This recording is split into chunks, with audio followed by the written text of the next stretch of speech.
The Morrigan's Raven Dedication. This book is dedicated to the fierce women who shaped my own path, those who dared to dream beyond the confines of expectation, those who wielded their voices with the strength of 1,000 storms and the grace of a willow in the wind.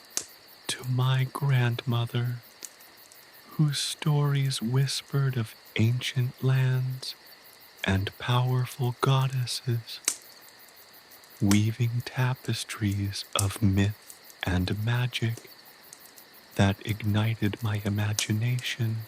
To my mother, who taught me the courage to face my fears, to embrace my own voice, and to never underestimate the power of a single determined heart. To my aunts and sisters, my friends and mentors, each a beacon of strength, resilience, and unwavering belief in the potential that resides within every woman. This is a testament to your bravery, your wisdom, and your enduring spirit.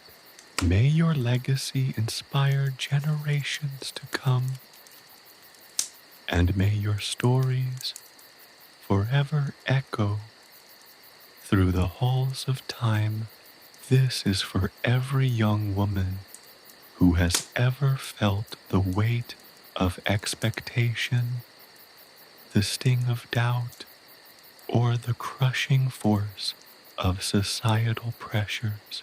May this book be a reminder that within each of you burns a fire brighter than any blood-red moon, a strength capable of defying any prophecy, and a spirit that can soar above any storm. Find your inner Morrigan and let your power rise. May the echoes of the raven's cry guide you towards the destinies you were born to fulfill, and may you discover the fierce warrior, the unwavering friend, and the compassionate heart that already resides within. This is for you. May your voices ring out loud and clear across the generations to come, challenging the darkness and illuminating the path for those who follow. For it is in your voices, in your strength, and in your dreams that the true magic of this world resides. This is a dedication not just to the women in my life, but to the countless unnamed women throughout history whose stories have yet to be told, whose voices have yet to be heard, whose power has yet to be unleashed. Let this book serve as a testament to their strength, a tribute to their resilience, and a promise that their stories will finally be told. May this story inspire you to find your own voice, discover your own power, and write your own destiny. The ominous setting.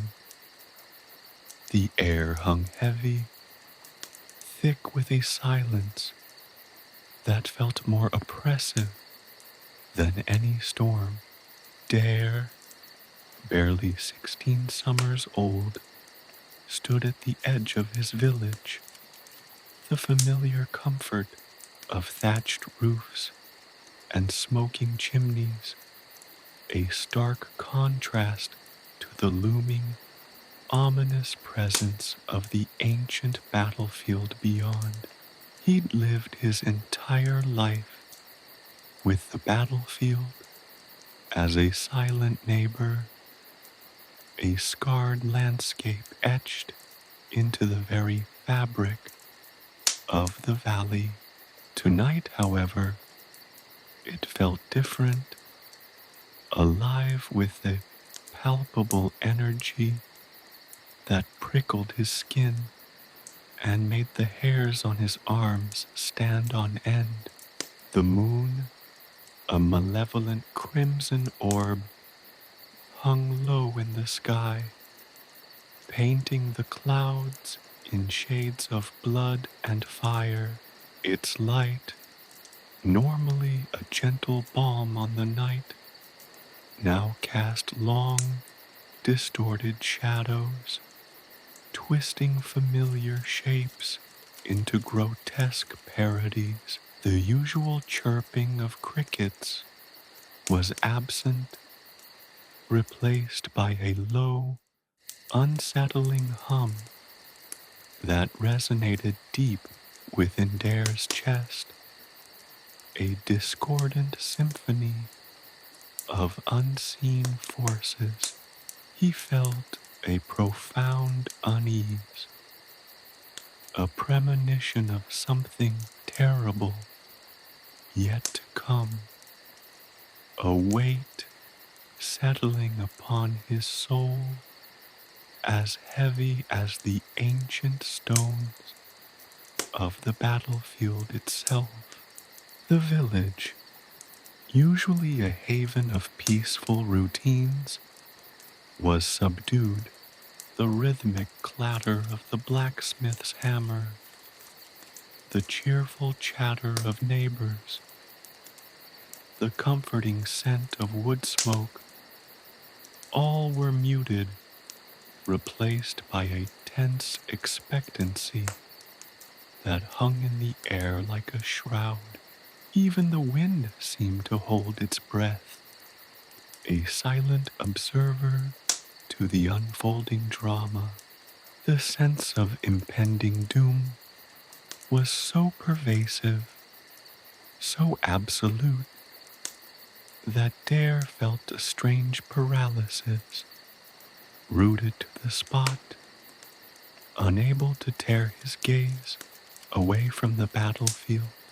The battlefield itself was a tapestry of shadows and whispers, a testament to countless battles fought and lost over the centuries. Ancient stones, weathered and worn, stood like silent sentinels, their surfaces etched with the scars of time and conflict. Some were barely visible beneath the encroaching growth of brambles and wild grasses, their presence only hinted at by the irregular contours of the land. Others, more prominent, seemed to pulse with a faint inner light, an ethereal glow that shifted and shimmered under the blood-red moon. These stones, Daire knew, were more than just rocks. They were repositories of memory, echoes of past battles, imbued with the sorrow and fury of countless fallen warriors.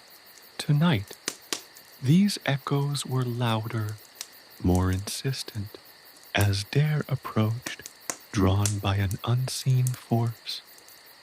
He could feel the earth tremble beneath his feet, a tremor that had nothing to do with the wind or shifting soil.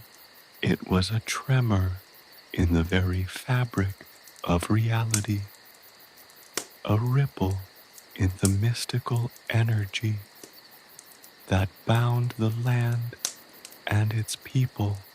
The air grew colder, the hum intensified, and a sense of dread, cold and sharp as winter's bite, pierced through him.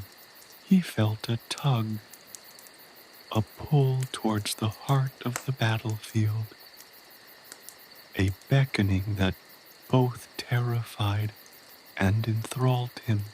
It was as if the ancient stones themselves were reaching out, calling to him across the centuries. He could almost hear the whispers of the past, faint voices carried on the wind, murmurs of clashing steel, cries of pain and triumph, the ghostly echo of battle cries lost to the mists of time. The air vibrated with these unseen energies, a palpable tapestry of sorrow, anger, and loss woven into the very essence of the place. Even the wind, as it hissed through the long grass and gnarled branches of ancient trees, seemed to carry a mournful lament. The tranquility of the village was a mere illusion, a fragile veil separating the living from a world of shadows and ancient power. The closer he got to the heart of the battlefield, the stronger the pull became. He stumbled over uneven ground, his feet sinking into the soft earth, his senses overwhelmed by the intensity of the mystical energies that surrounded him. The stones, closed now, seemed to glow brighter, their surfaces pulsating with an almost unbearable energy. He could feel the history of the place seep into his very being, the weight of countless battles, the agony of countless deaths, the lingering echoes of hatred and vengeance.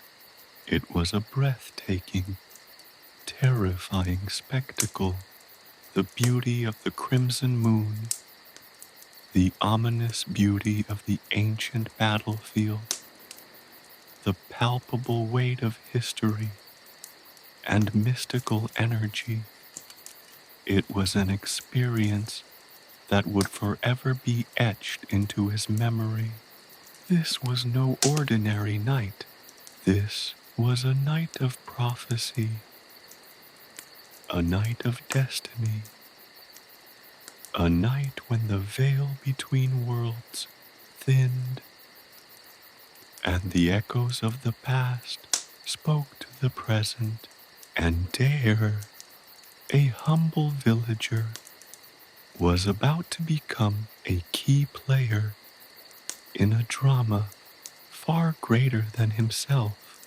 The ancient stones seemed to hum in anticipation, as if awaiting his arrival, his unwitting participation in the events about to unfold. He stood there, a solitary figure against the backdrop of the blood-red moon, the ancient battlefield his stage, and an unseen destiny his script. The air throbbed with an unseen energy, a prelude to the symphony of war that was about to begin, a war in which he, despite himself, would play a pivotal role.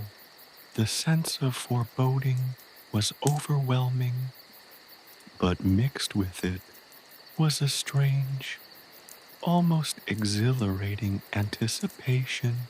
Something momentous was about to happen, something that would change his life and the fate of his people forever.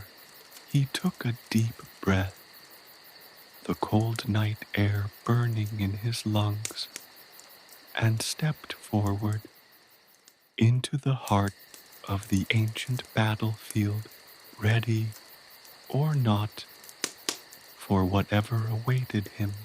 The blood-red moon seemed to watch him, a silent witness to the unfolding drama, a silent accomplice in his destined journey.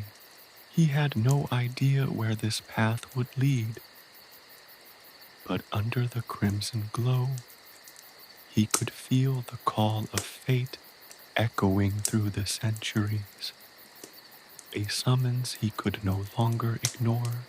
The ancient stones, bathed in an ethereal light, seemed to pulse with excitement, eager for the long-awaited awakening, the raven's arrival. Then, from the blood-red sky, it descended, not a bird of the ordinary sort, but a creature of myth and legend, a being of immense power and mystery, a raven large and black as the deepest night, its feathers shimmering with an oily sheen that seemed to absorb the crimson light of the moon. Its eyes, however, were the most striking feature, twin pools of molten gold burning with an uncanny intelligence that sent a shiver down Daire's spine. It landed silently before him, its powerful talons gripping the earth, its ebony wings half furled, casting a shadow that seemed to swallow the faint light emanating from the ancient stones. The air grew thicker, heavy with an otherworldly energy that crackled around them, a tangible force that pressed against Daire's chest, making it hard to breathe. The hum that had permeated the battlefield intensified, transforming into a deep, resonant thrum that vibrated through the very ground beneath his feet. The raven remained motionless for a long moment, its golden eyes fixed on Daire, assessing, judging. Then, to Daire's astonishment, it spoke. The voice was not the harsh caw of an ordinary raven, but a deep, resonant sound that seemed to emanate not from its beak, but from the very heart of the battlefield itself. It was a voice ancient and powerful, imbued with the echoes of countless battles and the weight of centuries past. It echoed the rhythms of the land, the pulse of the earth, the whisper of the wind through the ancient stones. It was a voice that spoke of fate and prophecy, of war and death, but also of hope and unexpected mercy. The blood-red moon has risen, the raven croaked, its voice a low, rumbling echo that seemed to shake the very foundations of the battlefield. And with it, the veil between worlds has thinned. The echoes of the past stir, and the future hangs heavy in the balance. Daire, speechless with awe and terror, could only stare at the magnificent creature. He had heard tales of the Morrígan, the Celtic goddess of war and fate, a being of immense power who often manifested in the form of a raven. Could this be her? The thought sent a wave of fear and exhilaration through him. He felt a strange mix of dread and anticipation, a potent cocktail of emotions that left him breathless. The raven tilted its head, its golden eyes unwavering. You stand at the crossroads, young one, it continued, its voice resonating with an ancient wisdom that belied its avian form. A great battle looms, a conflict that will determine the fate of this land, and you, unknowingly, hold the key. Daire's heart pounded in his chest. He, a simple villager, hold the key to the fate of his land. The idea seemed absurd, ludicrous, but the power radiating from the raven, the palpable weight of its words, made him believe. He could feel the truth in its pronouncements, a chilling certainty that this was no mere illusion. But what key? Daire managed to croak, his voice trembling slightly. The sheer scale of what the raven was suggesting was almost too much to bear. He was but a boy, unskilled in the arts of war, yet somehow, inexplicably, the fate of his people rested upon his shoulders. The raven let out a low chuckle, a sound that seemed to ripple through the ancient stones, causing them to vibrate faintly. Patience, young one, it rasped. The answers will come, but only in time. The path is fraught with peril, but also with unexpected grace. Remember this, even in the deepest darkness, a single spark can ignite a wildfire. Even in the face of overwhelming odds, mercy can be found. Daire struggled to comprehend the raven's cryptic words. What peril awaited? What unexpected grace? He was lost in a sea of uncertainty, adrift in a storm of prophecy and impending doom. The raven's pronouncements felt both terrifying and exhilarating, a heady mix of fear and hope that left him utterly breathless. The raven continued, its voice weaving a tapestry of images and symbols that danced in Daire's mind. It spoke of ancient battles, of forgotten prophecies, of powerful entities that lurked in the shadows, and of a hidden strength that resided within Daire himself, a strength he had yet to discover. It described the looming conflict in vivid detail, painting a picture of immense destruction and bloodshed, but also hinting at a possible victory, a sliver of hope that pierced through the darkness. The raven spoke of symbols and signs, of ancient rituals and forgotten magic. Its words, a complex riddle wrapped in layers of mystical allegory. It mentioned the three sisters, the Morrígan, Matcha, and Badbi, their roles in the upcoming conflict, and how Daire's actions would influence the outcome of the battle. It detailed the strategies of the opposing forces, revealing their strengths and weaknesses, offering cryptic clues that could potentially guide Daire toward victory.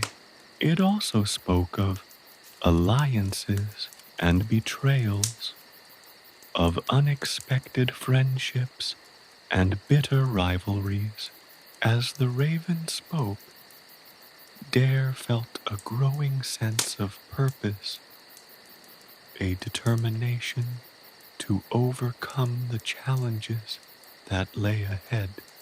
The weight of prophecy, the responsibility for his people's fate, became a source of strength, fueling his resolve. The raven's cryptic pronouncements, initially daunting, now seemed less like a burden and more like a guide, a roadmap through the treacherous terrain of war and destiny.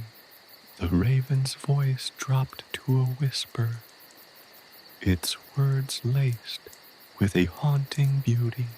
It spoke of a hidden power within Daire, a latent ability connected to the ancient land itself, an ability that could tip the balance of the coming conflict. This power, the raven hinted, was tied to his connection to the ancient battlefield, to the echoes of the past that resonated within the very stones.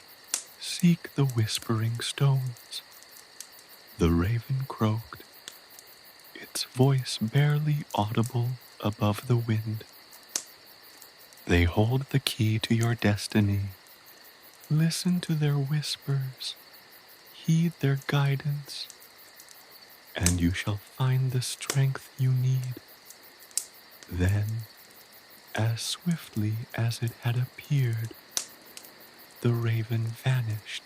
One moment it was there, its golden eyes burning into Daire's soul.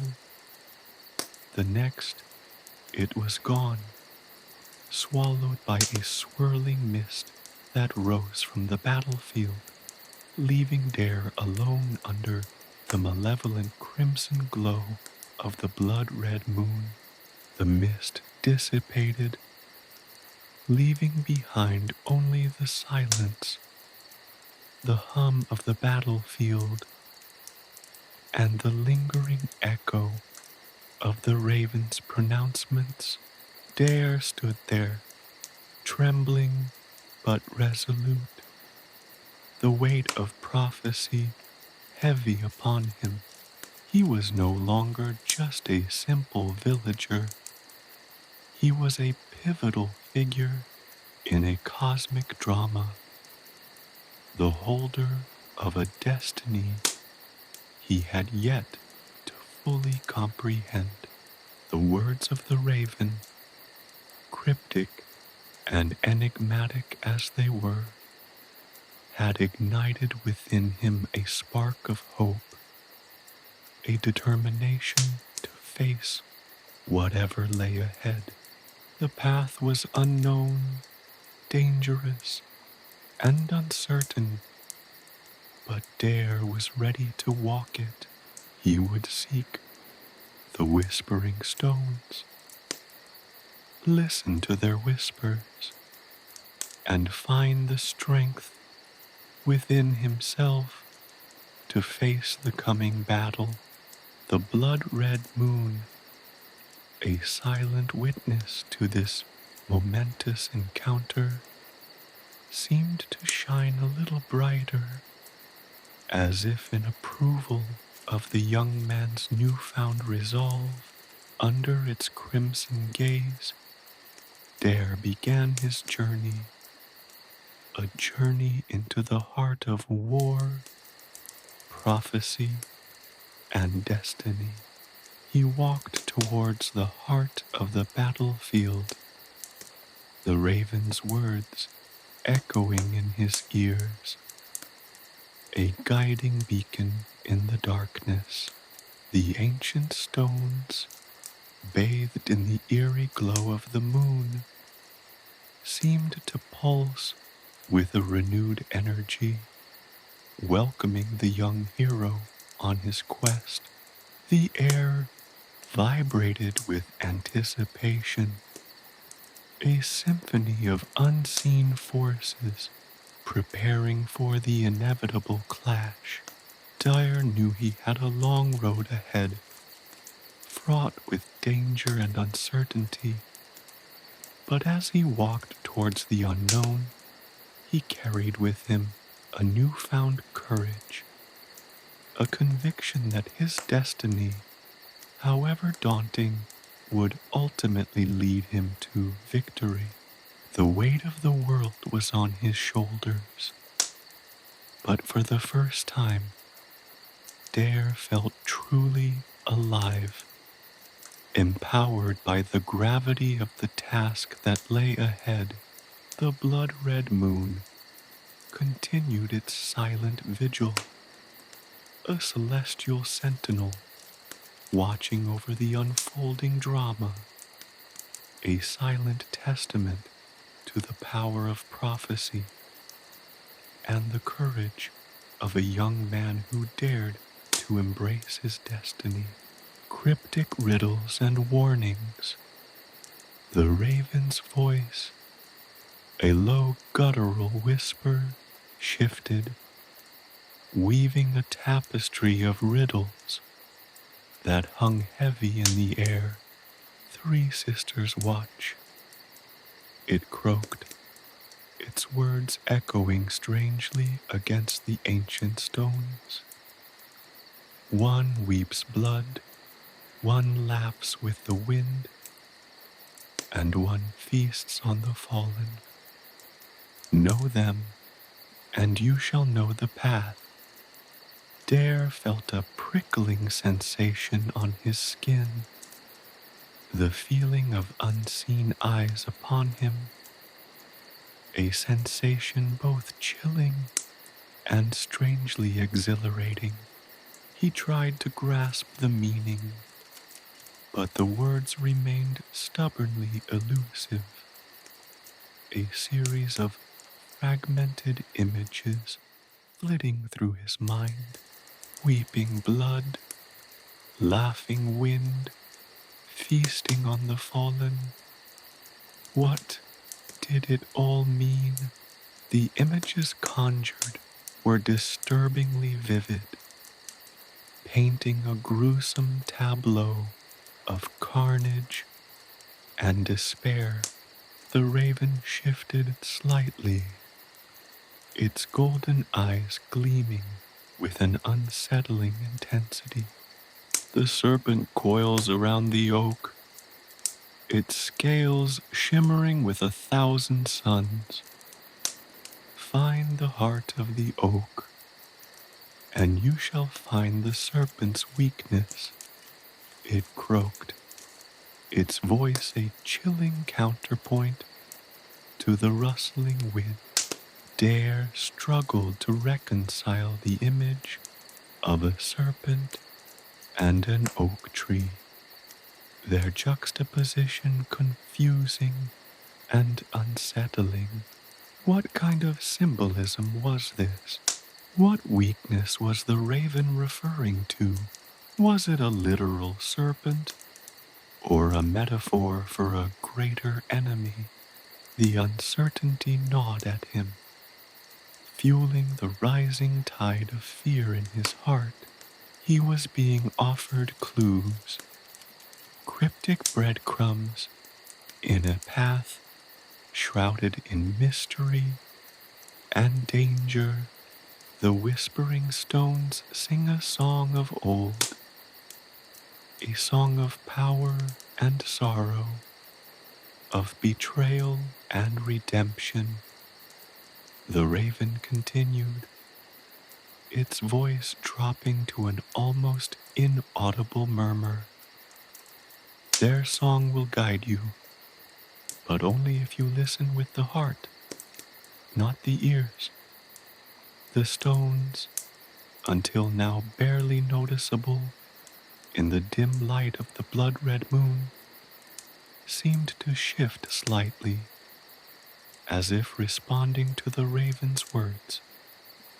He sensed a low thrum emanating from them, a vibration that ran through the earth, connecting him to the land in a way he had never experienced before.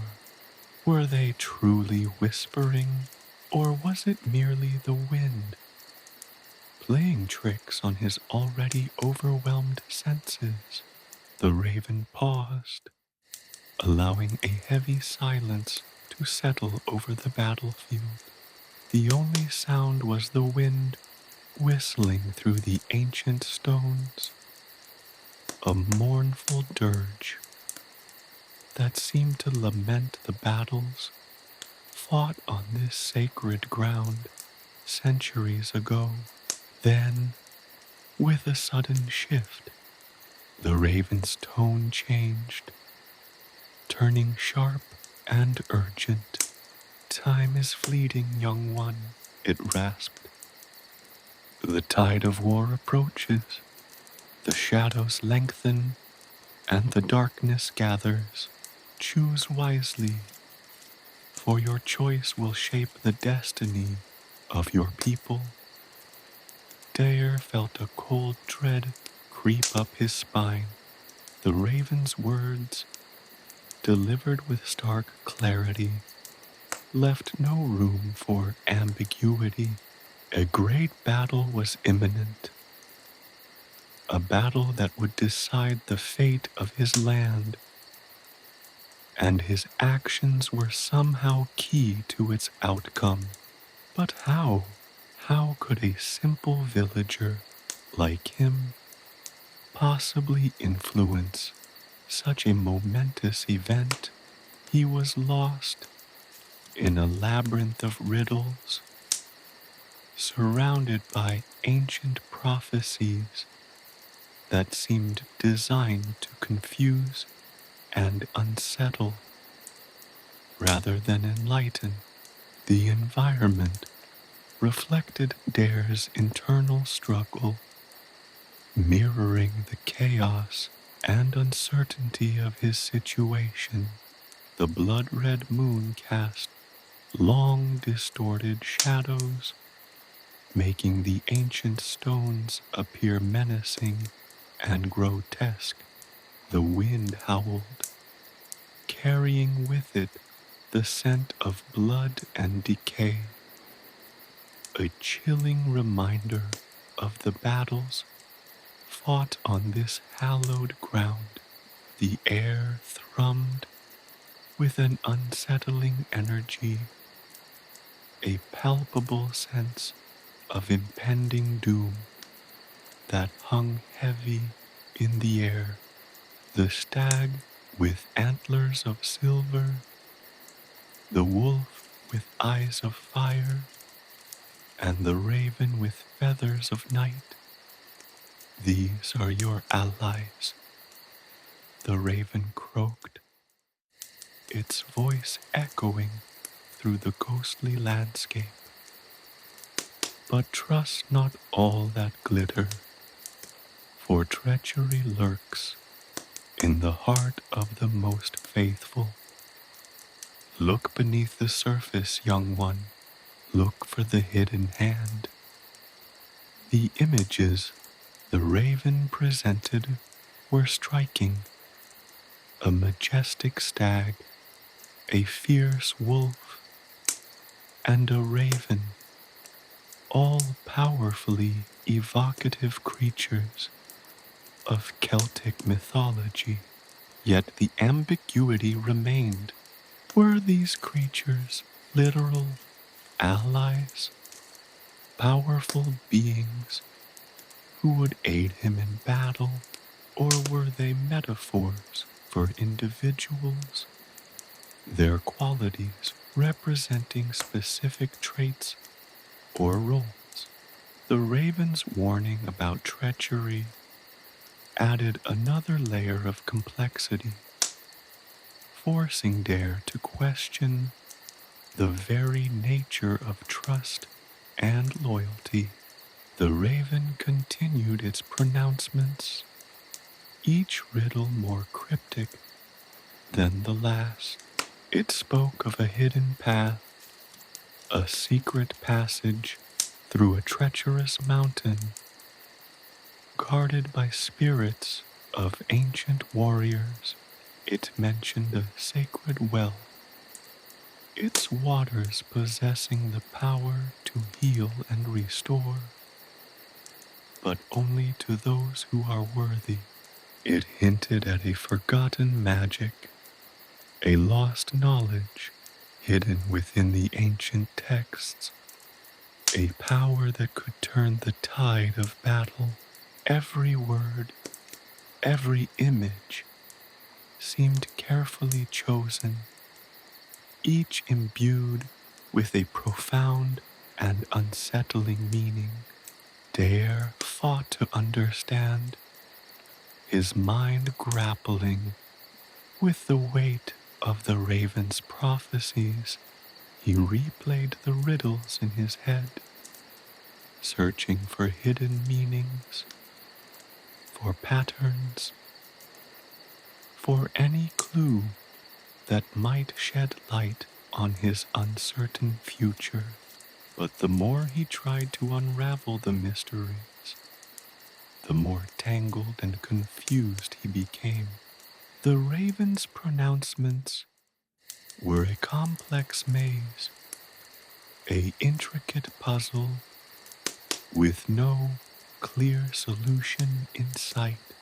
The sheer weight of it all threatened to crush him, leaving him breathless and overwhelmed. The raven's final warning hung in the air, a chilling presentiment of the horrors to come. The blood-red moon watches, it whispered, and its gaze shall fall upon the victor and the vanquished alike. Remember the echoes of the past, for they hold the key to the future. The choice is yours, young one. Choose wisely.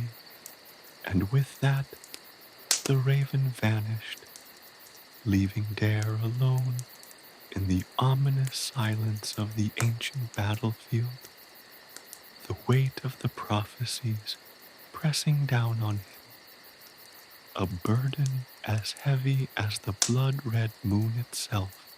He stood there, alone under the malevolent gaze of the moon, the echoes of the raven's cryptic words resonating in his heart, a mixture of dread, anticipation, and a fragile spark of hope.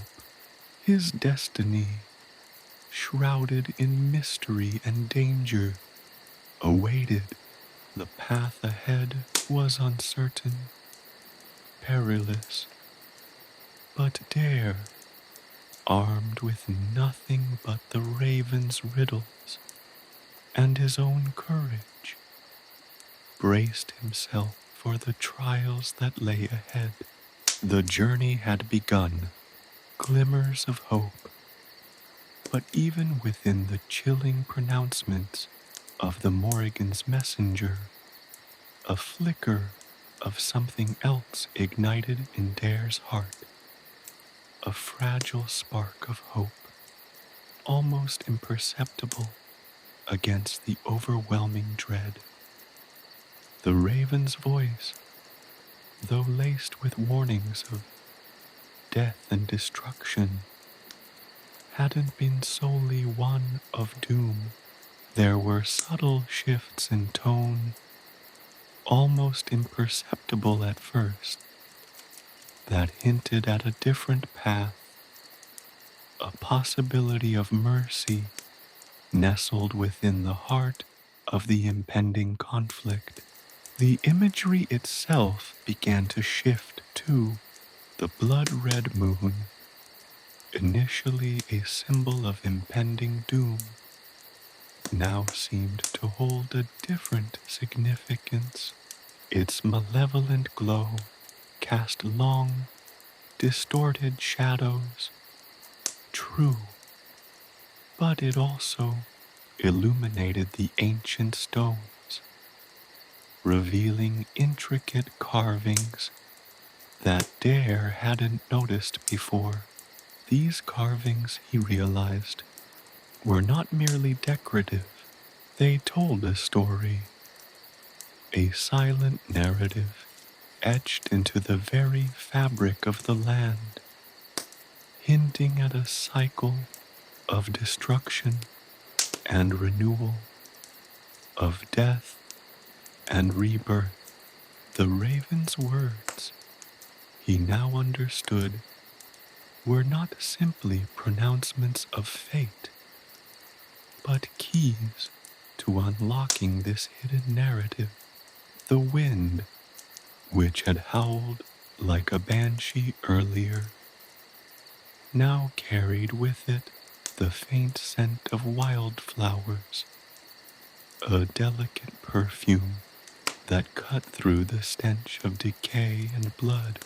The air itself felt lighter, less oppressive, as if the weight of the prophecy had lessened slightly, replaced by a tentative feeling of possibility. This subtle shift in the atmosphere reflected a similar change. Within Daire, the fear remained, a constant companion, but now it was tempered with a new resolve, a stubborn refusal to surrender to despair.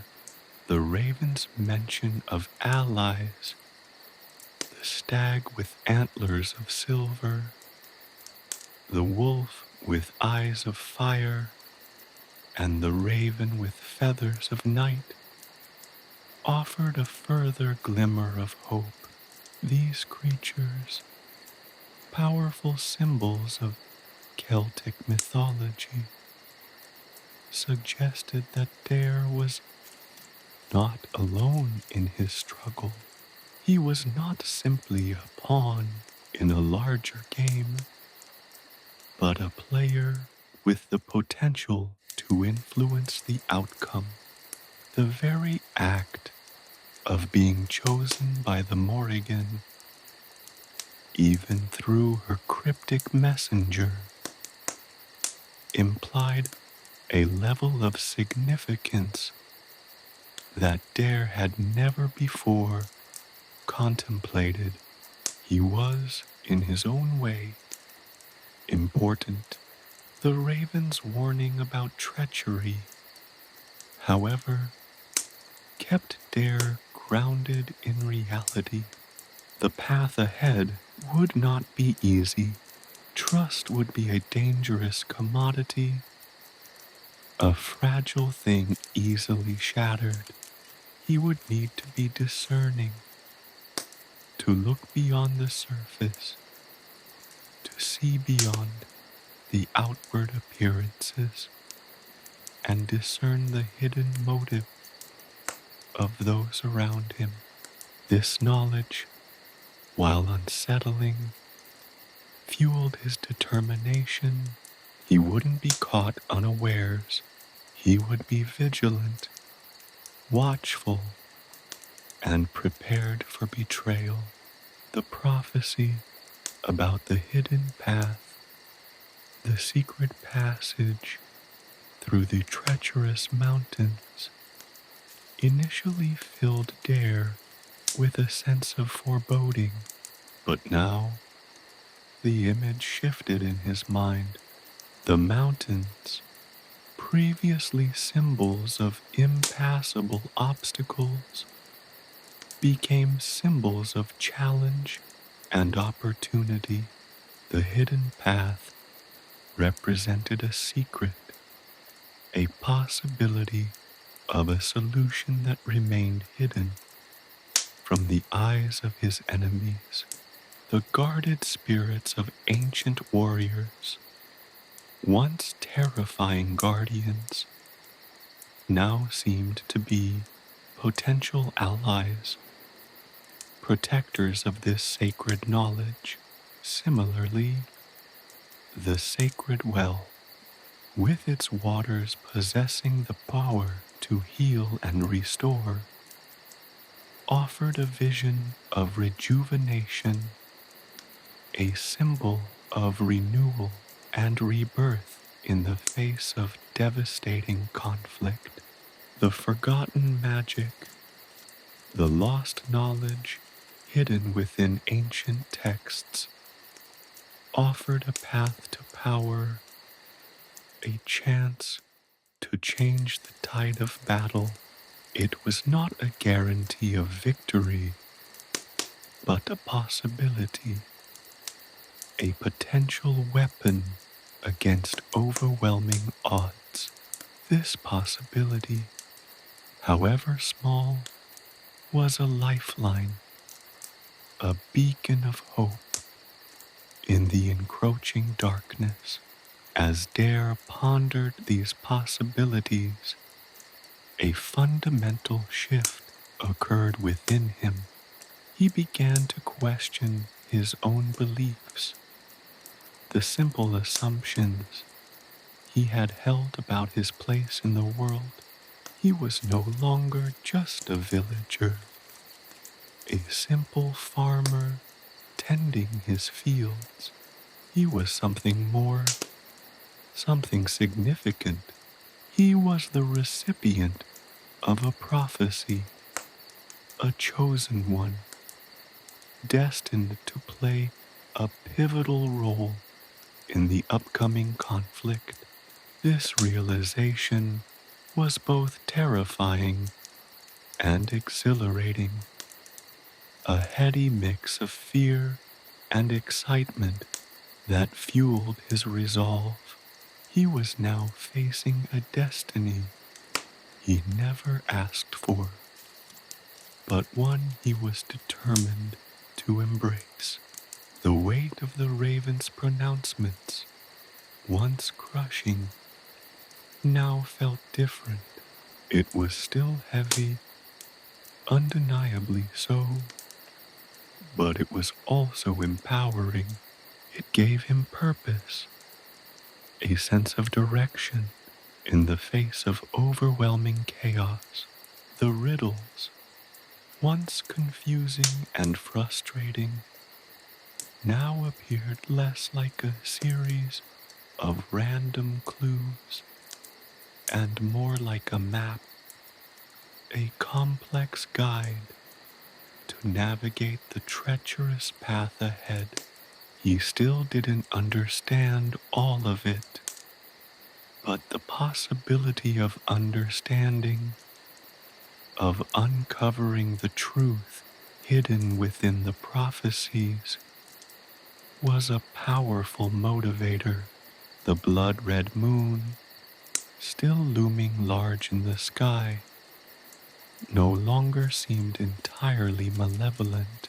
Its light, while still casting ominous shadows, also illuminated the beauty of the ancient battlefield, the intricate details of the carvings, the resilience of the land itself.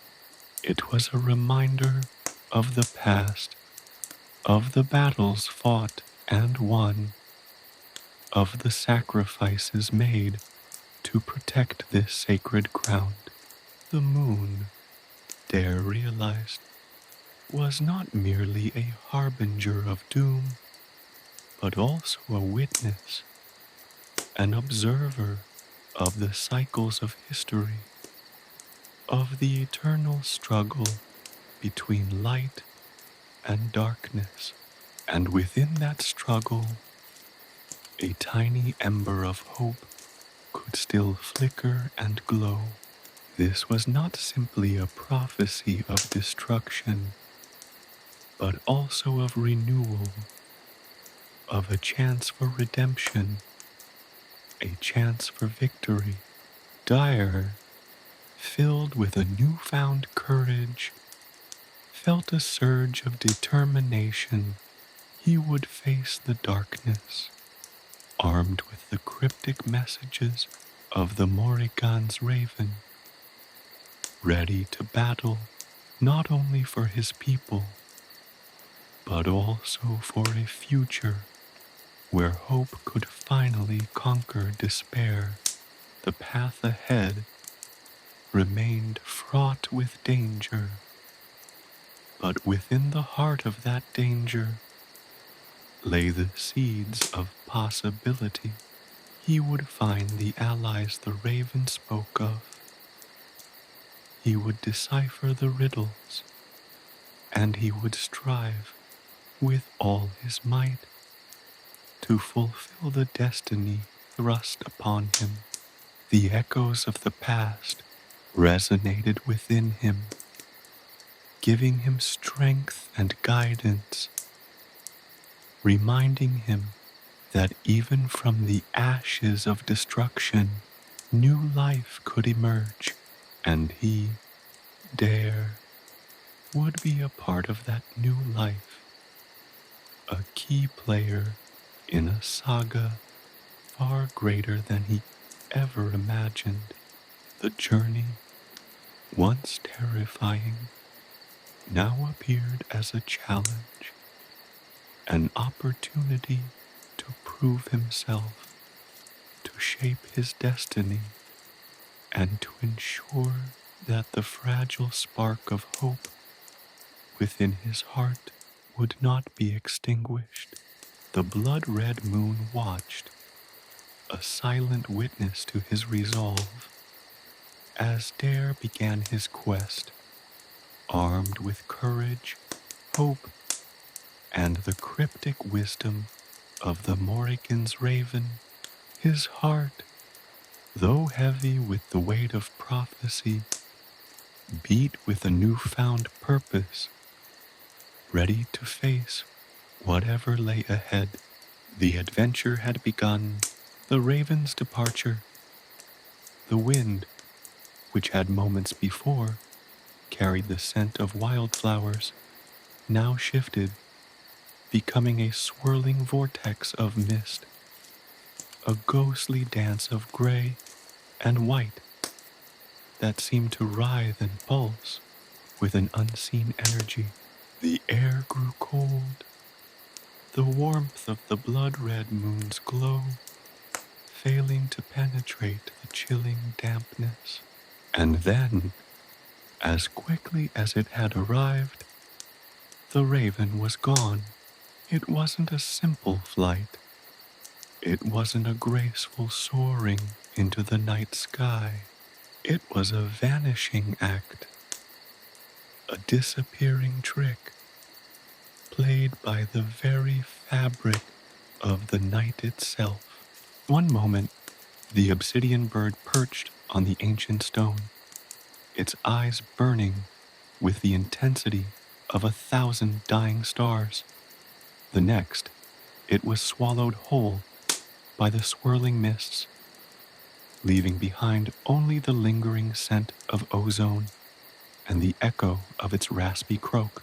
The silence that followed was profound, heavier than the weight of the blood-red moon hanging overhead. Daire stood rooted to the spot, the chilling wind whipping through his hair, his breath catching in his throat. The impact of the raven's disappearance was more profound than its arrival. The cryptic prophecies, the warnings, the hints of hope, all of it solidified, etched into his very being by the bird's sudden, mysterious departure. It was as if the Morrigan herself had reached out, touched him with her power, and then retreated, leaving him to wrestle with the weight of her pronouncements. A profound sense of loneliness washed over him, a stark contrast to the powerful presence of the raven. The ancient battlefield, moments ago, alive with the energy of the prophetic encounter, suddenly felt desolate, vast, and empty. The blood-red moon, a silent observer, seemed to amplify this feeling, its crimson glow casting an even more ominous pall over the landscape. Yet, within this loneliness, within the chilling silence, a new sense of purpose began to take root. The burden was heavy, undeniable. The prophecies, once confusing riddles, now felt like chains, binding him to a destiny he hadn't chosen. A path leading through treacherous landscapes and into the heart of a brutal war.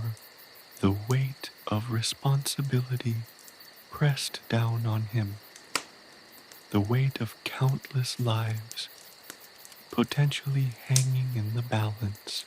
The lives of his people, his family, his friends, all seemed to rest on his shoulders, entrusted to him by the mysterious messenger of the Morrigan. But within the weight of this responsibility, there was strength, a strange, newfound power coursed through his veins. Not the physical strength of a warrior, but the inner strength of resolve, of determination. The raven's departure hadn't been a desertion, but rather a passing of the torch, symbolic handing over of responsibility. He was no longer a passive observer, but an active participant in the unfolding drama, a key player in the battle between light and darkness. The cryptic messages resonated within him, each word a piece of a puzzle he was determined to solve. The image of the stag with antlers of silver, the wolf with eyes of fire, the raven with feathers of night. They were more than just symbols. They were clues leading him towards potential allies, towards those who could help him navigate this treacherous path, the hidden path through the mountains, the sacred well, the forgotten magic. These were not just abstract concepts, but tangible goals, challenges that he was now driven to overcome. He traced his fingers across the rough texture of the ancient stone where the raven had perched, feeling the residual energy, a faint thrumming beneath his fingertips. He could almost feel the raven's gaze lingering, its cryptic wisdom seeping into his mind. The blood-red moon cast an ethereal glow on his hands, highlighting the dirt beneath his nails, the calluses on his palms, a testament to his humble life as a farmer, but these hands, once used only for tilling the soil, now felt capable of so much more. They were hands that would wield a sword if necessary, hands that would heal the wounded, hands that would uncover the forgotten magic. The wind picked up again, whipping around him, almost playful now, no longer a harbinger of doom, but a force urging him forward. He looked towards the horizon, where the blood-red moon painted the sky with strokes of crimson and black. It was a scene of both beauty and terror, a reflection of the tumultuous emotions within him. He felt the profound loneliness, the crushing weight of responsibility, but also the exhilarating sense of purpose, the fierce determination to face whatever lay ahead. He understood now that the raven's departure was not an ending, but a beginning. It was a symbolic transition, a point of no return. He could no longer retreat into the comforting simplicity of his past life. He had been chosen, and the weight of that choice, heavy as it was also his strength, his fuel. The prophecies, the warnings, the hints of hope, all of it would guide him on his journey, illuminating the path, however treacherous, towards the inevitable confrontation. The Morrigan's cryptic message lingered in the air, a persistent echo in the silent aftermath of the raven's flight, an unspoken promise and a profound challenge. Daire took a deep breath, the cold air filling his lungs, invigorating him. The fear remained, a constant companion, but it was no longer crippling. It was a sharp edge, sharpening his senses, making him more alert, more vigilant. The path ahead was long and fraught with danger, but he was ready. The blood-red moon, a witness to his resolve, seemed to cast a slightly less menacing glow. Maybe, just maybe, the faint glimmer of hope the raven had ignited within him would grow, burning bright enough to overcome even the darkest shadows. He turned his back on the ancient battlefield, leaving behind the lingering mist, the echo of the raven's cry, and the heavy weight of prophecy. He walked towards the village, towards the familiar sounds of his people, towards the looming conflict, and towards a destiny he was determined to shape, not be shaped by. The journey had begun.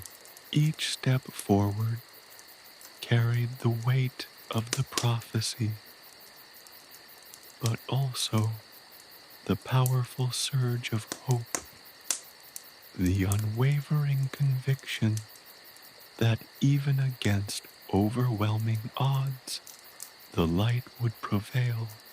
The memory of the raven's intense gaze, the chilling rasp of its voice, the unsettling power of its cryptic pronouncements. These things would stay with him, a constant reminder of the profound encounter, a guide on his perilous journey. He would find the allies, he would decipher the riddles, and he would face the darkness, armed with courage, determination, and the echoing wisdom of the Morrigan's messenger.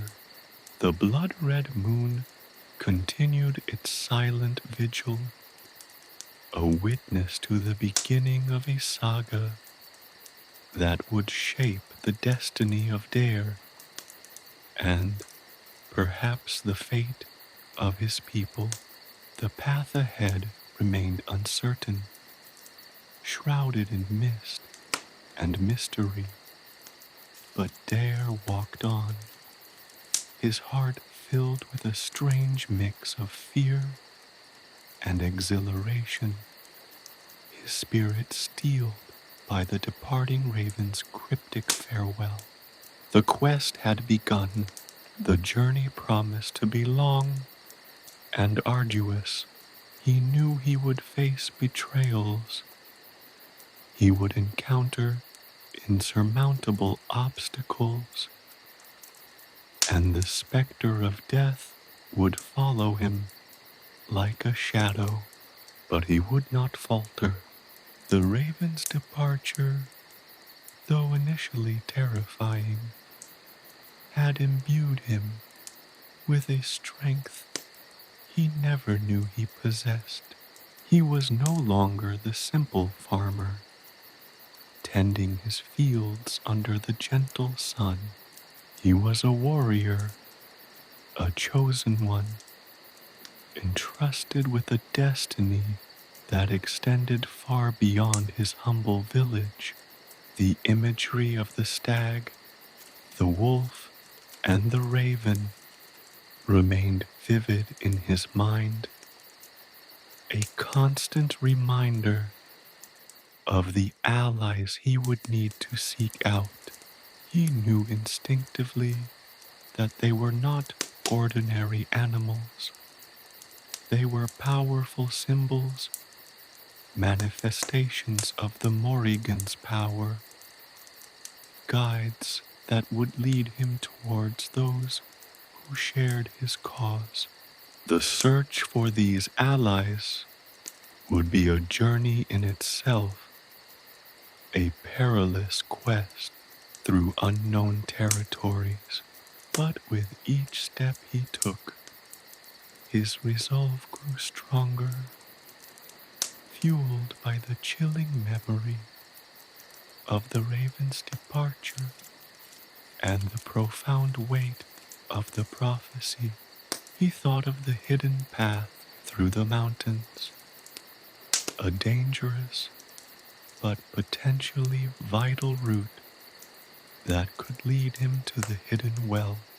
The well, according to the raven's cryptic words, possessed the power to heal and restore, a source of strength in the face of impending conflict. The image of the well, clear and pristine, sparked a flicker of hope within him, a reminder that even in the darkest of times, there could be solace, rejuvenation, and perhaps even a miracle. The forgotten magic, the lost knowledge, felt like another piece of the puzzle. He knew he would have to seek out ancient texts, delve into forgotten lore, and unravel the secrets of a past that held the key to his future. The task was daunting, requiring a scholarly pursuit that was far removed from his simple life as a farmer. Yet, the weight of the prophecy urged him onward, pushing him beyond his comfort zone, forcing him to confront his own limitations and embrace the unknown.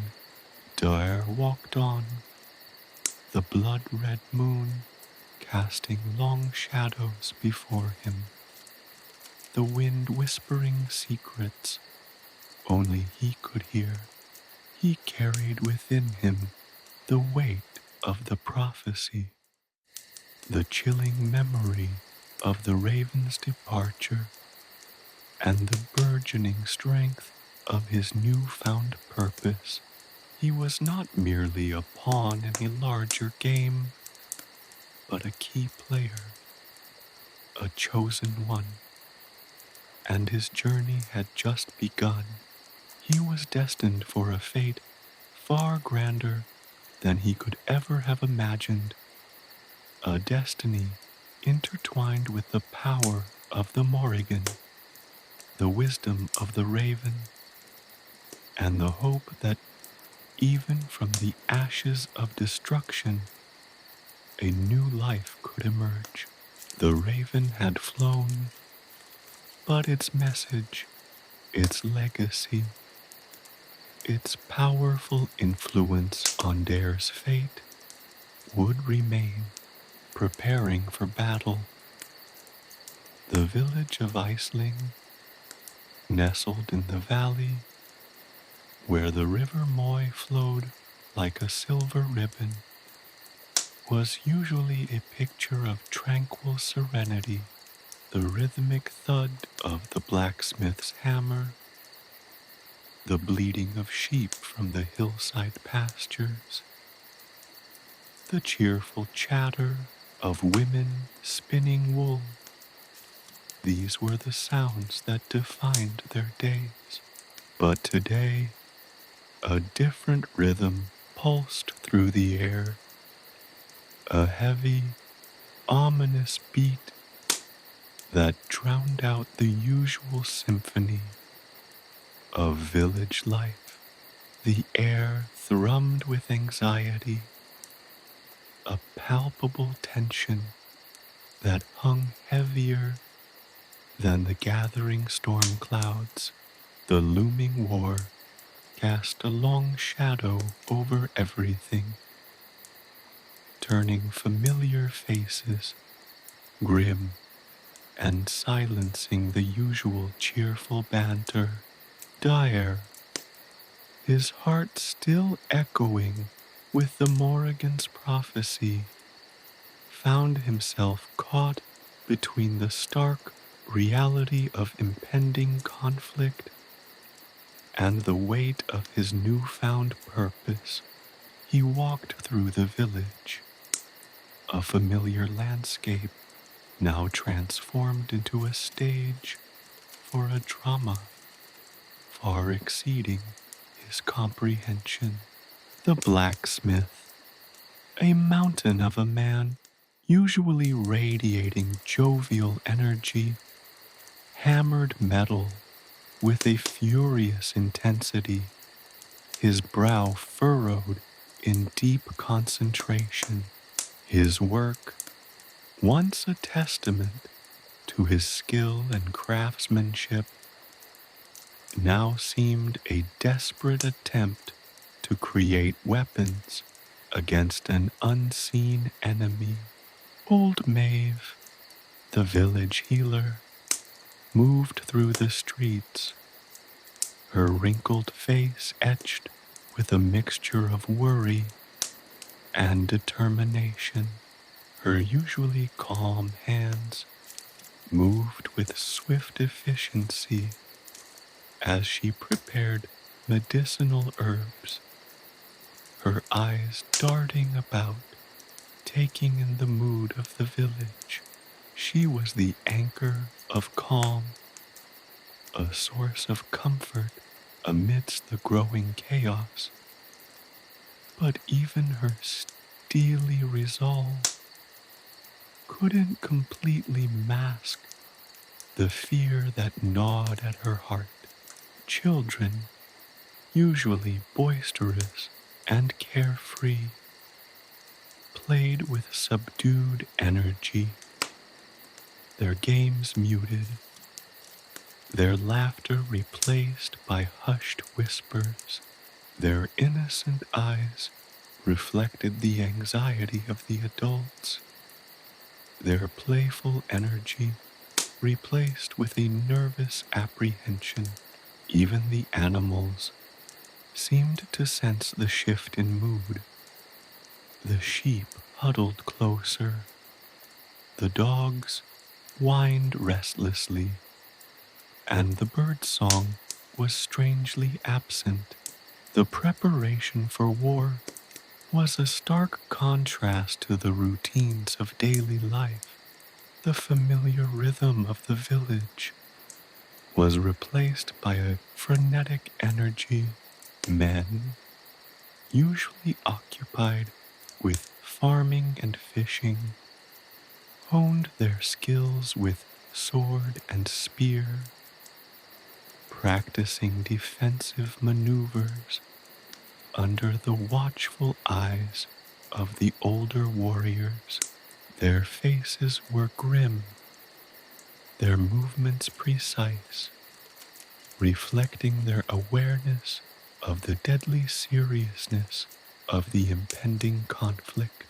The women, usually occupied with household chores and weaving, were busy tending to the injured, preparing supplies, and bolstering the morale of their families. Their hands, normally deft at weaving intricate patterns, now worked tirelessly to sew garments, mend equipment, and provide sustenance for the warriors. Their quiet strength, their unwavering support, was the backbone of the village's resilience. Daire watched them all, a deep sense of responsibility weighing heavily on his shoulders. He, the simple farmer, had been thrust into the heart of a prophecy, a destiny he hadn't chosen, but one he now had to embrace. The contrast between his ordinary past and his extraordinary present was jarring, a stark reminder of the extraordinary events that had changed his life forever. He saw the fear in the eyes of his neighbors, the uncertainty clouding their judgment, the stoic acceptance of their fate. He felt the weight of their hopes and anxieties, the collective burden of a village bracing itself for the unknown. It was a heavy load to bear, this responsibility for the well-being of his people, but it was a load he had to carry. The preparations were methodical, almost ritualistic. The sharpening of weapons, the preparation of food, the arrangement of defense positions. Each task carried a profound significance, a silent acknowledgement of the looming danger. The village, normally vibrant and alive, was subdued, yet resolute. A somber energy hung in the air, a quiet determination to face whatever the future held. The elders gathered in the village square, their faces etched with the weight of years and the wisdom of experience. They spoke in hushed tones, their words carrying the weight of tradition and prophecy. Daire, though not yet one of them, found himself drawn to their discussions, their knowledge of the land, their understanding of the ancient lore, their knowledge, steeped in generations of history and tradition, held hints of strategies for survival, stories of previous battles, and beliefs concerning the intervention of the gods. The sun dipped below the horizon, painting the sky in hues of orange and purple, a stark contrast to the ominous gray clouds gathering on the eastern horizon. As darkness descended, the village was enveloped in a palpable sense of unease. The flames of the evening fires flickered in the growing gloom, casting long, dancing shadows that seemed to mock the villagers' anxieties. Daire walked to the edge of the village, his eyes drawn to the blood-red moon hanging high in the sky. It was a constant reminder of the raven's prophecy, a silent witness to the village's preparations. Its crimson glow, a symbol of both impending doom and the faint flicker of hope that still remained. He looked out at the landscape surrounding Iceling, the peaceful fields, usually a source of comfort and sustenance, seemed to stretch towards an unknown horizon, a threshold of uncertainty. The familiar sounds of nature were now replaced by an unnerving silence, punctuated only by the nervous whispers of the wind and the distant rumble of thunder. The contrast between the quiet preparations of the villagers and the vast, unknown threat they faced was stark. The daily routines of life, once so ordinary and predictable, were now overshadowed by the looming specter of war. The village of Iceling, usually a picture of tranquil serenity, was transformed into a battlefield in waiting, a place where hope and fear, courage and trepidation mingled in a volatile mix. And Daire, the simple farmer, was now the keeper of a prophecy, standing on the precipice of a destiny he had never sought but could no longer ignore. The weight of it settled upon him, a heavy mantle of responsibility in the gathering storm. The night held its breath, the villagers waited, and Daire felt the profound loneliness of his burden.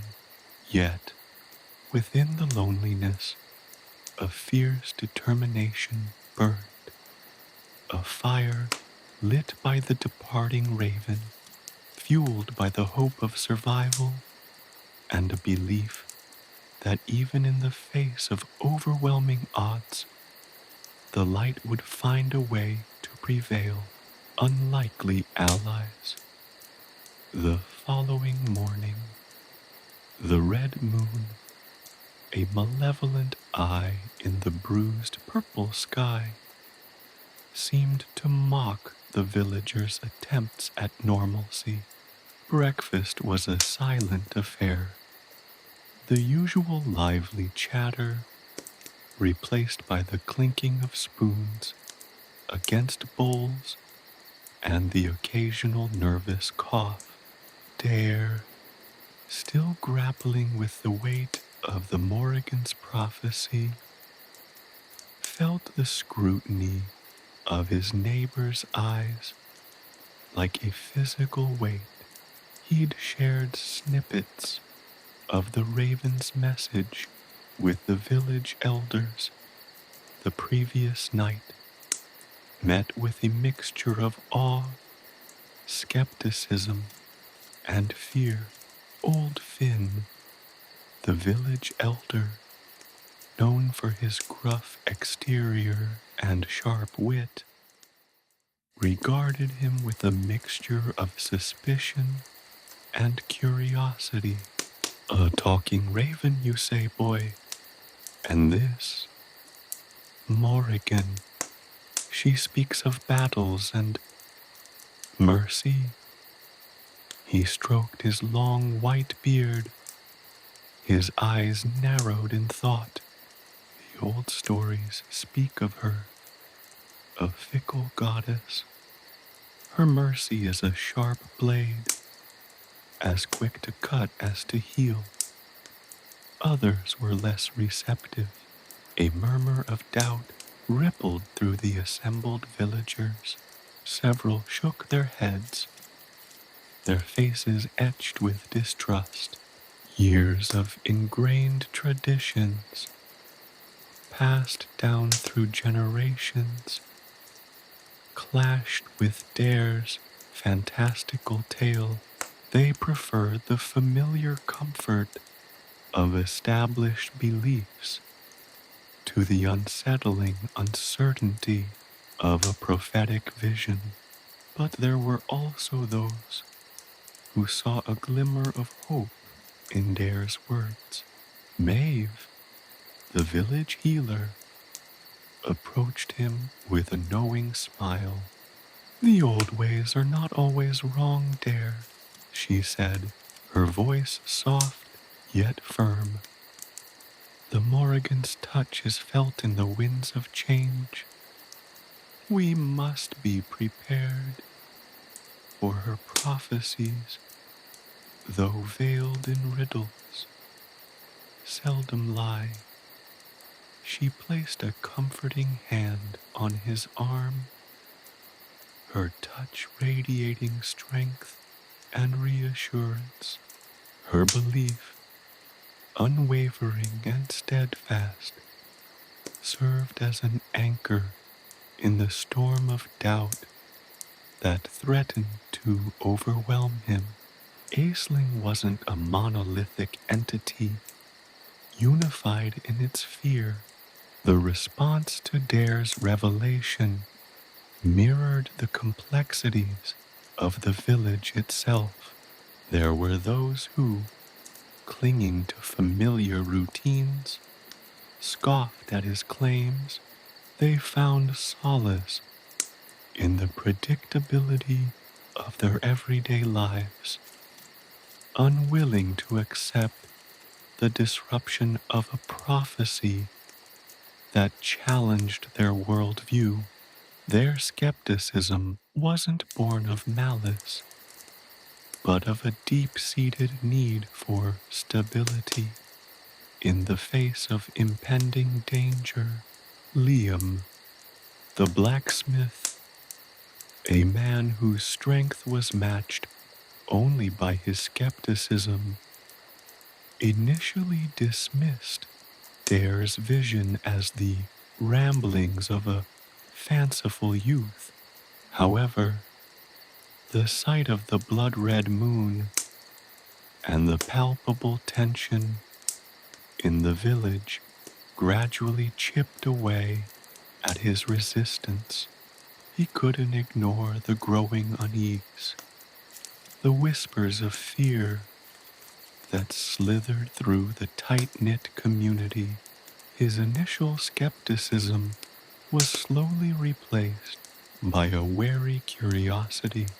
He started questioning Daire, not with outright dismissal, but with probing questions, searching for inconsistencies, for cracks in the young man's narrative.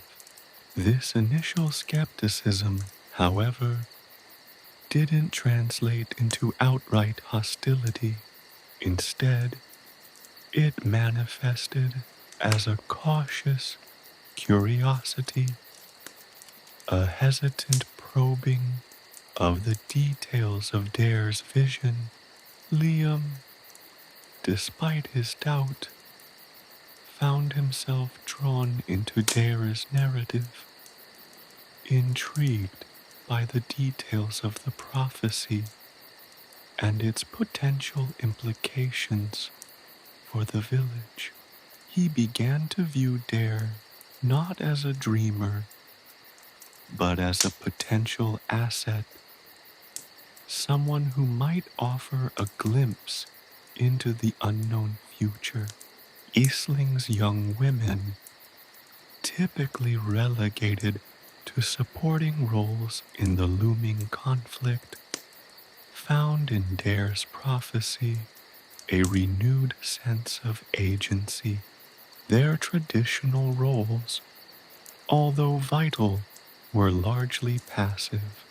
Daire's vision, with its emphasis on a possible, albeit uncertain, mercy, offered a space for them to envision a future beyond the purely defensive. This sparked a sense of empowerment and a quiet determination to shape their own destinies. Among them was Ilara, a weaver known for her intricate patterns and quiet strength. She initially listened to Daire's words with polite skepticism, her nimble fingers continuing to ply their trade. But as Daire described the raven and the Morrígan, a spark of recognition ignited within her. She'd heard whispers of the goddess in her grandmother's tales, legends of war and fate intertwined with threads of unexpected salvation. This resonated deeply within her, resonating with the ancient rhythms woven into the very fabric of Aesling's history. She saw in Daire's words a reflection of the unseen forces at play, a validation of the instinctual fears and hopes that had been simmering beneath the surface of her community. The women of Aesling, initially hesitant, began to see Daire not merely as a conduit for prophecy, but as a potential leader, a beacon of hope in the encroaching darkness. They started sharing their own interpretations of the prophecy, weaving their experiences and beliefs into Daire's narrative. Their perspectives, steeped in the traditions and wisdom of generations, enriched the prophecy, adding layers of meaning and context that Daire, in his youth, had yet to fully grasp. Their collective insight revealed subtle nuances within the Morrigan's message, unveiling strategic implications that had initially escaped his notice. The shifting alliances within Aesling weren't merely about accepting or rejecting Daire's prophecy. They were a testament to the community's resilience, its capacity to adapt and evolve in the face of adversity. The villagers' initial reactions, whether skepticism or cautious hope, were rooted in their deeply ingrained cultural and personal experiences. These experiences shaped their perspectives, their interpretations of Daire's message, and the roles they subsequently chose to play in the unfolding drama. The interactions revealed the intricate tapestry of belief systems, societal norms, and individual anxieties that collectively defined the village's response to the impending conflict. This process of negotiation and collaboration helped Daire to understand that the prophecy wasn't merely a set of rigid predictions, but a framework for action, a catalyst for unity in the face of a common threat.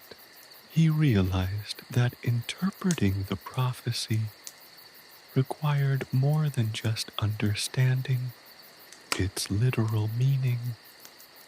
It necessitated considering the diverse perspectives of his fellow villagers. The task of understanding and fulfilling the prophecy transformed from a solo journey to a communal endeavor. This communal understanding was crucial, not only for the village's survival, but also for the potential fulfillment of the prophecy itself. The Morrigan's mercy, it seemed, wasn't just about escaping the impending battle unscathed. It was about the forging of unity, strength, and trust amongst the villagers of Iceling.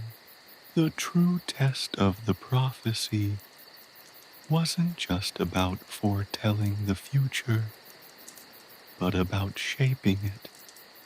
Together, days bled into nights, each sunrise painting the sky with a new palette of apprehension and anticipation. The villagers, despite their differing opinions, worked together, their collective strength a testament to their resilience. The blacksmith, though still skeptical, honed his skills with renewed fervor, his hammers ringing out a rhythm of defiance.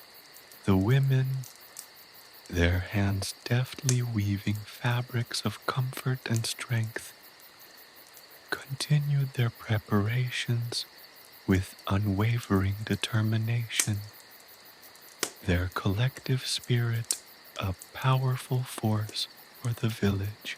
And Daire, though still carrying the burden of prophecy, found solace in the unlikely alliances forged in the face of adversity. The gathering storm still loomed, but within the heart of Iceling, a new kind of storm was brewing, a storm of unity, resilience, and hope. It was a storm that, perhaps, even the Morrigan would find worthy of her mercy, seeking ancient wisdom.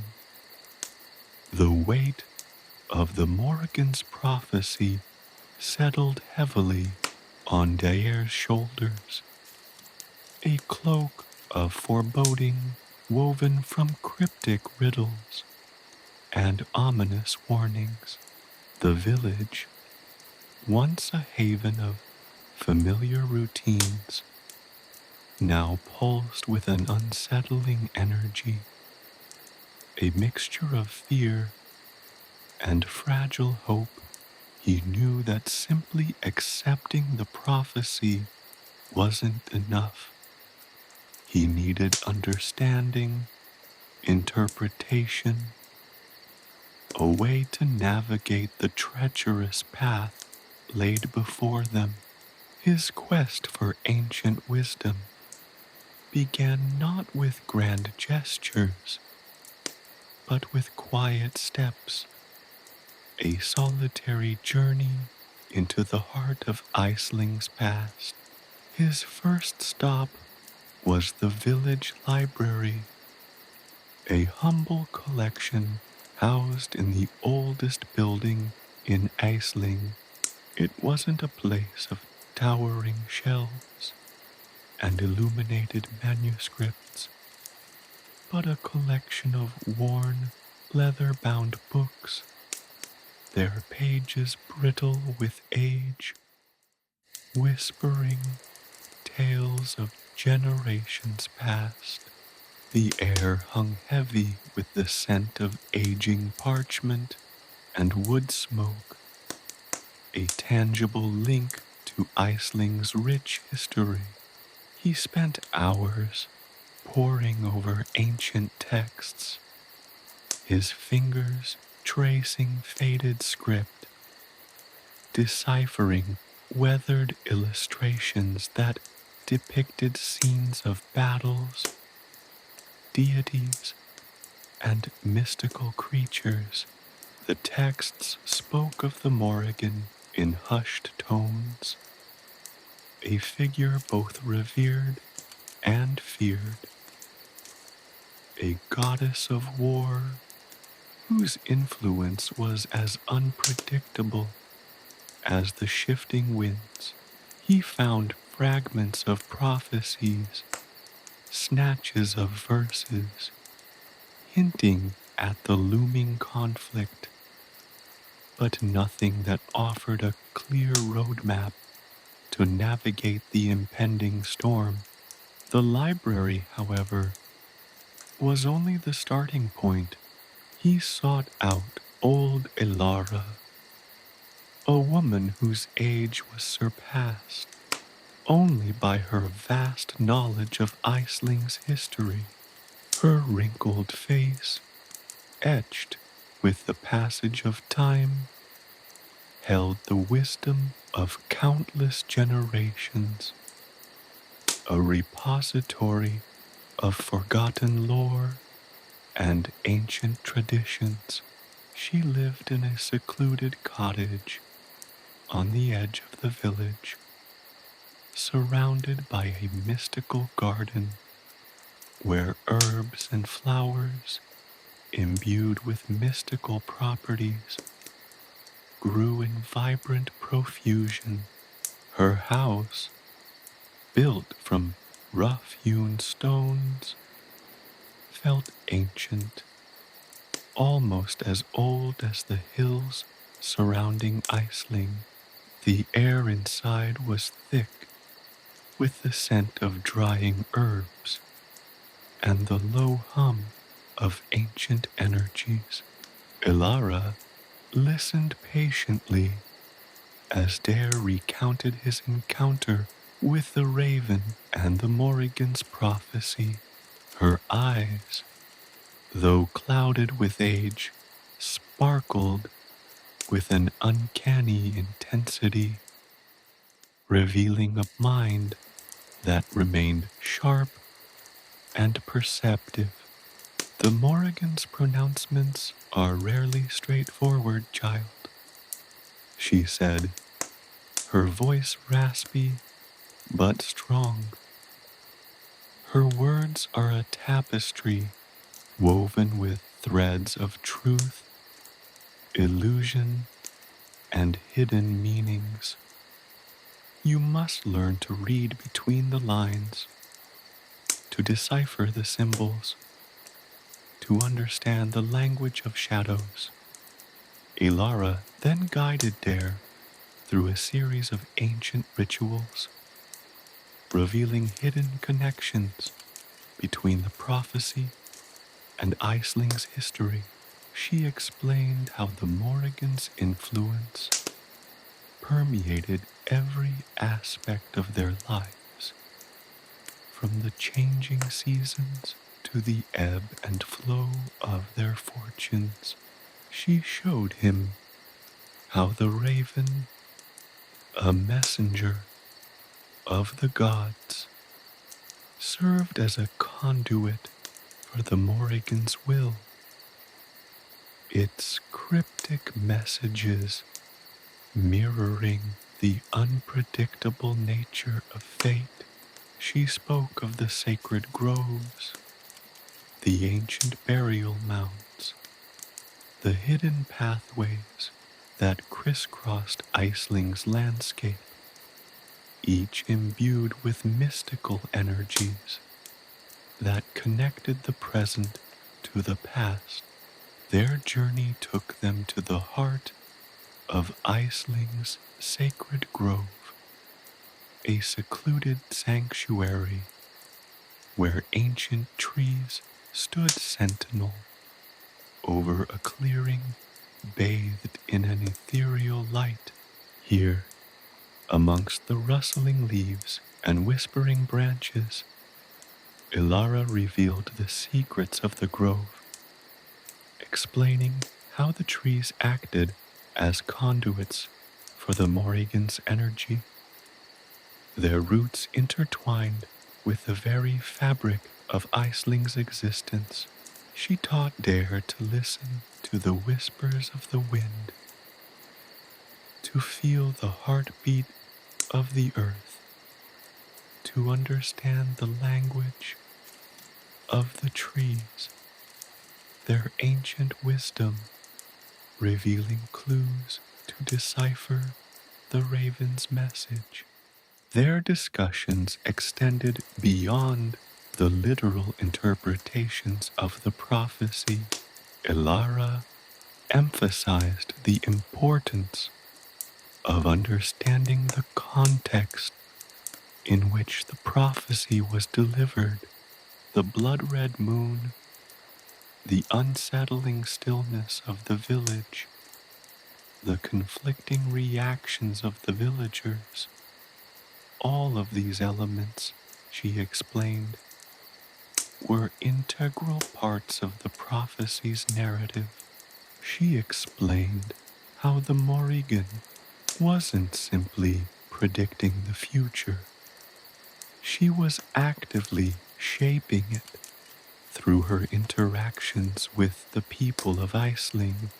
The prophecy wasn't just about events. It was also about choices, consequences, and the delicate balance between fate and free will. As days turned into weeks, Daire's understanding of the prophecy deepened. He learned to recognize the subtle symbols woven into the Morrigan's pronouncements, the hidden meanings concealed within her enigmatic riddles.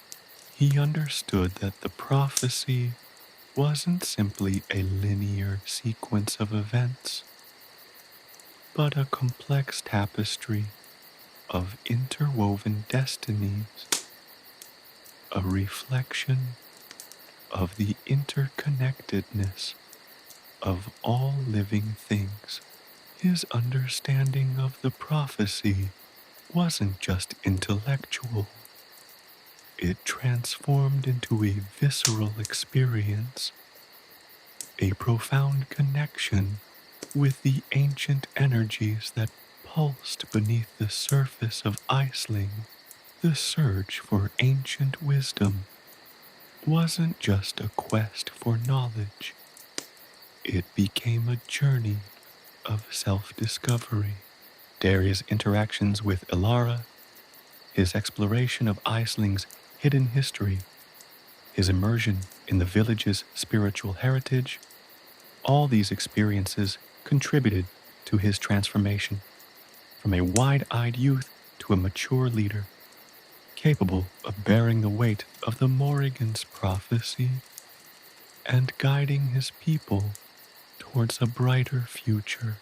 The ancient wisdom he sought wasn't just contained in forgotten texts or whispered tales. It resided within the very soul of Iceling, within the interconnectedness of its people and its history. It was a wisdom born not from books, but from experience, a wisdom he had to live and breathe. The quest for ancient wisdom wasn't just about decoding the past, it was about forging a new path, balancing the ancient traditions with the ever-changing dynamics of the present. He realized the prophecy itself wasn't a static entity, it was dynamic, evolving as Iceling itself evolved. The Morrigan's influence wasn't a force to be feared or ignored. It was a catalyst for change, a force that could be channeled and harnessed.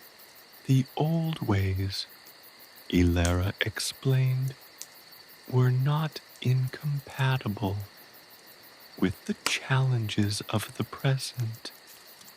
They offered a rich tapestry of knowledge, a deep well of wisdom that could illuminate the path ahead. He discovered that the prophecy wasn't simply about predicting the coming battle. It was about understanding the nature of conflict itself, the complexities of war and peace, and the elusive concept of mercy. He learned that the Morrigan's mercy wasn't simply the absence of suffering, but the capacity to transform suffering into strength, resilience, and ultimately unity. The prophecy became less about avoiding the battle and more about preparing for it, about fostering the unity and resilience needed to navigate the inevitable conflict. This understanding wouldn't erase the fear, but it offered a path forward, a reason to face the darkness head on. Together, the final piece of the puzzle lay in an ancient standing stone, a monolithic sentinel overlooking Iceling under the pale moonlight. Ilara guided Daire to the stone, its surface covered in intricate carvings that echoed the themes of the raven's prophecies. The stone pulsed with an ancient energy, resonating with the rhythm of the earth, a tangible link to the Morrigan's power. Here, under the watchful eye of the goddess, Daire felt the weight of the prophecy lift, replaced by a sense of purpose and determination.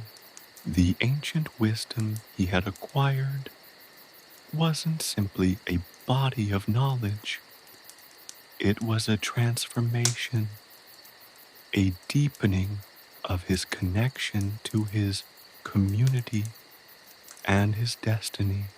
The gathering storm still loomed, but Daire, now armed with the ancient wisdom of Iceling, was ready to face it, not as a lone warrior, but as a leader, guided by the whispers of the past and the hopes of the future. He was ready to fulfill the Morrigan's prophecy, not just by surviving, but by shaping it, interpreting the prophecy.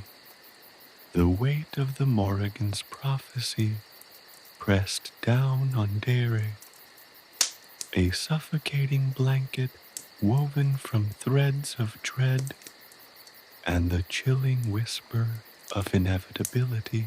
sleep offered little respite. His dreams were a chaotic tapestry of ravens, blood-red moons, and swirling mists, the cryptic pronouncements of the goddess echoing in his ears. He'd learned much from Ilara, gleaned fragments of understanding from the ancient texts and the whispering wisdom of Iceling's sacred grove. Yet the core of the prophecy remained elusive, a puzzle with missing pieces. He found himself drawn back to the battlefield, the place where the raven had first appeared. The blood-soaked earth seemed to hum with a residual energy, a palpable connection to the events that had unfolded under the ominous glow of the blood-red moon. He spent hours there, kneeling amidst the remnants of a forgotten conflict, searching for clues, for a deeper resonance with the prophecy.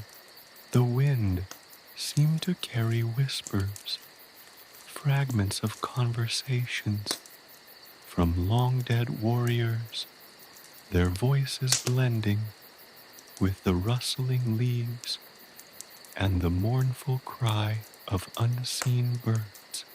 The prophecy wasn't merely a prediction, it felt like a summons, an invitation to participate in the shaping of destiny. But what was his role? Was he to be a passive observer, a witness to the unfolding events, or an active participant, a force capable of altering the course of fate? This question gnawed at him, a constant undercurrent of anxiety that threatened to overwhelm his newfound resolve. He wrestled with this uncertainty, the weight of responsibility pressing upon him with the force of a physical burden. One particularly stormy night, huddled in the library, surrounded by the scent of old parchment and dust, a flash of insight pierced the fog of confusion. He revisited a specific phrase from the raven's pronouncements, a seemingly innocuous line that had previously escaped his notice. The silver thread binds the broken pieces, weaving unity from the fray. He'd initially dismissed it as poetic flourish, but now, in the flickering candlelight, it took on a new significance. The silver thread, he realized, wasn't a literal object, but a metaphor for something intangible, yet profoundly powerful. The unity of Iceling's people. The impending conflict wasn't just a clash of armies. It was a threat to the very fabric of their community, a potential unraveling of the bonds that held them together. The prophecy, he realized with a jolt, wasn't just a prediction of war, but a call to action, a demand for unity in the face of adversity. This revelation brought a wave of both relief and a chilling apprehension. Unity, while essential, was not easily achieved. Aisling wasn't a monolithic entity. It was a complex tapestry woven from diverse strands, some of which were frayed and strained by long-standing disagreements and personal grievances. The whispers of dissent were already apparent in the village. Hushed conversations, wary glances, the subtle divisions that simmered beneath the surface of everyday life. Daire realized that his role wasn't just to decipher the prophecy, but to bridge the chasm of division that threatened to tear Iceling apart. He had to unify the people, to weave the silver thread of unity before the storm broke. The task was immense, daunting, almost impossible, yet he felt a surge of determination, a newfound purpose that stemmed from understanding the heart of the Morrigan's message. His first step was to reach out to the factions within the village, addressing the underlying tensions with patience and understanding. He began by speaking with the elders, those who held the most influence but also the deepest seated prejudices. He listened to their concerns, their fears, and their grievances, and he acknowledged their anxieties and doubts. He didn't try to impose solutions, but rather to foster dialogue, to encourage empathy and understanding. He spoke to the younger generation as well, those who were impatient for action and skeptical of the elders' cautious approach. He instilled in them the importance of unity and the potential strength of collaboration, reminding them of the rich history and enduring spirit of Iceling. He emphasized the need for cooperation, respect, and mutual support, explaining how their combined strengths would be essential in facing the looming threat. He approached the task with humility and empathy. He understood that his role wasn't to command, but to lead by example, to inspire unity through his own actions and words. He spent countless hours mediating disputes, building bridges between opposing factions, and promoting cooperation. He understood the complexities of human nature, the deeply ingrained prejudices and misunderstandings that had divided the villagers, and he sought to address them with patience and understanding. It was a slow, painstaking process, but he persevered as he worked to unify the villagers. Daire's understanding of the prophecy grew deeper. He discovered that the broken pieces referred not only to the physical divisions within Iceling, but also to the fragmented pieces of their collective history. The stories, legends, and traditions that had been lost or forgotten held the key to restoring the community's sense of purpose and shared identity. He initiated a project to gather and preserve Aisling's oral history, encouraging villagers to share their stories, their memories, and their unique perspectives. He documented their narratives, preserving them for future generations and, in the process, rebuilding a collective consciousness that had been threatened by division. These stories, he realized, were the threads that would ultimately weave the silver thread of unity. The process was transformative, not just for the community, but for Daire himself. Through his interactions with others, he gained a deeper understanding of their individual struggles, their dreams, and their fears.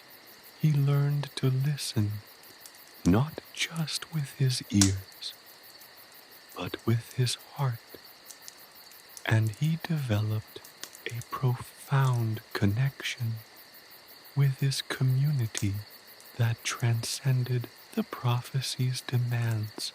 The blood-red moon, a symbol of impending doom in the raven's prophecy, began to take on a new meaning. It was still a harbinger of conflict, but it was also a symbol of transformation, a catalyst for change. The darkness before the storm was indeed immense, but within it lay the potential for profound growth and unity. As the time of the impending conflict drew nearer, Daire felt less the weight of a prophecy and more the responsibility of a leader. He wasn't simply interpreting a message from the Morrigan. He was actively participating in the fulfillment of her prophecy, not merely by surviving the storm, but by shaping it, by forging a unity that would defy even the goddess's ominous predictions. He understood now that the Morrigan's mercy wasn't a gift to be passively received. It was a challenge, a call to action, a summons to forge a future where unity triumphed over division. And under the looming threat of the gathering storm, Daire, guided by the wisdom of the past and the hopes of the future, was ready to face it, embracing destiny. The weight of the Morrigan's prophecy, once a crushing burden, now felt different. It was still heavy, yes, but it no longer suffocated him. Instead, it fueled him, giving shape and purpose to the swirling anxieties that had once threatened to consume him. The fear remained, a persistent undercurrent beneath the surface of his determination, but it was tempered now by a burgeoning sense of responsibility, a quiet conviction that he could, perhaps, make a difference. This wasn't just about deciphering cryptic riddles. It was about action, about leading his people towards a future he had a hand in shaping. He spent long nights pacing the perimeter of Iceling, his gaze sweeping across the sleeping village.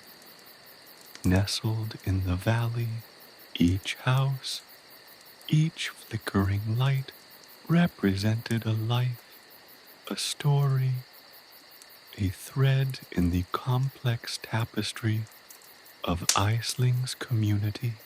He saw not just individuals, but the potential for unity, the strength that lay dormant within their shared history and their collective spirit. He knew the road ahead would be arduous, that the path to unity was fraught with challenges, but the thought no longer paralyzed him. Instead, it steeled his resolve. The transformation wasn't instantaneous. There were moments of doubt, of self-questioning.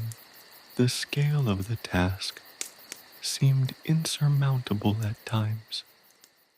Mending fractured relationships, overcoming deeply rooted prejudices, uniting a community on the brink of war. The pressure was immense, the responsibility immense, and the fear, though subdued, still lingered. He found himself returning to the battlefield, not as a haunted observer, but as a strategist seeking inspiration amongst the silent stones and the whispering wind. He spent hours there, not searching for answers, but for strength, for a connection to the ancient spirits of Aisling, for a renewed sense of his own inherent power.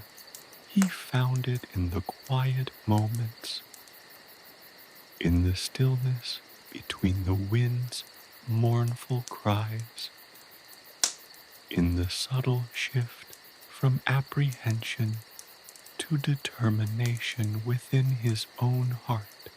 He saw reflections of his own journey in the scarred earth, in the resilience of the land itself, in the way the wildflowers stubbornly pushed their way through the cracks in the ancient stones. The battlefield, once a symbol of despair, was now a source of strength, a reminder of his people's endurance, a testament to their capacity for both destruction and resilience. His conversations with the villagers shifted. They were no longer just about mediating disputes. They became dialogues of hope, of shared dreams and collective aspirations. He found himself listening less to their words and more to the unspoken emotions behind them, the fear, the weariness, but also the quiet hope that flickered in their eyes. He encouraged them to share their fears, not as signs of weakness, but as opportunities for understanding and empathy.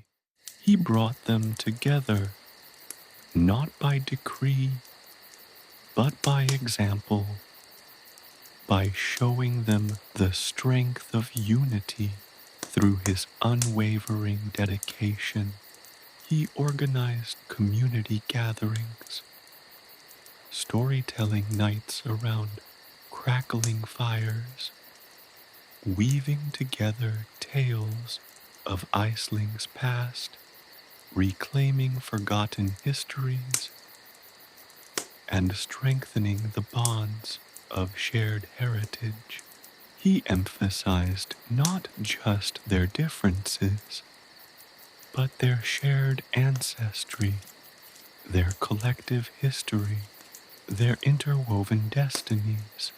He listened to their stories, their individual struggles, and he found inspiration in their resilience, their spirit, and their innate capacity for unity, he discovered the power of shared laughter, the transformative effect of collective effort.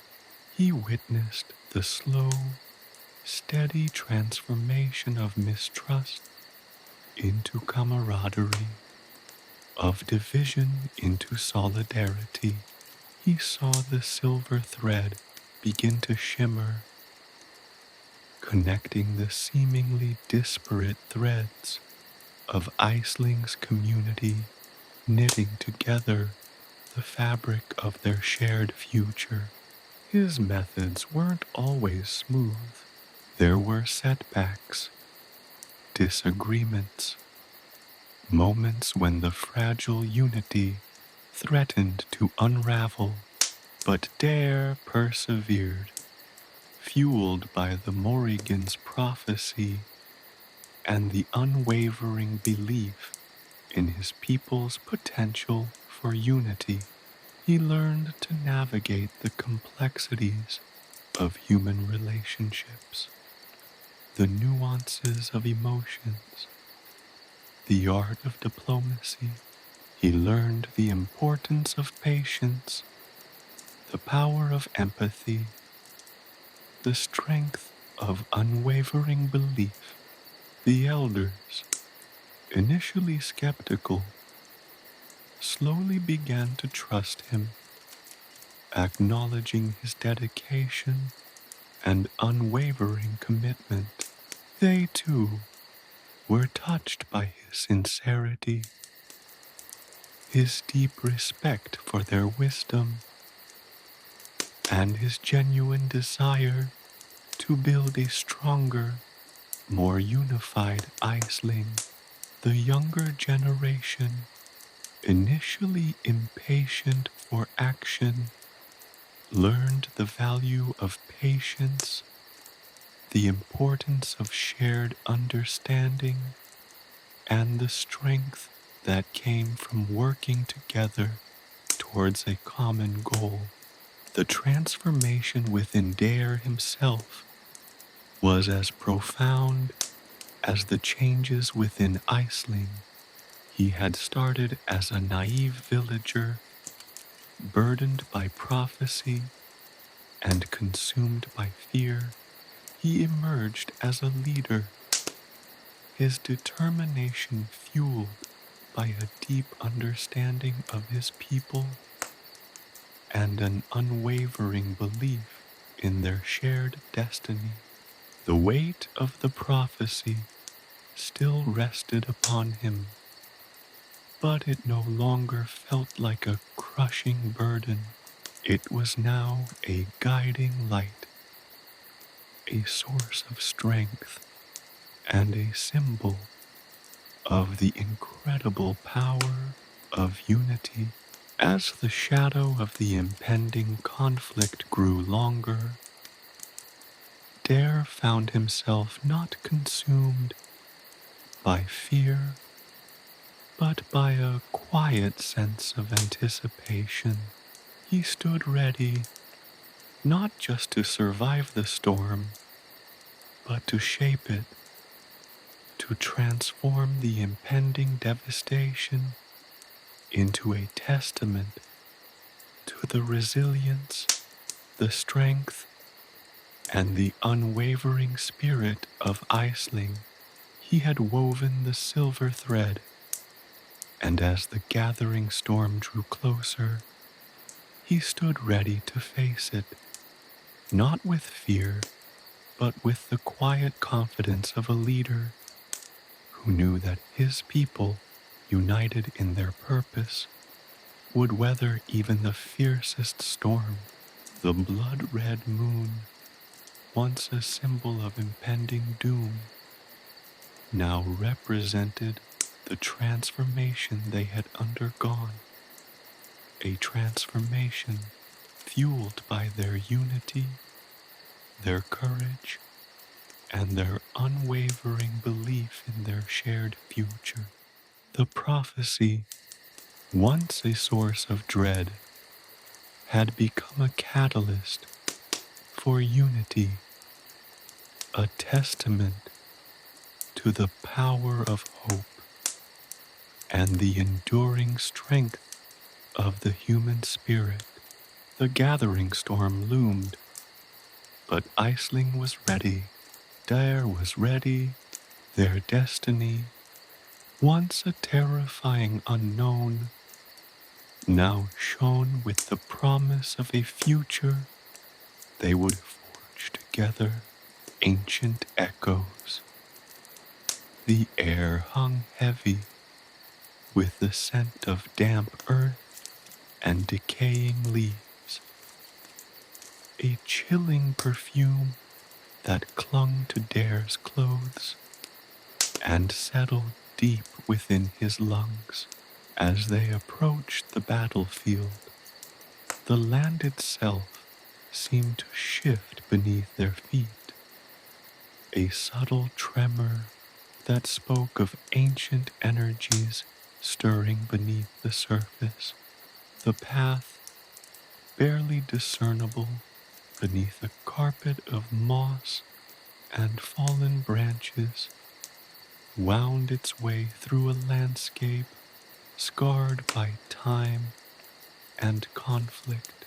Twisted, gnarled trees, their branches reaching out like skeletal fingers, clawed at the lowering sky, their silhouettes stark against the bruised purple of the twilight.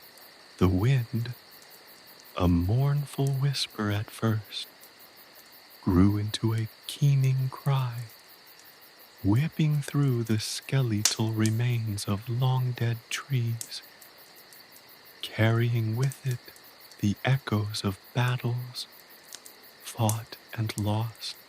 It tugged at Daire's cloak, a phantom touch that sent shivers down his spine, not of cold, but of something far older, far deeper, a resonance with the land itself, a symphony of sorrow and remembrance. The silence, when the wind briefly stilled, was even more unsettling, a thick, suffocating blanket that pressed upon them, a weight of history as palpable as the air itself. The ground beneath their feet was uneven, littered with stones of varying sizes, some smooth and worn by centuries of wind and rain, others jagged and sharp, remnants of shattered weapons and broken lives. Daire could almost feel the ghost of the fallen beneath his boots, their silent presence a constant companion on this desolate pilgrimage. Each step crunched on shattered pottery, fragments of bone and rusted metal, silent witnesses to a brutal past. He could almost taste the iron tang of blood, phantom echoes of carnage lingering in the very soil. The ancient battlefield was not merely a place, it was a living entity, a repository of memories, a silent chronicle of violence and loss. As they walked, the land whispered its story, not in words, but in the texture of the earth, the gnarled shapes of the trees, the chilling wind that seemed to carry the anguished cries of the dead. The air vibrated with an almost tangible energy, a potent mix of sorrow, fury, and a strange, unsettling stillness. It was a place where the veil between worlds felt thin, where the past bled into the present, where the whispers of the dead could be heard by those who listened closely enough. Aceling's allies, a diverse group bound together by their shared fear and a nascent hope, moved with a palpable unease. Their faces were etched with apprehension, their eyes wide with a mixture of fear and fascination. Each carried their own burdens, their own ghosts of past conflicts, and the weight of this ancient battlefield seemed to amplify their anxieties, to magnify their fears. Even the bravest among them felt a prickle of unease, a sense of vulnerability in the face of such overwhelming history. Among them was Brona, a grizzled warrior woman whose reputation preceded her. She moved with the quiet grace of a seasoned hunter, her eyes constantly scanning the surroundings, her hand never far from the hilt of her sword. The battlefield did not intimidate her. Instead, it seemed to resonate with her own deep-seated understanding of violence and survival. She saw not only the ghosts of the past, but also the echoes of the struggles she had faced herself, the battles she had fought and won. Then there was Finn, a young man barely out of his adolescence, his face pale beneath a shock of unruly auburn hair. He was a scholar, not a warrior, but the weight of prophecy and the urgency of the situation had compelled him to join Daire's quest. The battlefield's atmosphere filled him with a profound sense of unease. The whispers of the past, a stark contrast to the world of books and scrolls he knew. He struggled to reconcile the scholarly knowledge of history with the visceral reality of this place, the chilling reminder of the brutal violence that shaped their world. The group pressed onward, their footsteps muffled by the thick undergrowth. The setting sun cast long, skeletal shadows, stretching and twisting into grotesque shapes, adding to the unsettling atmosphere. The wind picked up again, its mournful cry now punctuated by the occasional snap of a dead branch, the sound echoing through the desolate landscape like a death knell. The silence between these gusts was punctuated only by the heavy rhythm of their breathing and the occasional whispered prayer. As they ventured deeper into the heart of the battlefield, the remnants of past battles became more prominent. Scattered amongst the undergrowth were the remains of ancient fortifications, crumbling walls, and broken ramparts, mute testament to a forgotten war. Skulls, bleached white by the elements, peeked out from the earth, haunting reminders of the countless lives lost in this forsaken place. The air grew colder, a tangible chill that seeped into their bones, a palpable sense of foreboding hanging heavy in the air. The landscape itself seemed to shift and change, the shadows lengthening and twisting, creating an illusion of movement, of restless spirits pacing the battlefield. The wind whispered names, fragments of forgotten battles, tales of heroism and treachery, weaving a chilling tapestry of the past.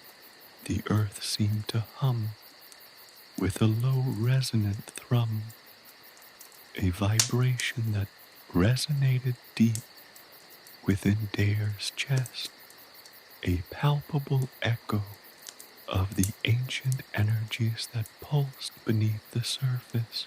Suddenly, a raven landed on a gnarled branch overlooking the group. It was a creature of immense size and striking beauty, its feathers the color of midnight, its eyes gleaming with an unnatural intelligence. The raven watched them, its gaze intense, unwavering, a silent observer of their journey.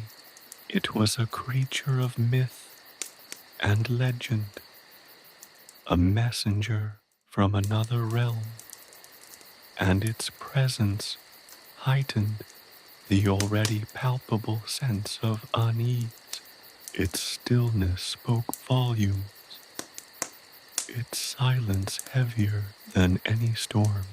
It felt as though the battlefield itself held its breath, waiting for a long moment.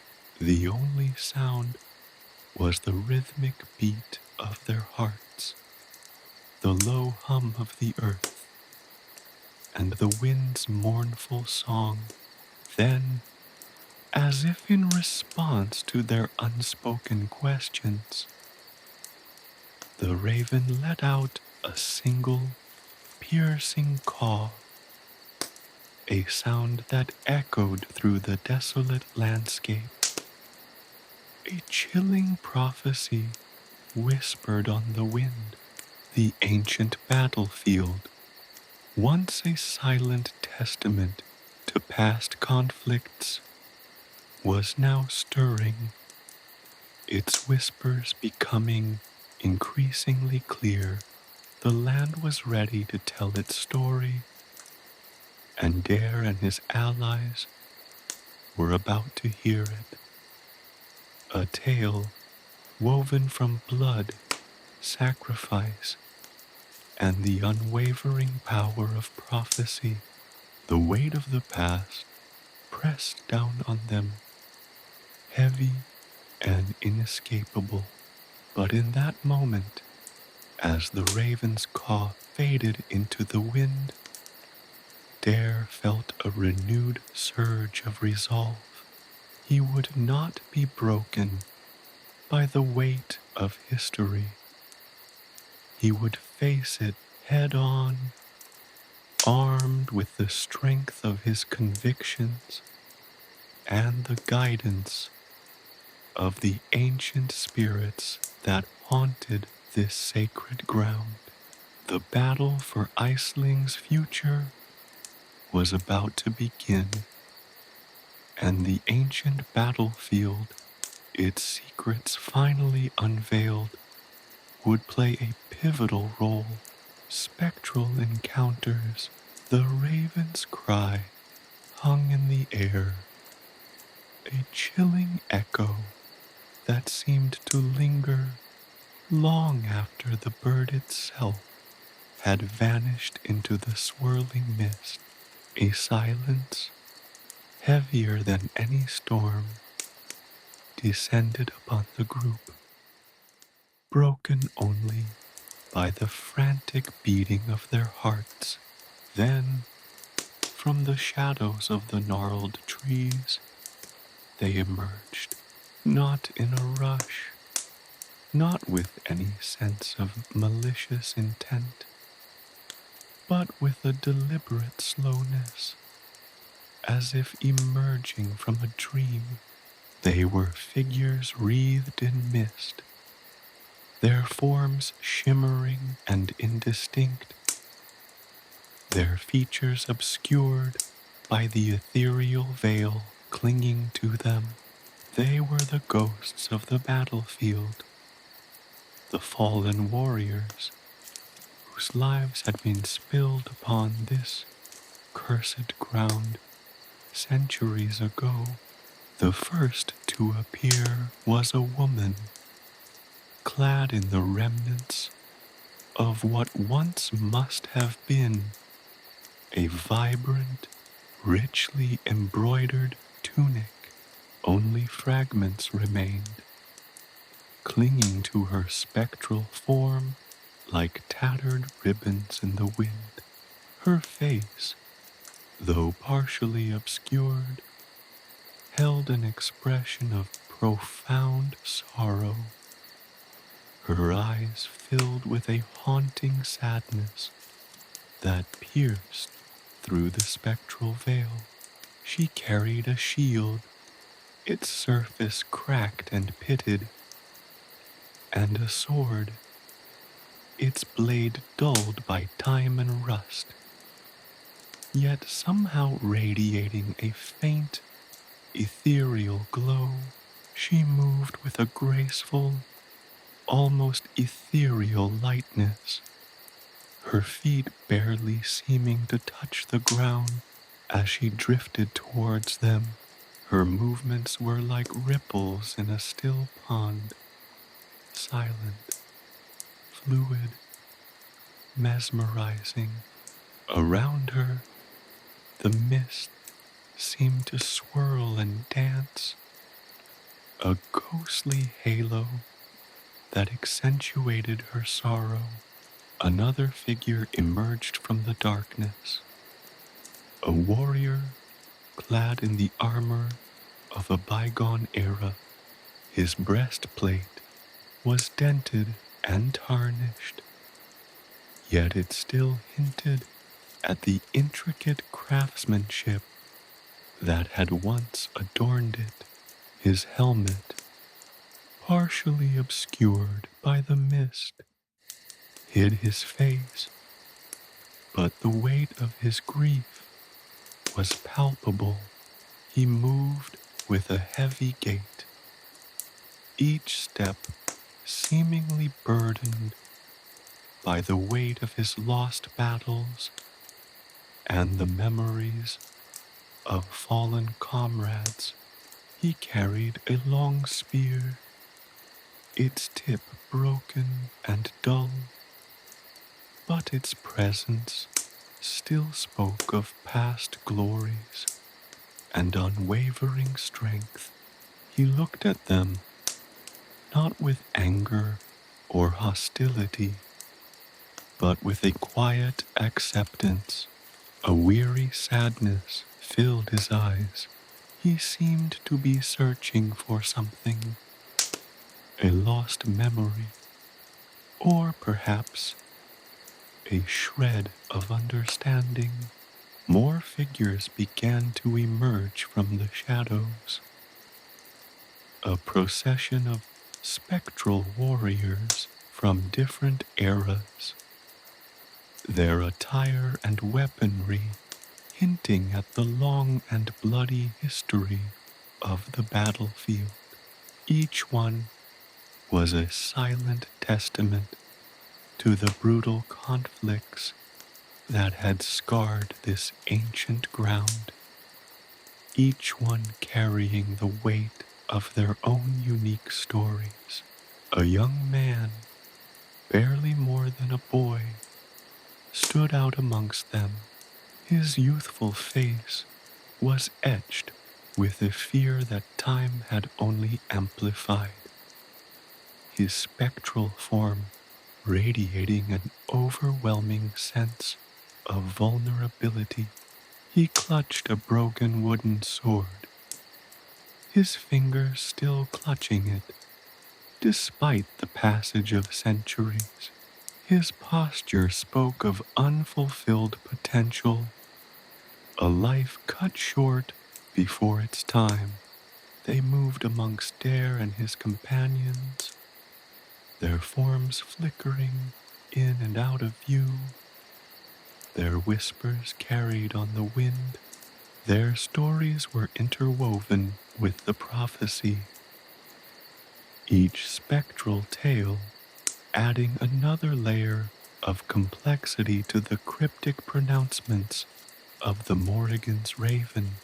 They spoke not in words, but in images and emotions, their experiences flashing before the eyes of the living. One vision showed a fierce battle under a blood-red moon, a clash of steel and screams, a maelstrom of violence and death. Another depicted a desperate siege, a city under attack, its defenders fighting valiantly against overwhelming odds. Each spectral encounter revealed a fragment of the battlefield's history, a piece of the larger puzzle that Daire was trying to solve. Amongst these ghostly warriors were also glimpses of moments of peace, whispers of love and loyalty that had flourished amidst the chaos.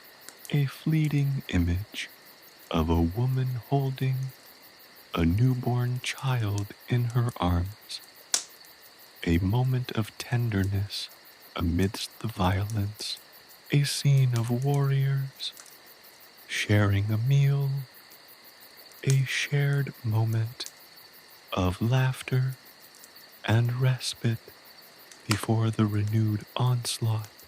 The visions weren't just random flashes, they formed a narrative, telling a story of courage and sacrifice, of love and loss, a tapestry woven from the threads of countless lives lived and lost on this cursed ground.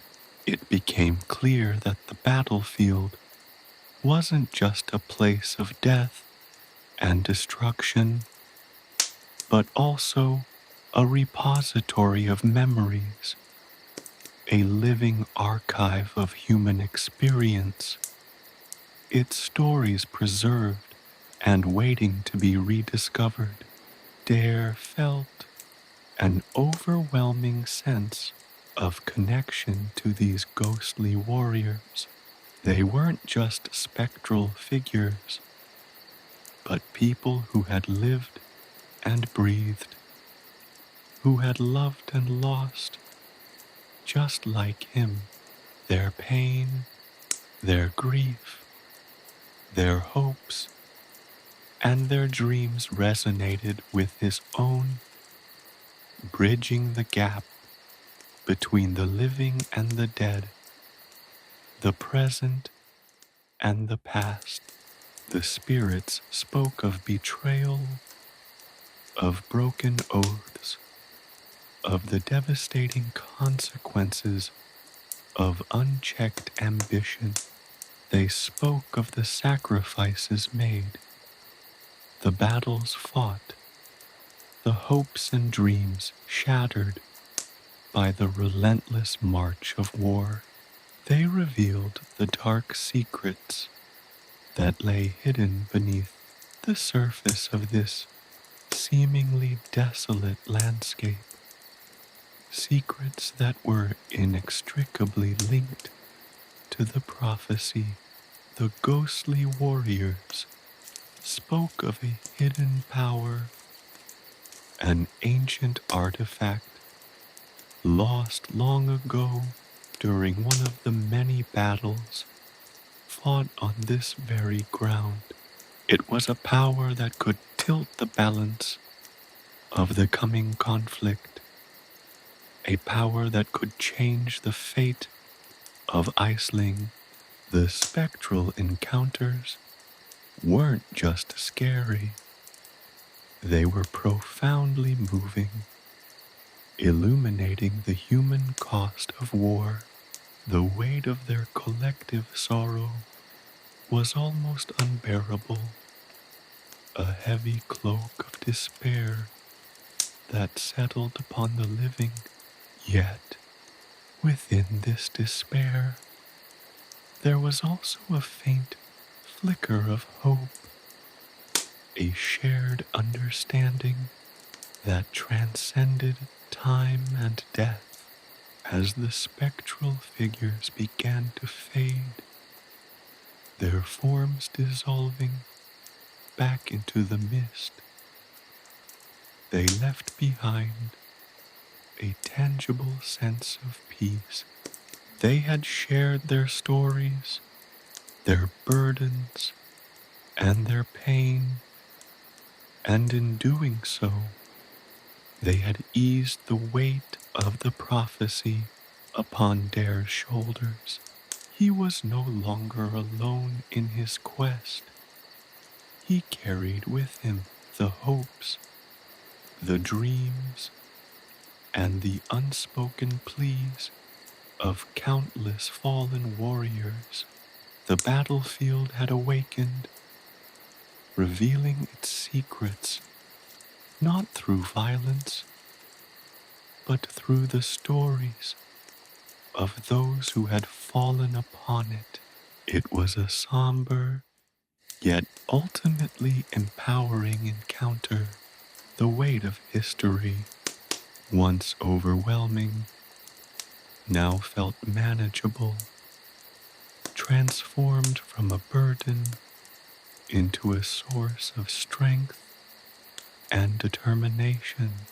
Daire stood tall, his heart filled with the combined weight of the past and the unwavering determination to face the future. The prophecy was no longer a distant, foreboding whisper.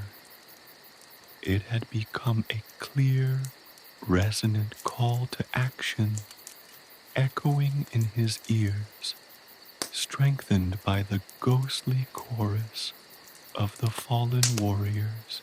The battle for Iceling's future was about to begin, and Daire, armed with the knowledge and the strength gleaned from his spectral encounters, was ready. Strategic planning. The ghostly chorus faded, leaving Daire standing alone under the blood-red moon. The weight of the battlefield's history settling upon him like a cloak. But it was a different kind of weight now. Not the crushing burden of fear and uncertainty, but a weighty responsibility, a tangible connection to the past that fueled his resolve. The spectral warriors had revealed more than just the history of the battlefield. They had revealed the hidden weaknesses of their enemies, the cracks in their seemingly impenetrable armor, the whispers of betrayal, the echoes of broken oaths, and the lingering resentment among certain factions within the enemy ranks were all clues Daire could use to his advantage. He spent the remaining hours before dawn poring over maps, meticulously studying the terrain. The battlefield itself was a treacherous maze of ravines, rocky outcrops and dense forests, offering both opportunities and perils. He identified strategic choke points, natural defensive positions, and potential flanking maneuvers. He traced the routes the enemy was likely to take, considering their probable strengths and weaknesses. His mind, sharpened by the spectral encounters, worked with an almost supernatural clarity, piecing together a plan with the precision of a master strategist. His initial strategy focused on exploiting the internal divisions within the enemy ranks. He knew of a simmering feud between two powerful warlords, a rivalry that could be leveraged to sow discord and fracture their unity. He devised a plan to subtly amplify this existing friction, using carefully crafted messages and strategically placed spies to spread misinformation and distrust. He wouldn't fight them all at once. He would break them apart before they could even fully muster their forces. The plan hinged on speed and surprise, a swift, decisive strike at a vulnerable point in the enemy lines, timed to coincide with the peak of the internal conflict, was crucial to his success. He needed to strike hard and fast, creating chaos and disarray before they could regroup and counterattack. It was a risky strategy, relying heavily on precise timing and the element of surprise. But the potential rewards outweighed the risks. Dawn broke, painting the sky in shades of blood orange and bruised purple, mirroring the ominous mood of the impending battle. Daire gathered his allies, a small but fiercely loyal band of warriors, chosen for their skills and their unwavering loyalty. He presented his plan, explaining the rationale behind each carefully considered move, highlighting the potential advantages and acknowledging the inherent risks. He spoke not with the authority of a king, but with the conviction of a leader who understood the battlefield and the enemy as intimately as he understood his own strengths and weaknesses. Aisling, his childhood friend and a gifted strategist in her own right, offered valuable insights, pointing out potential blind spots and suggesting modifications to his plan. Her sharp intellect and keen observation skills were instrumental in refining his strategy, ensuring it accounted for every conceivable contingency. Liam, a seasoned warrior with unmatched combat skills, provided a practical assessment of the plan's feasibility, identifying potential logistical hurdles and suggesting pragmatic solutions. His experience ensured that the strategic blueprint was grounded in reality, making it not just a theoretical concept, but a viable plan of action. Fionn, a skilled scout with an uncanny ability to blend into the environment, was tasked with gathering intelligence, ensuring that Daire's plan remained adaptable to any unforeseen changes in the enemy's disposition. His insights kept them informed, making sure their strategy was always one step ahead. The team, united by a shared purpose and bound by their mutual respect, worked tirelessly to prepare for battle. They spent the day meticulously organizing their forces, distributing supplies, and sharpening their weapons. Each member of the group took on their designated role, their individual strengths complementing each other, creating a force far greater than the sum of its parts. Daire's strategic plan wasn't just about military maneuvers. It incorporated elements of psychological warfare. He knew that fear and uncertainty could be as devastating as any weapon.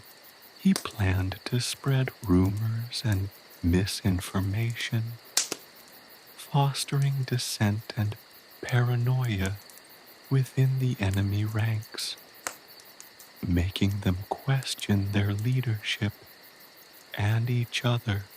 This was not just a battle to be won on the physical battlefield. It was a battle to be waged in the minds of their enemies. In the evening, under the waning blood-red moon, Daire gathered his forces for a final briefing. He spoke of the sacrifices that had been made on that very ground, the stories of the fallen warriors who had fought and died here centuries ago. He reminded them that they weren't just fighting for their own survival, but for the future of Iceling, for the legacy of those who came before them. He spoke of honor and courage, reminding them of the strength that lay within each of them, the strength they needed to face the coming challenge. His words resonated deeply within his allies, bolstering their resolve and reinforcing their shared determination.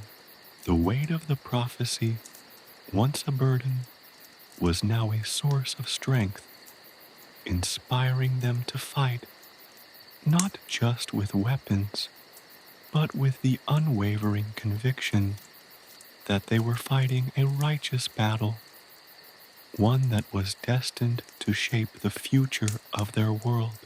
The night before, the battle was filled with quiet preparation.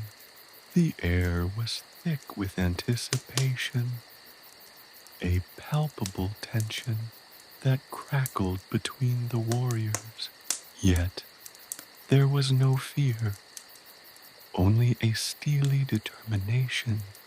Daire, armed with his strategy, his allies, and the knowledge gleaned from the spectral encounters, felt a strange sense of calm.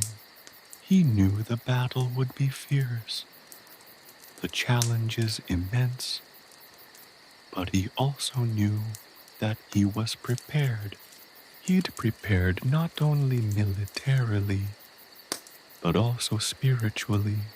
He'd sought guidance from the Morrigan, not through direct communication, but through quiet contemplation, reflecting on the raven's cryptic pronouncements, searching for deeper meaning within the prophecy.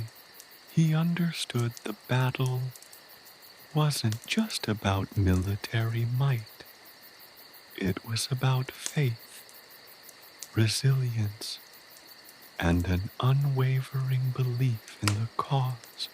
He was fighting for the future of Iceland, for the souls of those who had perished on this cursed ground, and for the chance to write a new chapter in their shared history, one not stained with bloodshed and betrayal, but infused with hope and renewed strength.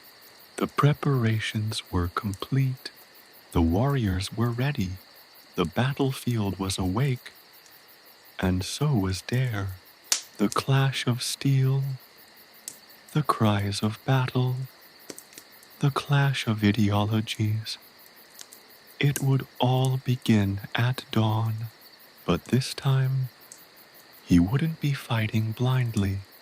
He would be fighting strategically, with a plan, with allies, and with the weight of history and the whispers of the fallen to guide him.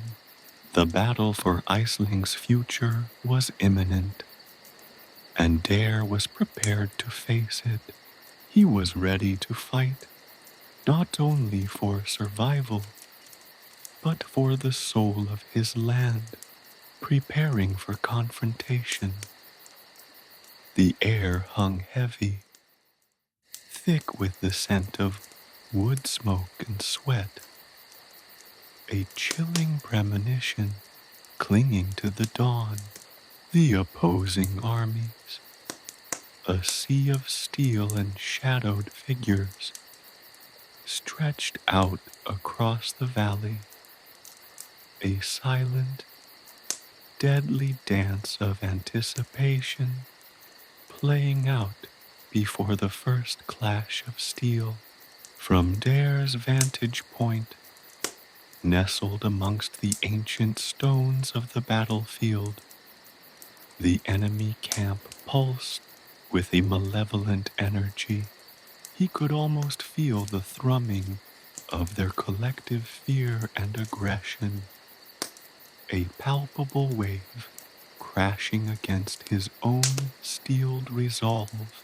Their banners, emblazoned with symbols of conquest and brutality, snapped in the pre-dawn breeze, a mocking counterpoint to the quiet resolve of his own small band. Aisling, beside him, her hand resting lightly on the hilt of her sword, mirrored his grim assessment. "They outnumber us 10-1, she whispered, her voice barely audible above the rustling of leaves and the distant murmur of the enemy camp.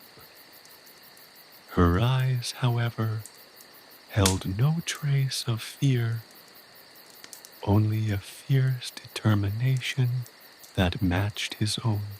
Years of training, countless hours spent honing their skills, had prepared them for this moment. But the sheer scale of the opposing force was daunting, even to seasoned warriors like themselves. Liam, ever the pragmatist, checked their supplies one last time, his movements precise and efficient. "Ammunition is sufficient, but we'll need to conserve our resources," he reported, his voice low and steady.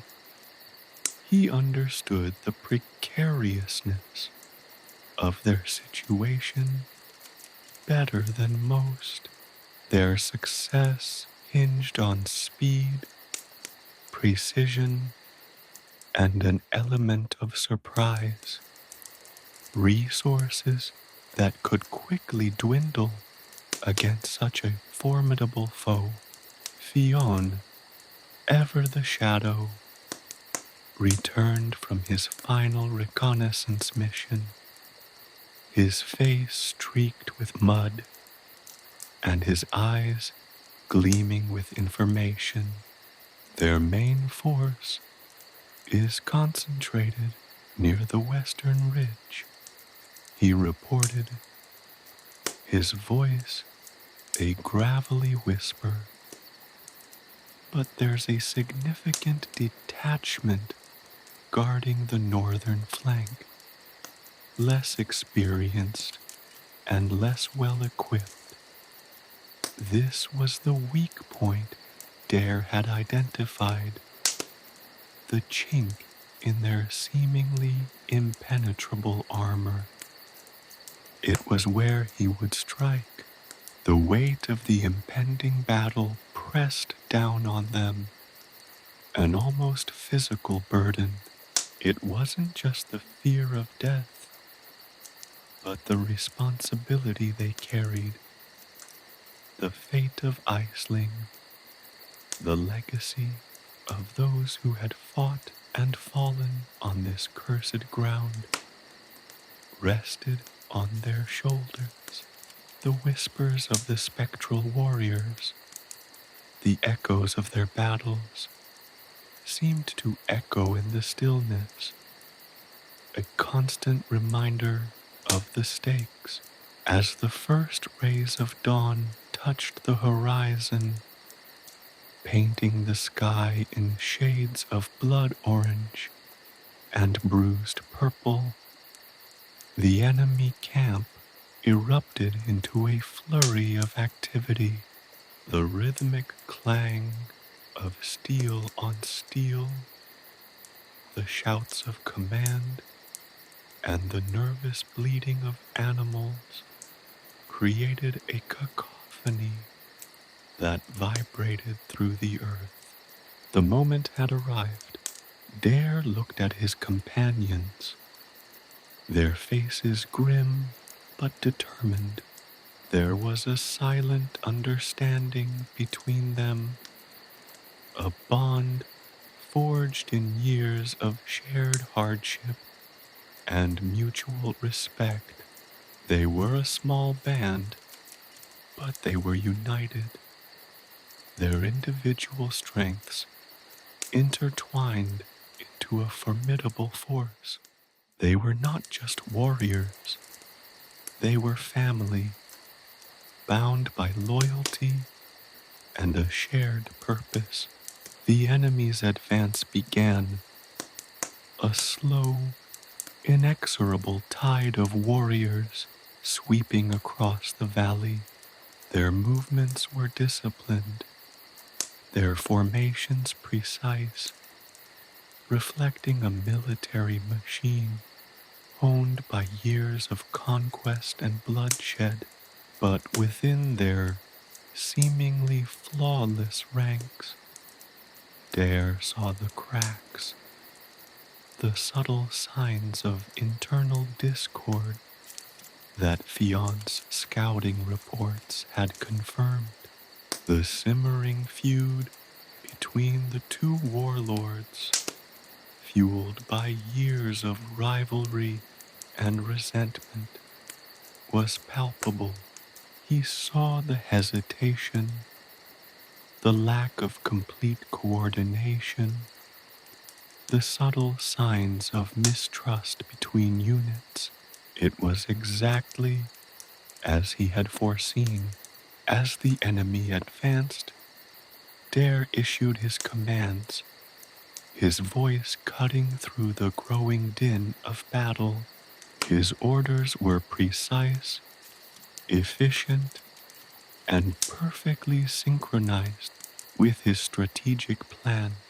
Liam's seasoned warriors formed the spearhead of the attack, their assault carefully timed to coincide with the distractions created by Fion's diversionary tactics in the north. Aisling, with her keen tactical mind, directed the overall movements, ensuring that their forces remained flexible and responsive to the ebb and flow of the battle. Her insights, born from years of study and experience, proved invaluable, guiding their forces with precision and skill. She coordinated their defense and maneuvered their forces through choke points with precise timing.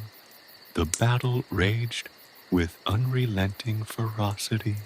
The clash of steel, the screams of the wounded, and the thunder of hooves created a maelstrom of chaos and destruction. But amidst the pandemonium, Daire's plan began to unfold with chilling precision. Fion's carefully orchestrated diversion drew a significant portion of the enemy forces away from the main attack, creating a strategic gap that Liam's warriors exploited with deadly efficiency. The less experienced northern detachment, caught off guard, crumbled under their assault, their ranks breaking under the weight of the sudden attack. As the chaos intensified, Daire subtly amplified the existing internal conflict within the enemy ranks. Carefully placed spies, using code words and pre-arranged signals, spread misinformation and distrust amongst the opposing warlords, exacerbating the existing tension and sowing further discord. The warlords, already suspicious of one another, became increasingly isolated. Their commands were contradictory. Their units fought amongst themselves, further weakening their already faltering defense. The battlefield transformed into a scene of utter confusion as the enemy army fell apart, their superior numbers proving to be a liability rather than an asset. The seeds of discord, sown by Daire's strategy, had blossomed into a harvest of chaos. The battle was far from over, but the tide had turned. The enemy, once a monolithic force, was now fractured and disorganized. Their initial confidence replaced by fear and doubt. Daire and his allies, outnumbered but undeterred, continued to fight with relentless precision, each move carefully calculated and executed with lethal effectiveness. The final hours of the battle were a blur of furious action, a desperate struggle for survival. But with each passing moment, Daire felt the tide shift further in their favor. The Morrigan's prophecy, initially a cryptic riddle, now felt like a guiding hand, leading them toward victory. As the sun began to set, casting long shadows across the blood-soaked battlefield, the last vestiges of the enemy army were routed. The once formidable force was broken, their numbers decimated, their spirit crushed. Victory, hard won and costly, was theirs. Silence descended upon the battlefield, a stark contrast to the tumult that had preceded it. The air was thick with the smell of blood and smoke, the ground littered with the fallen. Daire, his body weary, but his spirit unbroken, looked across the field at his companions. They stood together, a testament to their courage, their loyalty, and the power of a plan executed with precision and unwavering determination. The battle was won, but the cost of victory would linger long after the echoes of war faded into the silence of the night. The future of Aisling was secured, but the scars of the battlefield would remain, a poignant reminder of the sacrifices made to protect it. The blood-red moon, once a harbinger of doom, now seemed to hang in the sky, a silent witness to their hard-fought victory. Unexpected revelation. The silence that followed the rout was not the peaceful quiet of a settled night.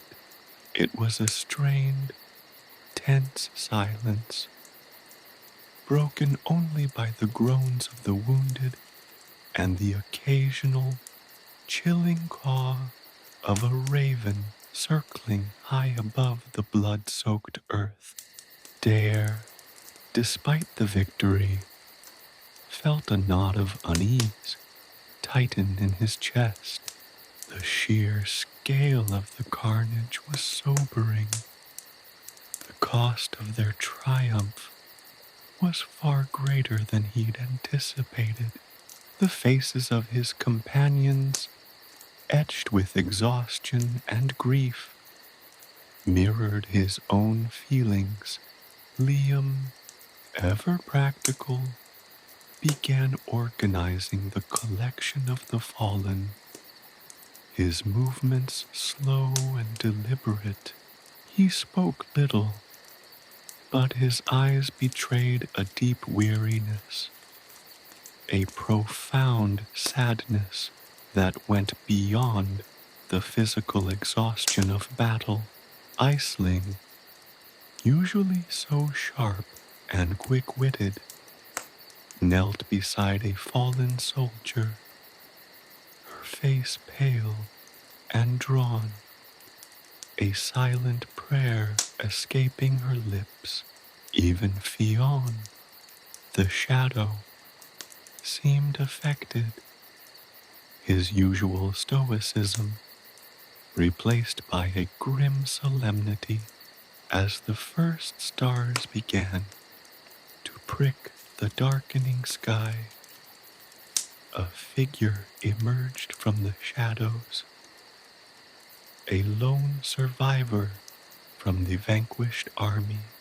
He was a young man, barely more than a boy, his armor torn and stained crimson, his face streaked with dirt and blood. He was unarmed, his weapon discarded, his eyes wide with terror and despair. Daire, initially hesitant, approached the young man cautiously. He held no weapon, his intentions purely to ascertain information. The young man trembled, his breath coming in ragged gasps. Daire, sensing the young man's fear, spoke softly, his voice laced with a surprising empathy. "Who are you?" Daire asked. his voice low and calm. "Where do you come from?" The young man looked up at Daire, his gaze revealing a mixture of fear and desperation. I, I am Reese," he stammered, his voice barely a whisper. "I am from the north, from the lands beyond the whispering woods." This was unexpected. The enemy army was composed primarily of soldiers from the southern kingdoms, their allegiance to the tyrannical King Maeve well known. The presence of a northern soldier amongst their ranks was baffling, a perplexing detail that cast a new and ominous shadow over their hard-won victory. "But the King Maeve's army," Daire began, his voice laced with confusion. "You are from the north. Why were you fighting with them?" Reese swallowed hard, his eyes darting nervously. "We were not fighting with them," he whispered, his voice barely audible. "We were fighting against them. We were prisoners of war, forced to fight for Maeve, under threat of death to our families. The northern warlord, Lord Arian, he made a pact with Maeve, a pact of desperation, forged in secret. He gave us to her, his own people, as tribute, as a ransom for his kingdom. He believed it was our blood that would save his land." A wave of shock washed over Daire. The revelation was astounding, completely altering his understanding of the conflict. He had believed they were facing a unified enemy, a single powerful force driven by ambition and conquest. Now, it seemed, they had been battling against a far more intricate tapestry of treachery, a complex web of alliances and betrayals, of forced loyalties and desperate bargains. Reese continued, his voice gaining a measure of strength as he shared his story. He spoke of the brutal conditions they had endured, the starvation, the relentless beatings, the constant fear of death.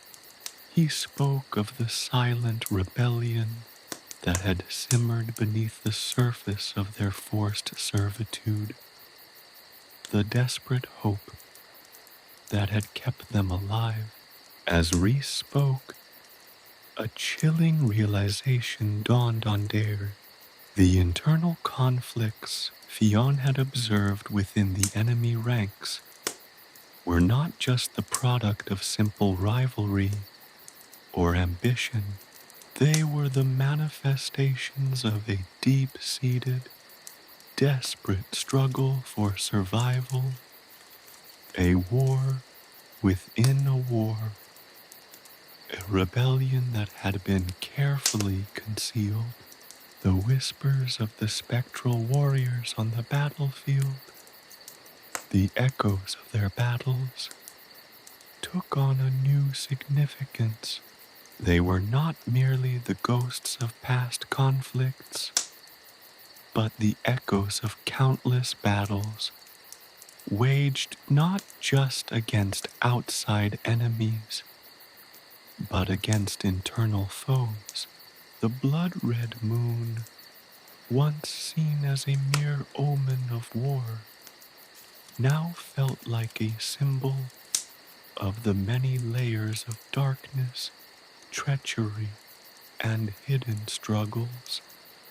that underpinned this conflict. This revelation had profound implications. Their victory, while hard won, was not the end of the conflict. It was a turning point, a shift in the balance of power. But the deeper struggle, the true war, had only just begun. The northern kingdoms, now revealed as unwilling allies of Maeve, presented a different set of challenges, new complexities that required a fresh strategy. The true enemies were not just those who wielded swords and commanded armies, but those who manipulated from the shadows, who forced loyalties and traded lives for political gain. Daire felt the weight of this newfound knowledge settle heavily on his shoulders. The war was far from over. The prophecy of the Morrígan, initially a promise of hope, now felt like a chilling forewarning, a glimpse into a future far more complex and dangerous than he could have ever imagined. The battle had been won, but the war was far from over. He realized he would have to forge new alliances, navigate a labyrinthine political landscape, and unearth a conspiracy that threatened not just his own kingdom, but the entire land. The dawn broke, casting a pale, ethereal light over the ravaged battlefield. The victorious army, exhausted but triumphant, stood amidst the carnage, their faces etched with a mixture of exhaustion and uncertainty. They had won a battle, but the true war, a war of deception and betrayal, had only just begun. The blood-red moon, a silent witness to this unexpected revelation, hung low in the sky, its ominous glow hinting at the dark secrets and challenges that lay ahead. The raven's prophecy had been fulfilled in a way neither Daire nor his allies could have predicted. The mercy had been bestowed, not in the absence of violence, but in the exposure of a hidden enemy, a conspiracy that had plunged their land into chaos and uncertainty. The unexpected revelation, like a crack in a dam, threatened to unleash a torrent of unforeseen consequences. Daire knew that the fight was far from over. The weight of this new knowledge pressed upon him, a chilling reminder of the intricate, treacherous path that lay ahead. The battle for Aisling's future had just entered a new and terrifying phase. The battle commences. The first clash of steel echoed like a thunderclap across the blood-soaked field. King Maeve's forces, initially taken aback by the unexpected assault, rallied with a ferocity born of desperation. Their ranks, though depleted, were still formidable. A wall of shields and spears pushing back against Daire's advance. Liam, at the forefront with his axe gleaming, carved a path through the enemy lines, his every swing a symphony of death and destruction. Aisling, her face grim, moved with a grace that belied her lethal skill with a blade, weaving through the chaos, her twin daggers flashing in the dim light. Fionn, a silent phantom, slipped through the fray, his movements swift and deadly, leaving a trail of fallen foes in his wake.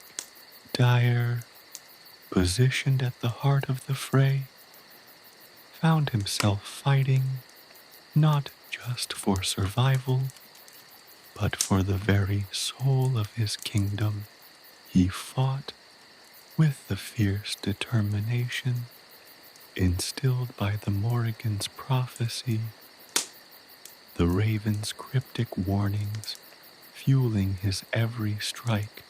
His sword, imbued with the strength of his ancestors, sang a song of defiance against the encroaching darkness. He parried a blow meant to cleave him in two, the force jarring his arm. Yet he felt no fear, only a burning resolve to protect those who fought beside him. The battle raged, the air filled with the screams of the dying, the clang of steel on steel, and the guttural war cries of the combatants. The ground beneath their feet trembled, soaked in a crimson tide that reflected the blood-red moon hanging ominously overhead.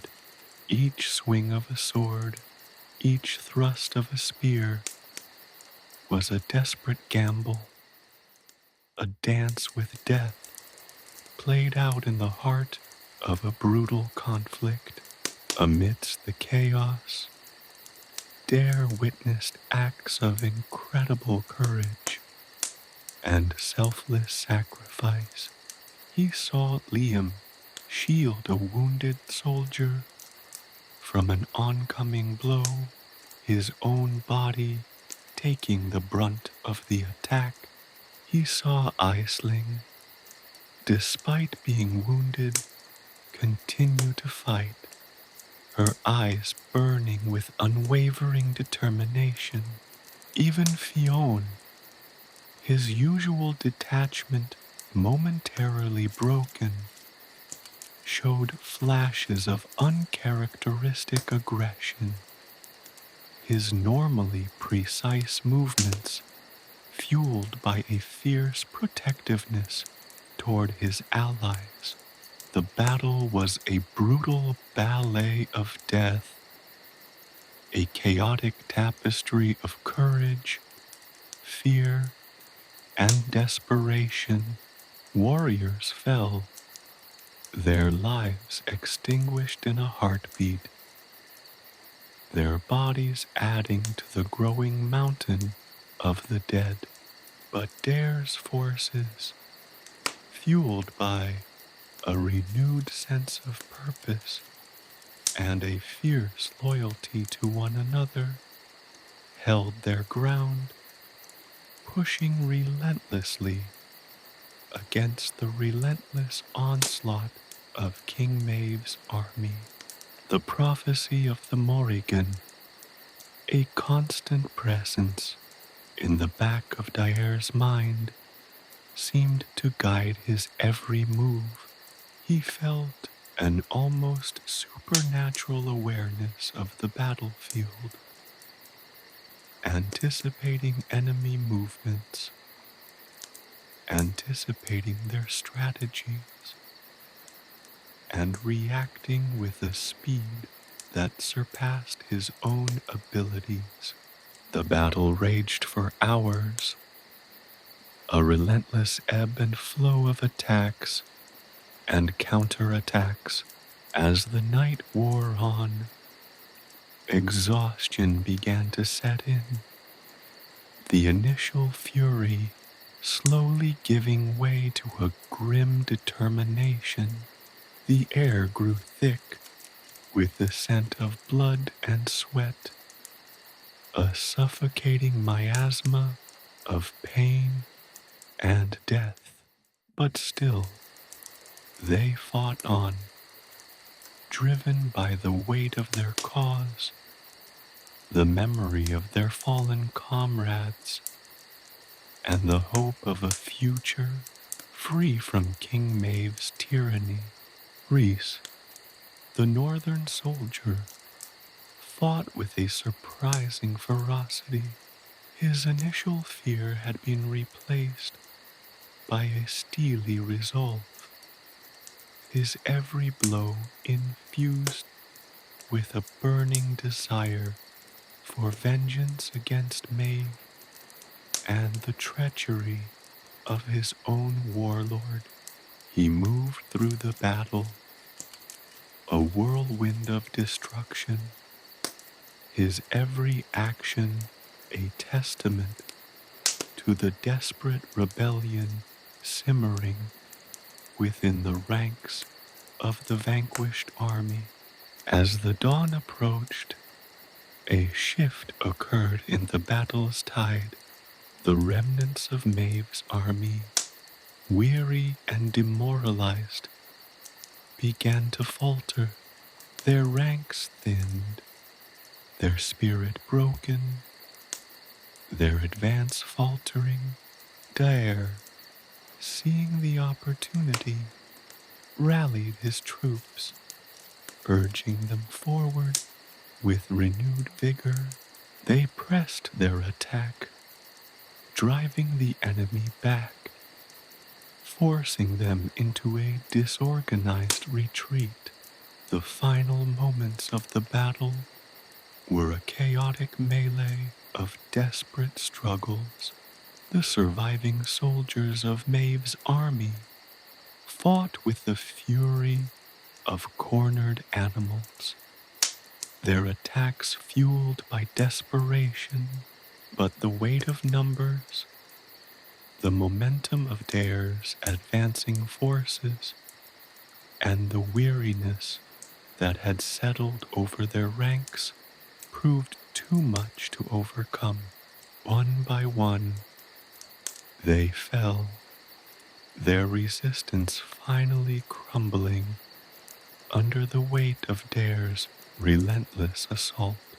As the last of Maeve's soldiers broke and fled, a sense of exhausted triumph washed over Daire and his allies. The battle was won, a hard-fought victory, bought with a heavy cost.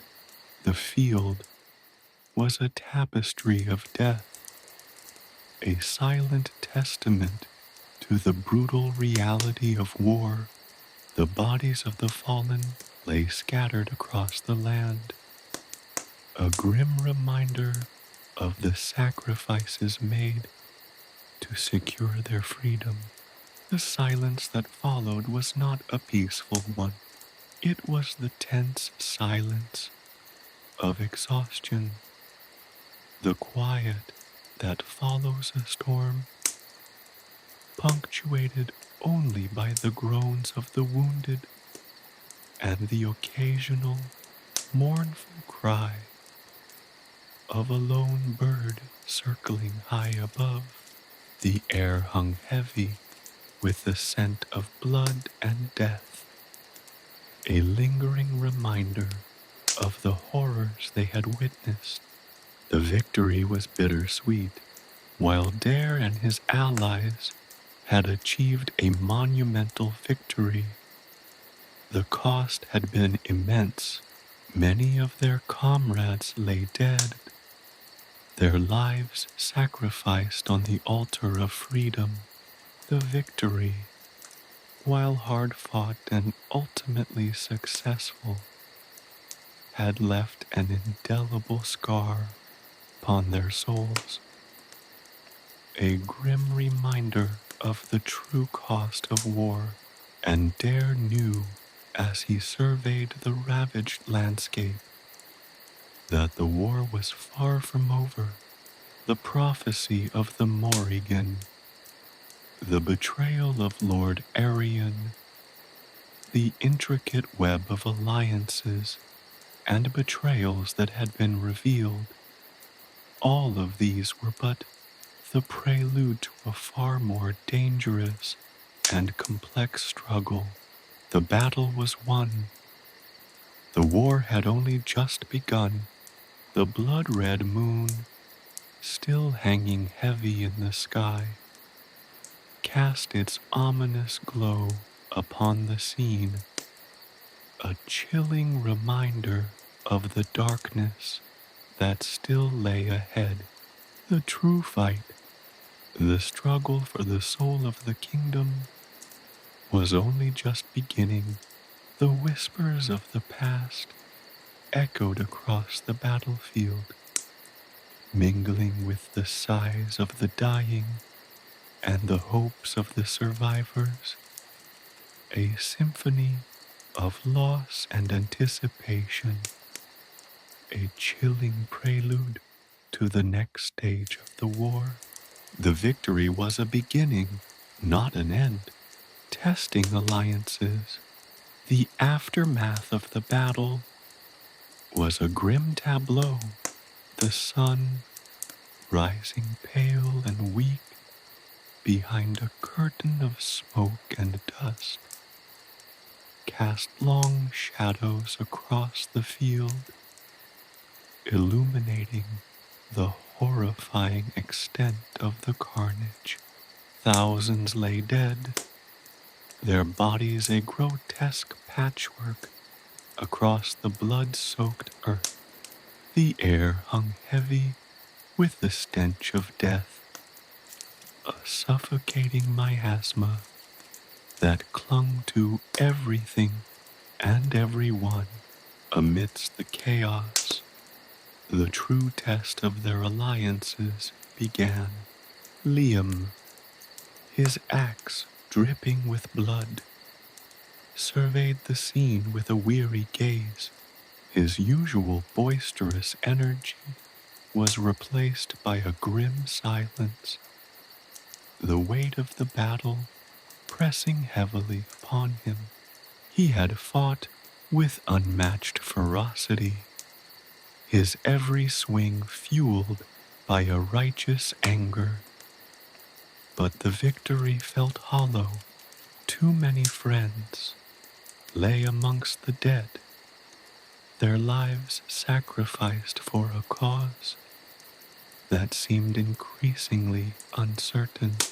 He sought out Aisling, his heart heavy with the unspoken fear that she might be among the fallen, finding her tending to a wounded soldier.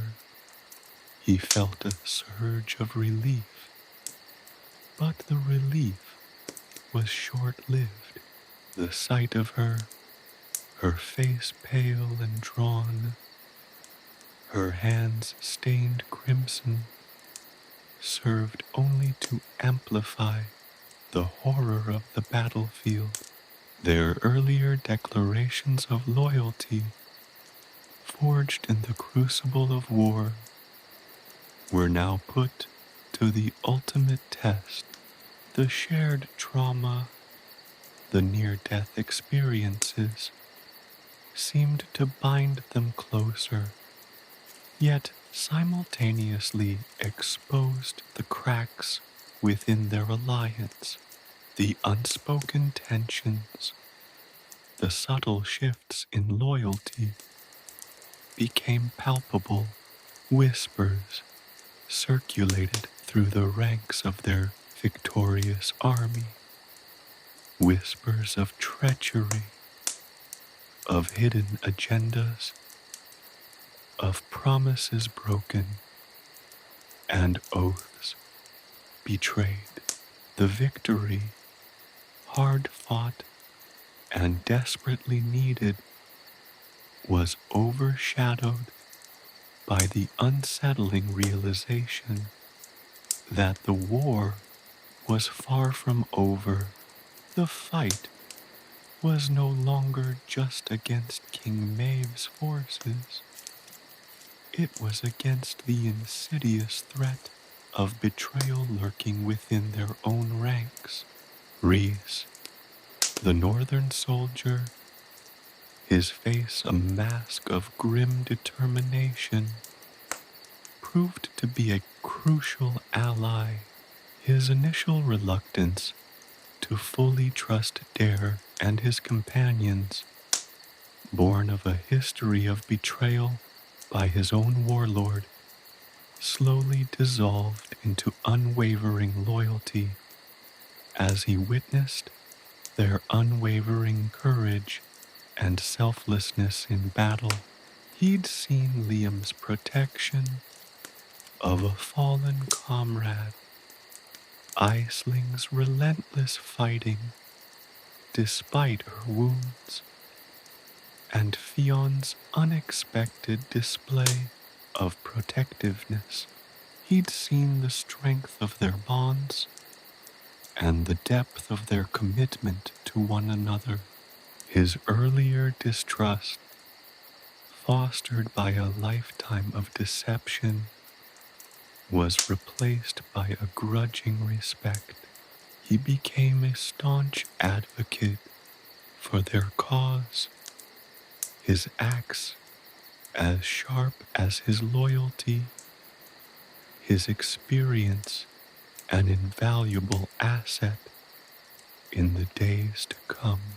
However, the alliance with the Fae folk, forged under the blood-red moon, proved more fragile. The capricious nature of their Fae allies meant that trust was a precarious commodity. Their willingness to fight alongside them had been invaluable in the battle, their otherworldly abilities turning the tide at critical moments. Their seemingly effortless skill in combat had been instrumental in the victory, yet their actions were often unpredictable and, at times, inexplicable. Their reasons for assisting Daire remained unclear, clouded in riddles and cryptic pronouncements, leaving Daire unsure of the true nature of their loyalty. There were moments when they seemed to fight alongside him out of a genuine desire to aid his cause, and other moments when their actions suggested that their motives were far less altruistic. The most jarring revelation came from within Daire's own inner circle, a seemingly insignificant act of kindness, a shared glance, a seemingly innocuous whispered conversation. These details, overlooked amidst the chaos of battle, were later pieced together to reveal a disturbing pattern of deception. A close friend, one who Daire had considered a brother, was revealed to have been secretly communicating with King Maeve's spies. This betrayal, a venomous stab in the back that came from a source so close, shook Daire to his core. It shattered his trust, leaving him reeling from the shock and the profound betrayal of loyalty. The revelation sent waves of doubt and suspicion through his ranks. The aftermath of the battle wasn't just about counting the fallen. It was a brutal process of sorting through the rubble of broken promises and calculating the true cost of victory. The celebration was muted, the joy tempered by the pervasive undercurrent of distrust. The celebration was more of a tense vigil than a true celebration, a moment of respite before facing the harsh realities of the impending future. The battlefield, transformed into a macabre accounting of gains and losses, served as a stark reminder of the precariousness of alliances, the fleeting nature of trust, and the ever-present danger of betrayal.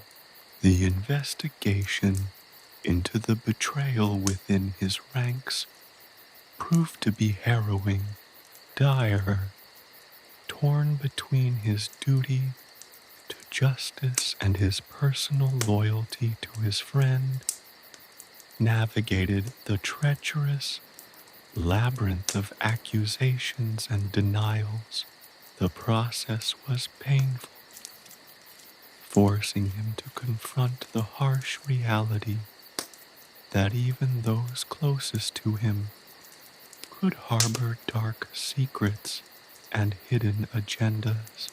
The quest for the truth was a torturous journey, leading him through a network of whispers and half-truths, revealing a conspiracy that went deeper than he ever could have imagined. In the quiet hours following the battle, Aisling and Liam worked tirelessly to care for the wounded.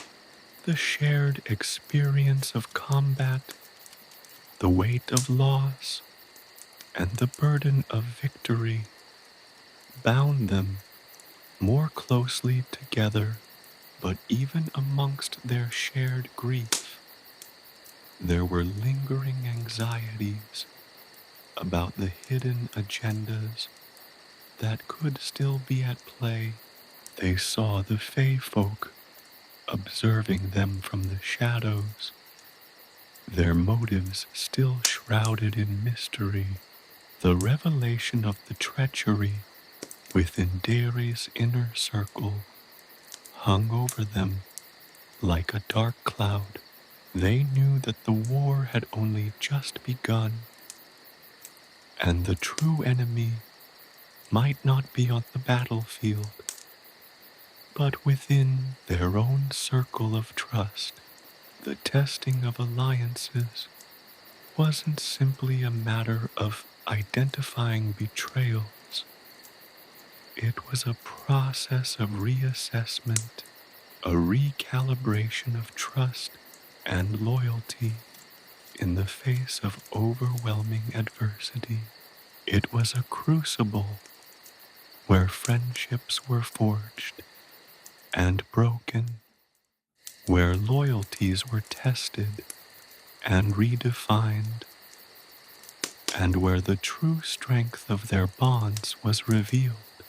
Daire learned that true strength lay not only in military prowess, but in the unwavering loyalty of those who fought by his side, and in the courage to confront the betrayals within his own ranks.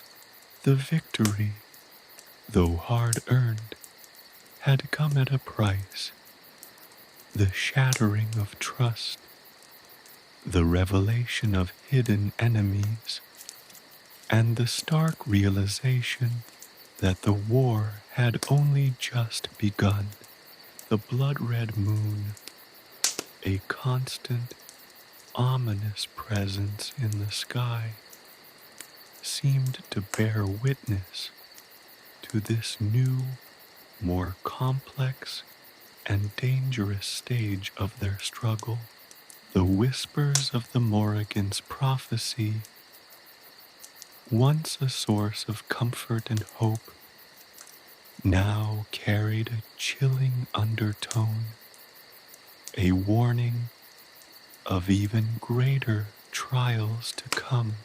The path ahead was fraught with peril, but Daire, strengthened by the crucible of battle and the painful lessons learned, was ready to face whatever lay ahead, knowing that the true fight for the soul of his kingdom was only just beginning. Strategic maneuvers.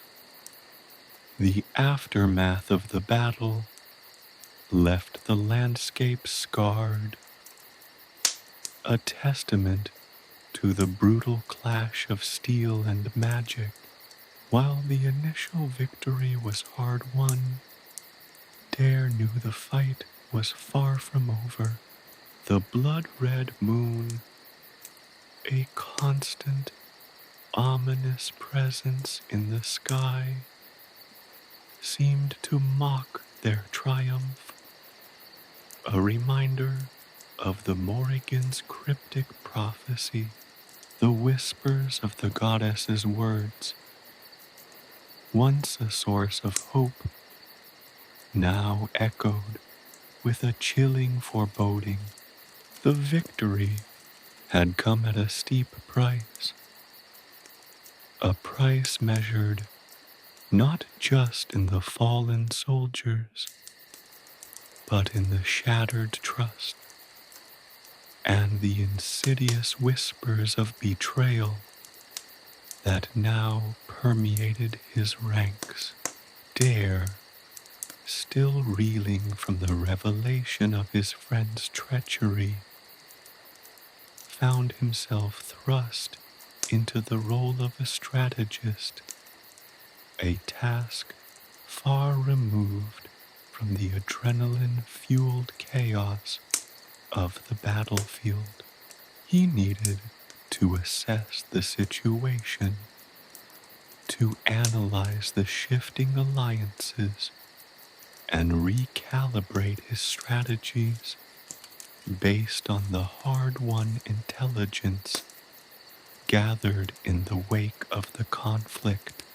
The initial euphoria of victory was replaced by a grim determination, a steely resolve tempered by the bitter taste of betrayal. His first priority was the wounded. Aisling, despite her own injuries, worked tirelessly alongside Liam, their faces etched with exhaustion and worry. They moved through the makeshift hospital, tending to the injured soldiers, their actions a silent testament to their unwavering commitment. Daire watched them, a quiet pride swelling within him at their dedication, their loyalty, forged in the crucible of battle, remained unshaken, a beacon of hope amidst the storm of uncertainty. But the wounded were not the only casualties. The victory had exposed the vulnerabilities within their ranks, the cracks in the alliances that had seemed so solid before the battle. The Fey folk, their motives still shrouded in mystery, remained a wild card.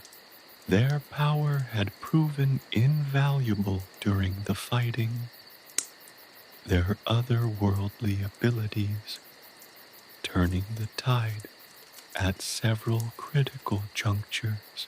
But their capricious nature, their unpredictable actions, cast a shadow of doubt over their loyalty. Daire knew he couldn't afford to rely solely on their assistance. Their help was unpredictable, their loyalty untested. He summoned Reese, the grizzled northern warrior, whose loyalty had been hard-earned, but proven steadfast. Rhys, his face grim, listened attentively as Daire outlined his concerns. The Fae folk are powerful allies, Rhys, Daire said, his voice low and serious, but their loyalty is fickle. We need a more reliable plan, one that doesn't hinge entirely on their unpredictable nature. Rhys nodded slowly, his gaze sharp and perceptive. The Fae are bound by ancient oaths, yet these oaths are easily broken if their own whims change. Their help in battle was undeniable, but we cannot trust them with our long-term strategy. He paused, his hand resting on the hilt of his axe. We must build our own strength, a strength that relies not on magical allies, but on well-trained soldiers and solid strategy. Daire agreed.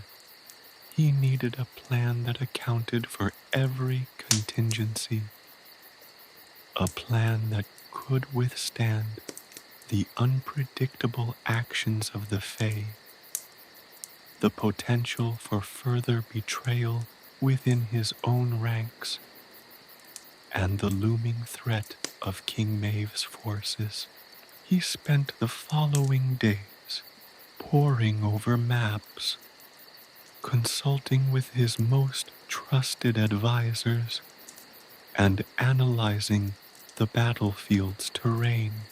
He studied the patterns of movement, the strategic weaknesses, and the potential advantages.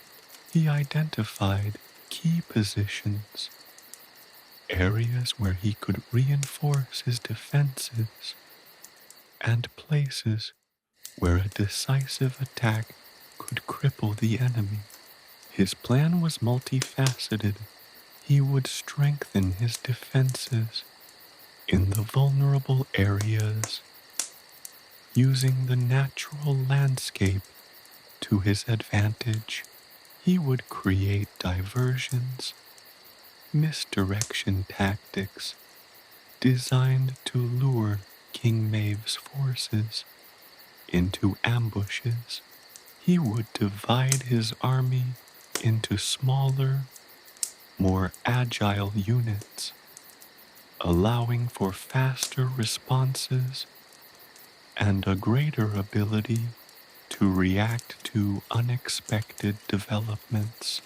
He would also integrate Rhys's northern soldiers strategically, utilizing their unparalleled experience in mountain warfare to protect his flanks and launch unexpected attacks from the higher ground. Most importantly, he addressed the issue of trust. The betrayal within his ranks had shaken his confidence, but it also served as a harsh lesson. He understood he needed to foster a stronger sense of unity, to build a stronger foundation of trust amongst his soldiers. He held a council, addressing his army directly, speaking honestly about the betrayal and the need for renewed loyalty. His words were powerful, evoking a renewed sense of purpose and commitment amongst his followers. The council was not without its tense moments. Accusations were made, alliances were tested, and loyalties were questioned. However, through it all, Daire stood firm.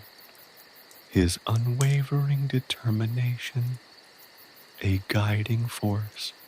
He addressed the concerns of his soldiers, he listened to their fears, and he reassured them of his commitment to their safety and their cause. He instilled a renewed sense of hope, convincing them that their strength lay not only in their numbers, but in their unity. Daire's strategic maneuvers were not merely tactical adjustments, they were a reflection of his evolving understanding of warfare, a testament to his ability to adapt and overcome. He understood that the battlefield was not just a place of physical conflict, but also a stage for psychological warfare, where manipulating the enemy's perceptions and exploiting their weaknesses were just as important as brute force. He played upon King Maeve's assumptions, leveraging the perceived strength of his Fey allies while simultaneously focusing on building an internal strength that could withstand any blow. The days that followed were a whirlwind of activity. Fortifications were reinforced, training exercises intensified, and intelligence networks were expanded. Daire oversaw it all, his keen mind strategizing, anticipating, and adapting to the ever-changing landscape of the war. His leadership was not simply about giving orders. It was about inspiring confidence, building morale, and fostering a sense of shared purpose among his troops. It was a demonstration of his understanding that the truest strength lay in the bonds between his people. His strategic decisions were not just about military tactics, they were also about building morale and restoring trust. He held regular meetings with his officers, fostering open communication and addressing their concerns. He personally visited the wounded soldiers, offering words of encouragement and ensuring they received the best possible care. He made it clear that their well-being was his top priority and that their sacrifices would not be in vain. He knew that the next battle would be even more difficult. King Maeve, now aware of his vulnerabilities, would undoubtedly attack with renewed ferocity. But Daire was ready. He had learned from his mistakes, adapted his strategies, and fortified his alliances. He had built a stronger army, not just in terms of numbers, but in terms of unity and resolve. He had strengthened the bonds of trust that were so critical to their success. The blood-red moon still hung in the sky, a constant reminder of the Morrigan's prophecy. But Daire's heart was steeled, his spirit resolute. The clash of armies was inevitable, but he was prepared to face it. The true test of his leadership, of his strategic acumen, was yet to come. But Daire was ready to meet it, his heart filled with a grim determination and his mind focused on a plan meticulously crafted to ensure their ultimate victory. Moments of despair.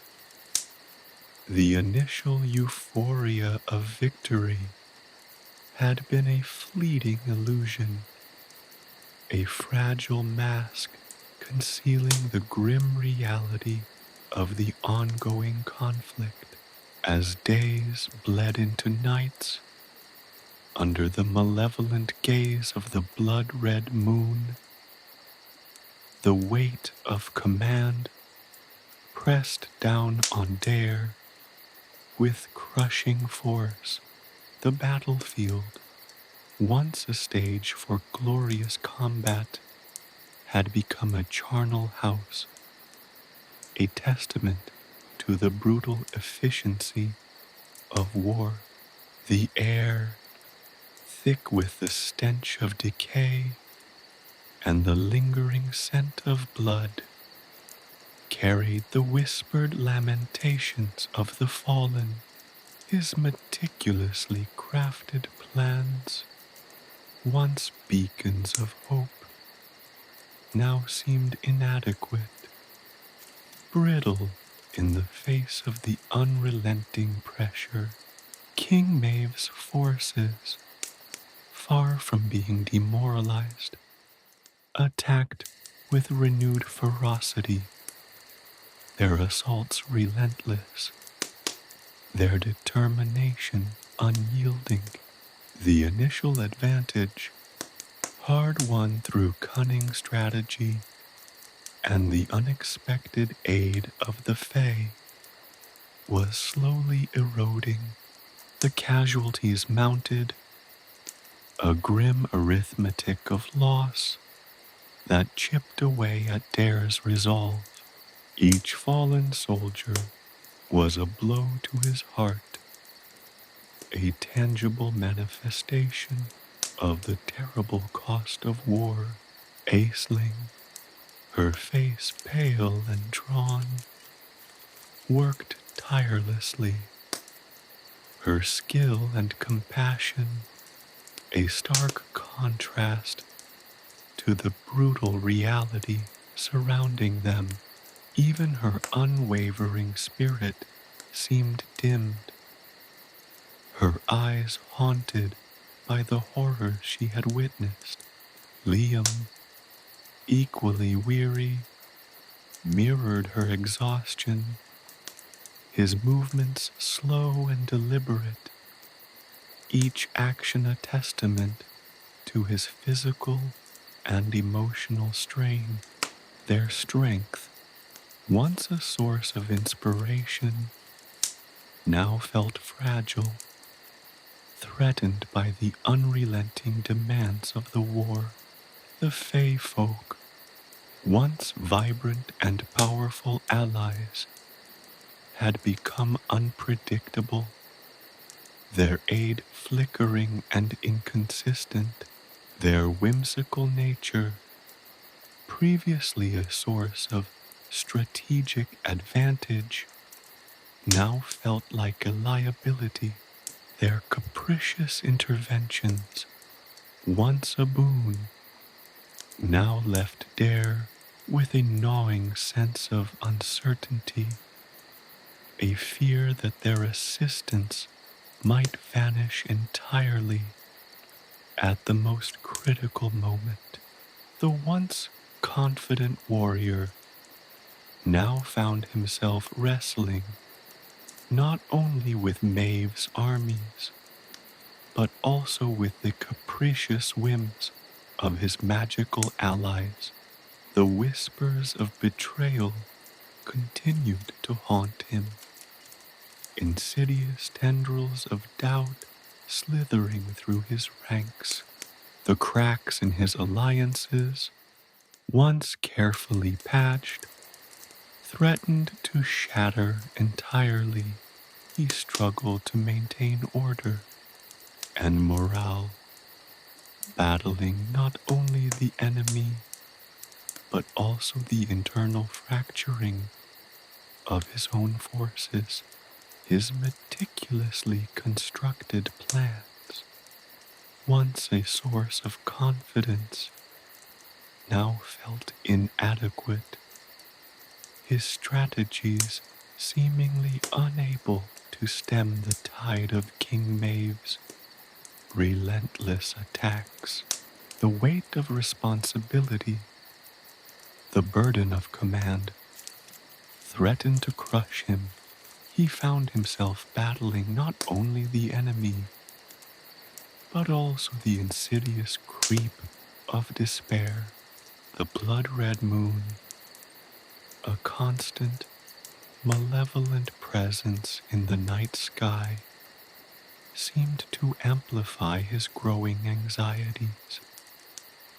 Its crimson glow, a reflection of the blood spilled on the battlefield, the cryptic pronouncements of the Morrígan, once a source of hope, now seemed less like a prophecy of victory and more like a prelude to inevitable defeat. Sleep offered little respite, his dreams filled with visions of the battlefield, the screams of the dying, the clash of steel, the haunting gaze of the fallen. He would awaken in a cold sweat, the weight of his responsibilities pressing down on him, stifling any semblance of rest. The constant pressure, the mounting losses, the uncertainties surrounding the Fae folk's commitment, the gnawing fear of betrayal, it all converged, creating a perfect storm of despair. He found solace only in brief moments of quiet reflection, stealing away to the relative peace of the makeshift hospital, watching Aisling and Liam tend to the wounded, their tireless efforts, their unwavering compassion were a flicker of hope in the encroaching darkness. Their devotion reminded him that even amidst the horrors of war, humanity's capacity for kindness and resilience could still endure. He clung to this fragile hope, drawing strength from their quiet determination, yet even their unwavering commitment couldn't entirely dispel the shadows that clung to his heart. The battle raged on, each day bringing new losses, each night bringing new anxieties. The future seemed uncertain, the path to victory shrouded in a fog of doubt. He questioned his own judgment, his strategies, his leadership. The whispers of defeat grew louder, more insistent, threatening to drown out the faint voice of hope that still clung to him. The relentless assaults chipped away at his army's morale.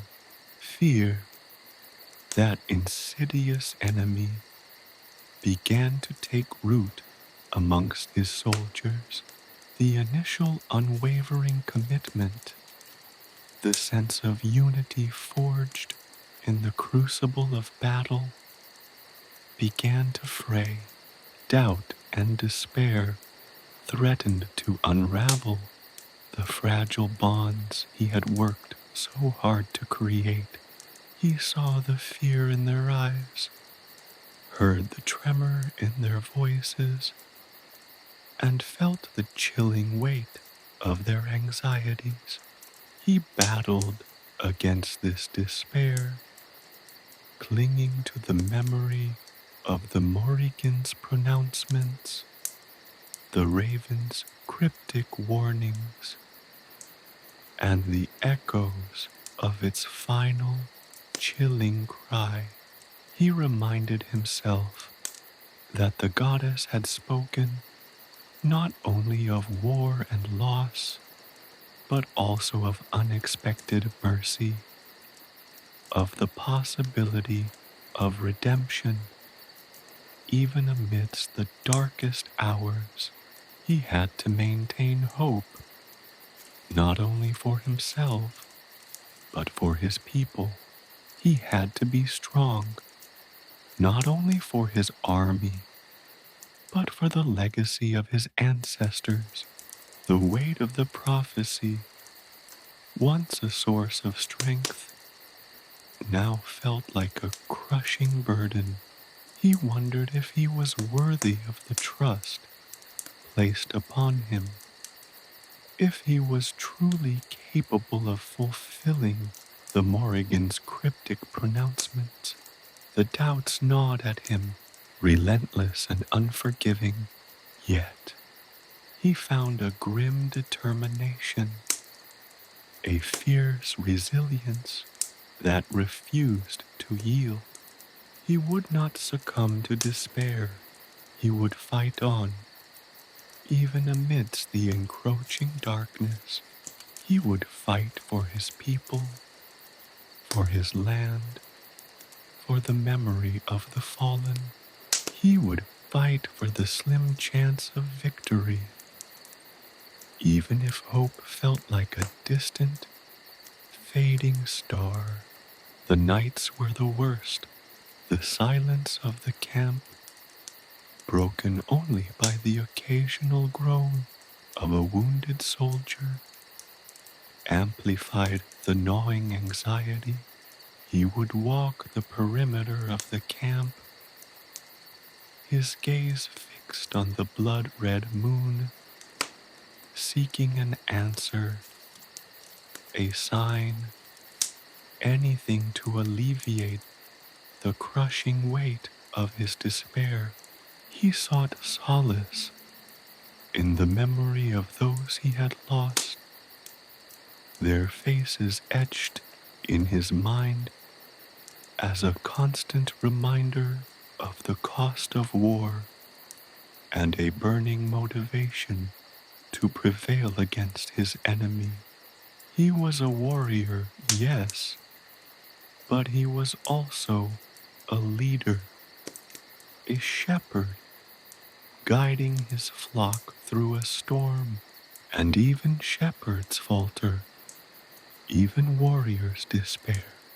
But the flicker of hope, faint though it might be, was the ember he had to protect, fanning it into a flame against the relentless onslaught of fear and loss.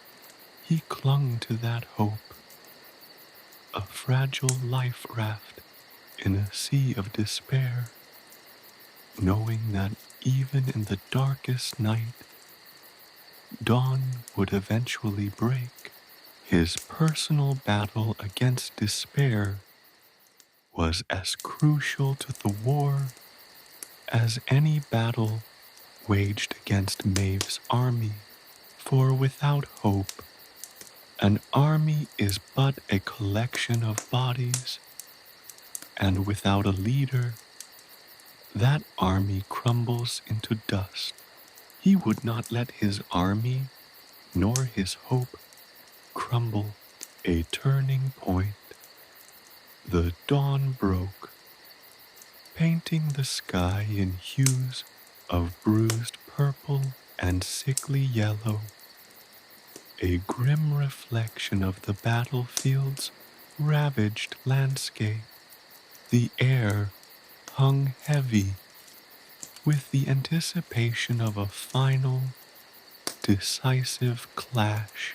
King Maeve's forces, having relentlessly battered Daire's defenses throughout the night, had paused, their silence more menacing than any onslaught. It was a lull before the storm, a deceptive calm that masked the gathering fury. Daire, his face etched with fatigue and shadowed by a week's worth of sleepless nights, surveyed his depleted ranks. The once proud army, a vibrant tapestry of warriors, was now a tattered cloth, frayed at the edges, its colors muted by blood and loss.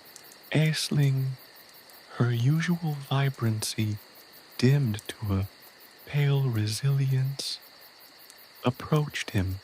Her eyes, usually bright with an almost ethereal light, were now shadowed with a deep weariness, yet held a spark of determination that mirrored his own.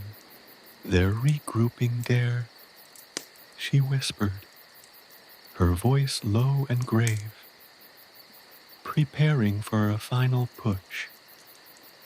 This is it.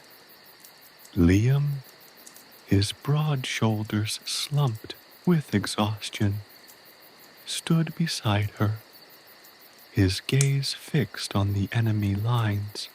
The usually jovial warrior seemed aged. The lines on his face deepened by the relentless strain. He nodded grimly in agreement with Aisling's assessment.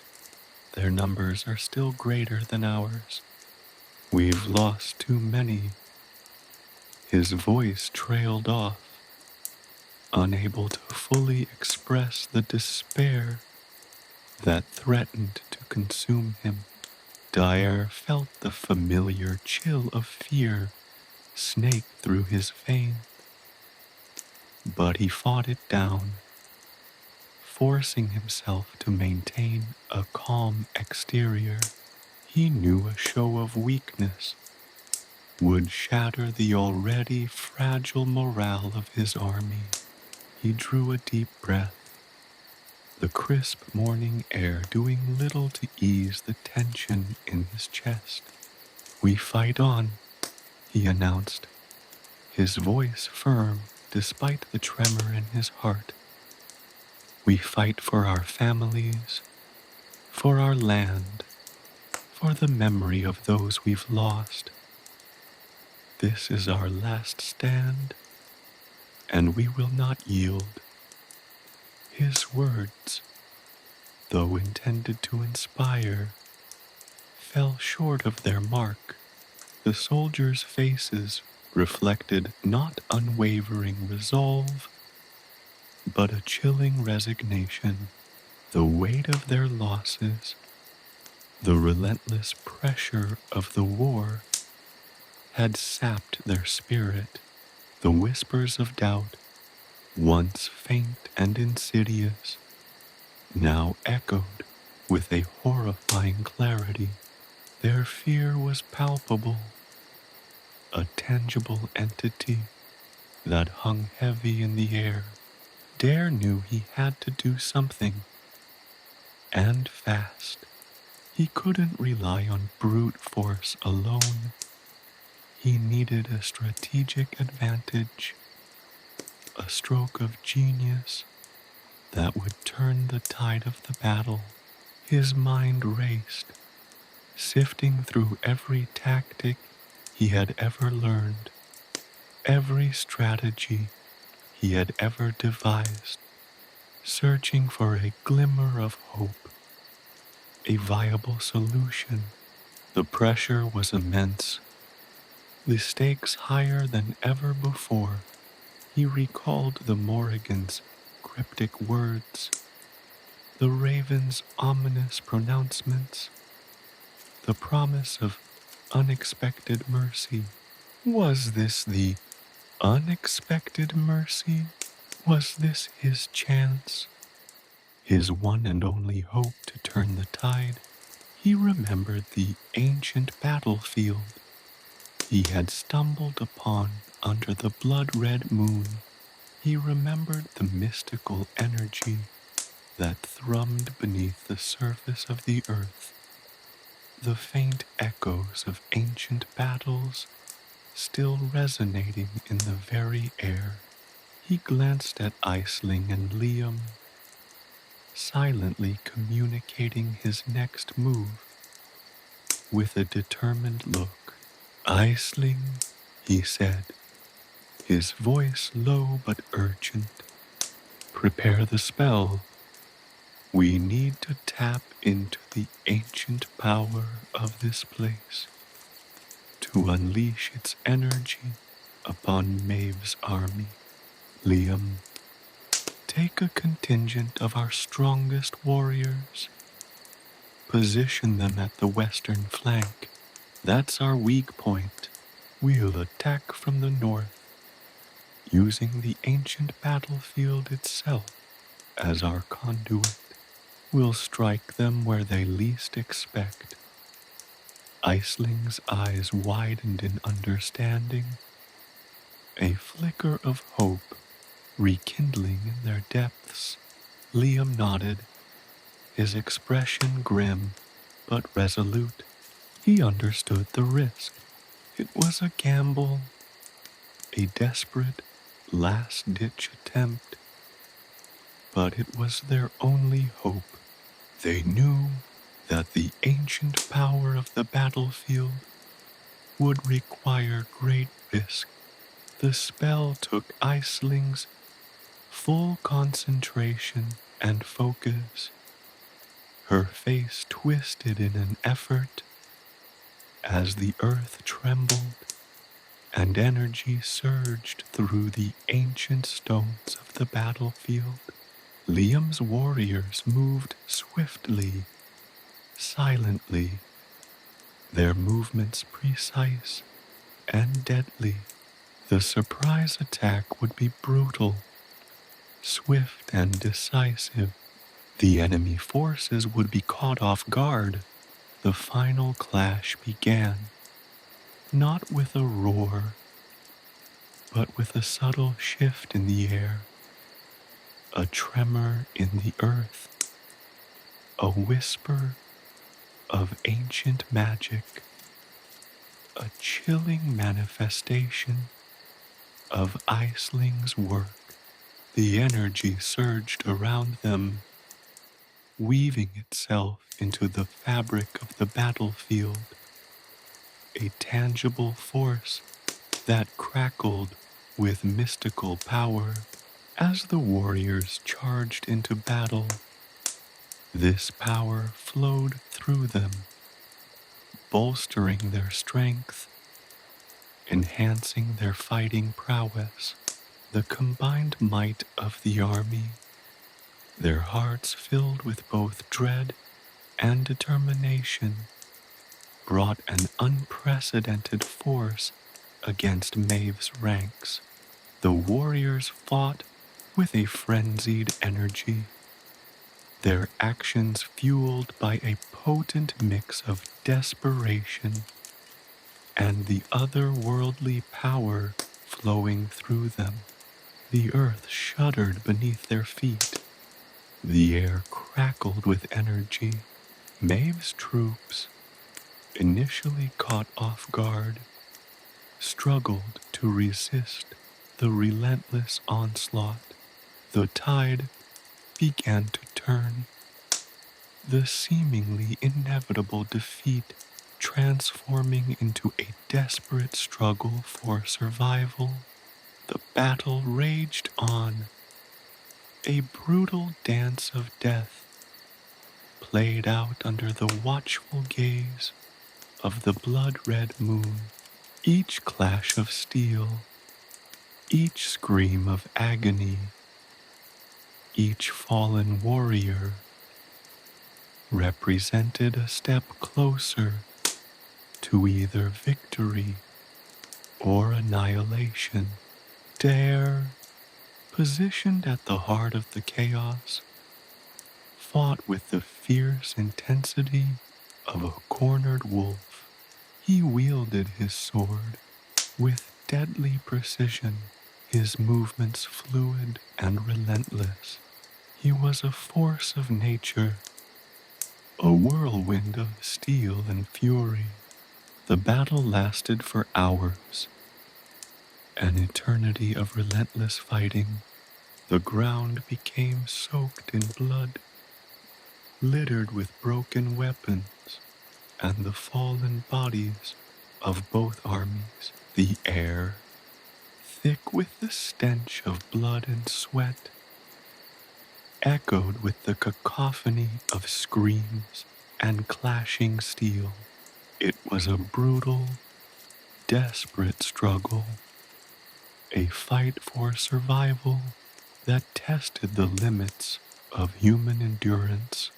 As the sun began to set, casting long, ominous shadows across the battlefield, a shift occurred. Maeve's forces, weakened and demoralized, began to falter. Their ranks, once impenetrable, were now fractured, their morale broken. The unexpected surge of mystical energy, combined with the relentless assault, had proved too much for them to bear. The battle ended, not with a final, decisive blow, but with a gradual, agonizing retreat. Maeve's forces, battered and broken, fled the battlefield, leaving behind a trail of death and destruction. Silence descended upon the ravaged landscape, a silence heavy with the echoes of the battle, punctuated only by the groans of the wounded. Daire stood amidst the carnage, his body aching, his spirit exhausted, but his heart filled with a profound sense of relief. They had won against all odds. They had triumphed. The victory was hard won, a testament to their courage, their resilience, and the unexpected intervention of ancient magic. But even as he celebrated their hard-fought victory, he knew the war wasn't over. The victory was only a turning point in a larger, more ongoing conflict. The future remained uncertain, fraught with peril. But for now, they had bought themselves some time, a precious respite in a long and brutal war. The blood-red moon, however, still watched them from above, a silent witness to the horrors of war, a reminder of the battles yet to come, victories, aftermath.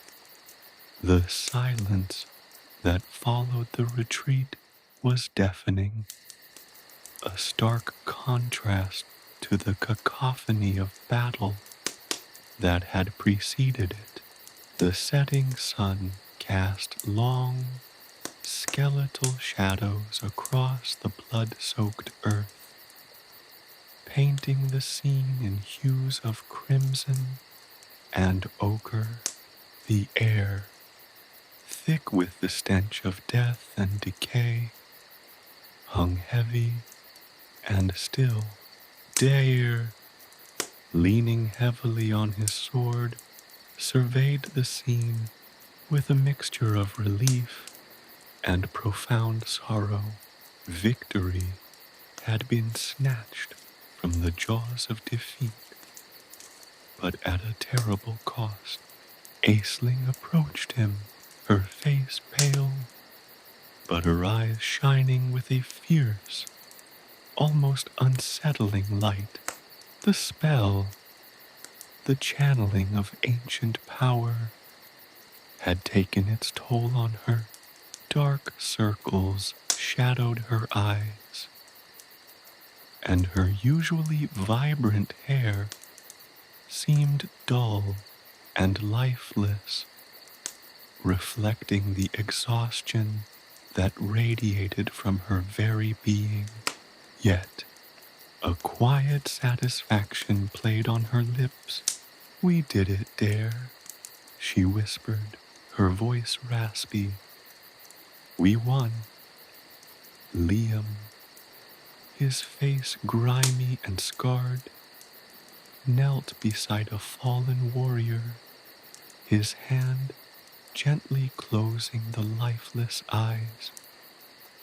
The jovial warrior, who had always been the heart of their company, was now subdued, his eyes filled with a sorrow so deep it seemed to swallow his very being. The war had irrevocably changed him, a reality that struck Daire with the force of a physical blow. He realized then the true depth of the victory's cost. It wasn't just numbers on a battlefield. It was the loss of lives, of brothers in arms, of friends. The magnitude of their loss hit Daire with a force that left him breathless. He looked around the field. The strewn bodies of his soldiers lay scattered like fallen leaves in a violent autumn storm. He recognized faces in the carnage, faces he had known for years, faces of friends and comrades. A wave of nausea washed over him, the victory turning to ash in his mouth. The euphoria was fleeting, replaced by a crushing weight of grief as the sun dipped below the horizon, casting the battlefield in an almost ethereal glow. The work of tending to the wounded began. Aisling, despite her exhaustion, worked tirelessly, her hands moving with a practiced skill honed by years of experience. Liam, his stoicism replaced by a quiet intensity, coordinated the efforts of the remaining soldiers, organizing the transport of the wounded and the burial of the dead. The night was long and arduous. Torches flickered, casting dancing shadows on the faces of the exhausted soldiers, revealing the extent of their injuries. The groans of the wounded mingled with the prayers of the healers, creating a somber symphony of pain and hope. Daire, despite his own weariness, moved from one soldier to another, offering words of comfort, a touch of reassurance.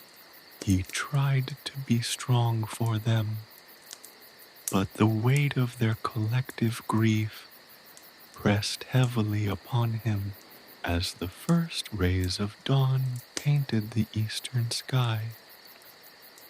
The first signs of the battle's unforeseen consequences started to emerge. The whispers began, whispers of dissent, of dissatisfaction, of simmering resentment. The victory, it seemed, had done little to quell the unrest that had been brewing beneath the surface. The soldiers, weary and wounded, began to question the cost of their triumph. The sacrifices made were too great, they argued. The victory, hard fought though it might be, had not brought the peace they had so desperately hoped for. They were tired, both physically and emotionally. The conflict hadn't resolved the underlying issues of their war-torn land. They had beaten Maeve's army, but the reasons for the war remained. The grievances that had fueled the conflict were still unresolved, casting a long shadow over the celebrations of the victory. The seeds of future conflicts were sown in the aftermath of this battle. The emotional trauma of the battle was perhaps even more profound than the physical wounds. Many soldiers, even those who had not suffered visible injuries, were haunted by what they had seen and done. Nightmares plagued their sleep. Flashbacks invaded their waking hours.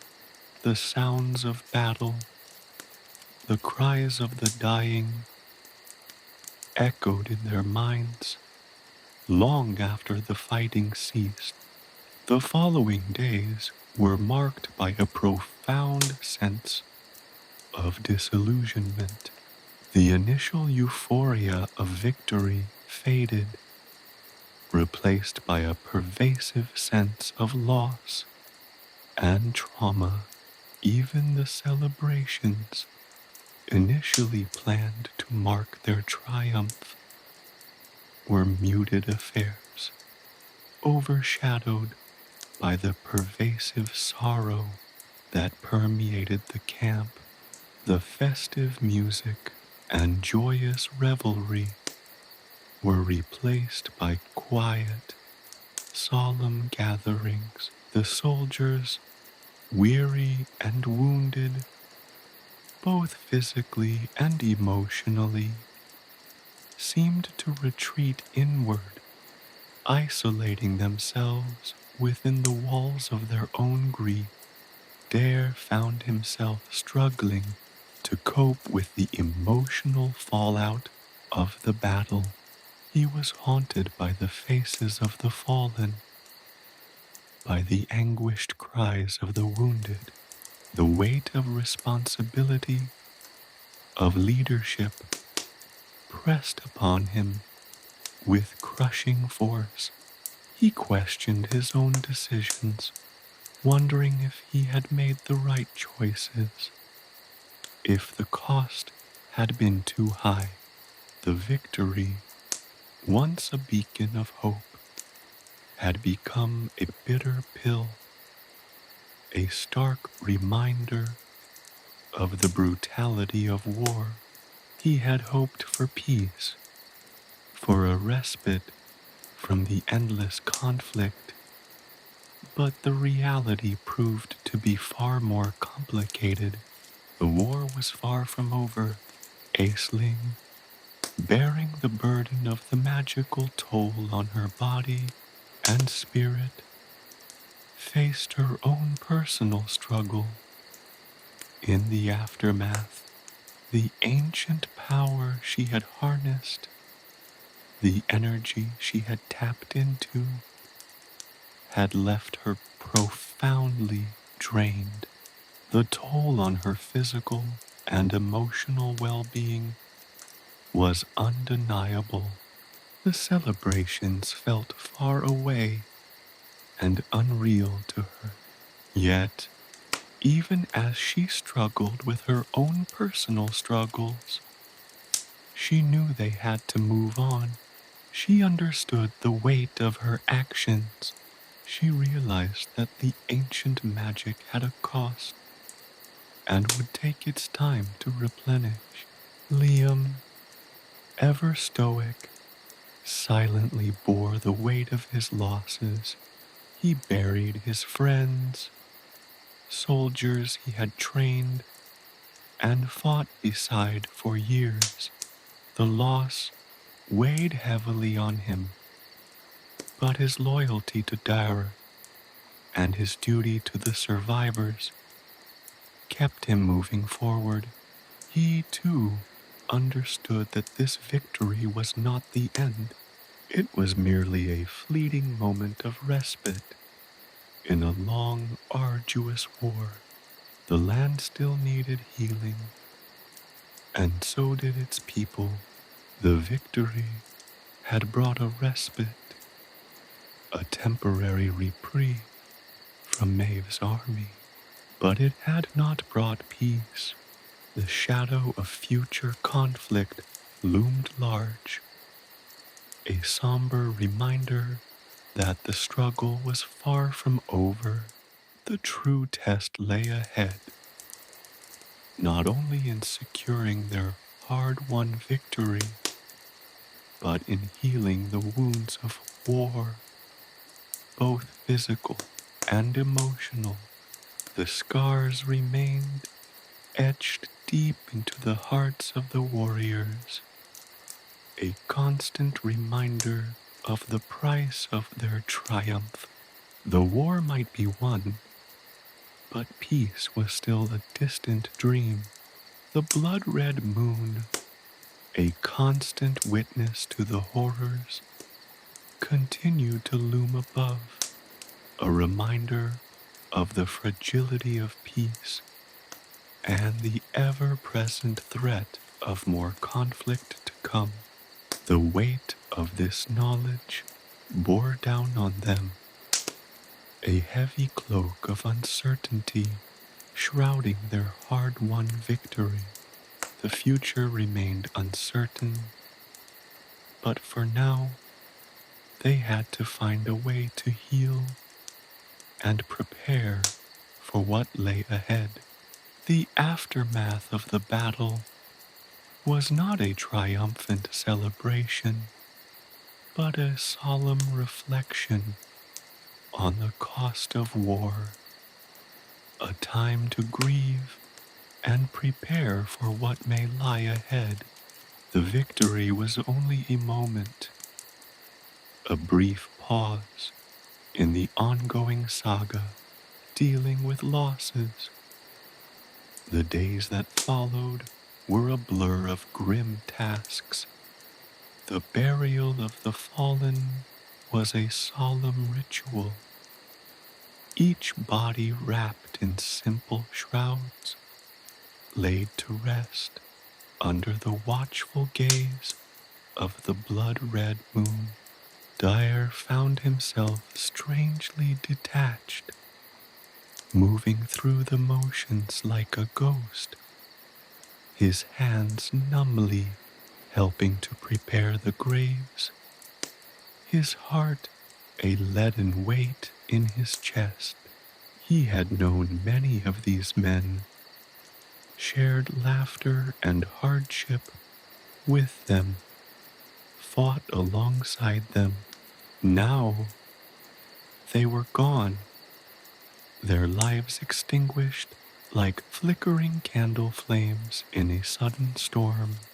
The earth, already soaked with their blood, now absorbed their lifeless forms, a chilling reminder of the battle's brutal cost. Aisling, her face etched with exhaustion and grief, moved among the grieving soldiers, offering words of comfort, laying hands on the wounded, whispering ancient healing spells. Her own pain was palpable, a raw wound that mirrored the collective sorrow that hung heavy in the air. The magical toll had left her weakened, her body aching, her spirit weary. Yet she continued to work tirelessly, driven by a fierce sense of duty, her resolve hardened by the sheer weight of loss. She had drawn upon ancient powers, powers that had cost her dearly, but she had saved countless lives, and yet she could not help but feel a deep sense of inadequacy, the awareness that even her magic could not bring back the fallen. Liam, his face a mask of stoic grief, silently oversaw the organization of the aftermath. He was a rock, a pillar of strength in the face of overwhelming sorrow. His laughter, once so infectious, was now replaced by a quiet intensity, his movements deliberate and precise as he directed the transport of the wounded, the distribution of supplies, and the relentless task of tending to the needs of the surviving soldiers. His grief was profoundly personal. Each fallen warrior was a brother, a comrade, a friend, lost to the senseless violence of war. He bore the weight of their deaths with quiet dignity, his heart heavy with loss, his resolve unshaken. His actions spoke louder than words, his unwavering support a silent testament to his resilience and strength. The silence that enveloped the camp was heavier than the sounds of battle. It was a silence punctuated by the occasional sob, the whispered prayers of the healers, and the anguished cries of the wounded. It was a silence that spoke volumes, a testament to the depth of their collective grief. The vibrant tapestry of their camaraderie had been irrevocably torn, leaving behind a landscape of profound sorrow. Evenings were spent huddled around crackling fires, sharing stories of the fallen, celebrating their lives, their laughter echoing faintly through their memories. The songs of victory were replaced by mournful laments, the melodies tinged with bittersweet nostalgia and sorrow. The faces of the dead seemed to haunt the living, their absence casting a long shadow over their celebrations. Yet, in the midst of their grief, a strange resilience began to emerge. They had faced death, stared into its abyss, and somehow, miraculously, survived. Their bond, forged in the crucible of battle, was now tempered by loss, strengthened by the shared experience of unimaginable hardship. The days turned into weeks, and slowly, painfully, the healing began.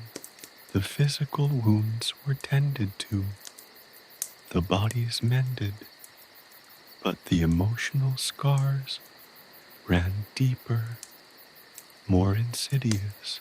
Nightmares plagued their sleep, the echoes of battle resonating in their minds, replaying the horrors they had witnessed. Flashbacks invaded their waking hours, triggering sudden waves of anxiety, panic, and grief. The constant reminder of the cost of their victory, the faces of the fallen, haunted their every waking moment. They spoke of the horrors they had seen in hushed tones, sharing their burdens, their fears, their guilt. The silence that had held sway over the camp was slowly breaking, replaced by the fragile sounds of healing and mutual support. Daire, haunted by the ghosts of the fallen, found solace in Isling's company. Her healing touch was a balm to his wounded soul, her quiet strength a beacon of hope in the darkness. He learned to lean on her, to trust in her unwavering support and her capacity to draw upon ancient wisdom. He witnessed how her own grief and personal struggles had become a catalyst for healing, not only for herself, but for those around her. The memories of the battle continued to haunt them, but their shared experience of tragedy drew them together. Their strength and resilience became interwoven, a testament to the power of human connection in the face of unimaginable loss. Liam, ever the stoic, found comfort in his work. The meticulous tasks of rebuilding their camp, organizing the supplies, and tending to the needs of the survivors gave him a sense of purpose, a distraction from the crushing weight of his grief. His quiet intensity, his unwavering commitment to the well-being of his comrades provided a crucial anchor for the group in the aftermath of their loss.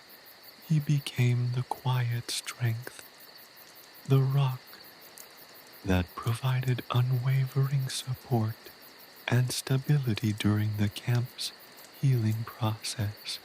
He was a living embodiment of courage and resilience, an inspiration to his men.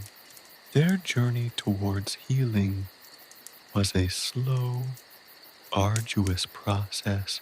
It was marked by moments of intense grief, punctuated by fleeting moments of hope and healing. The physical wounds healed, but the emotional scars lingered, a constant reminder of the price they had paid for victory. Yet, they found strength in their shared experience, in their bond, in their unwavering commitment to each other.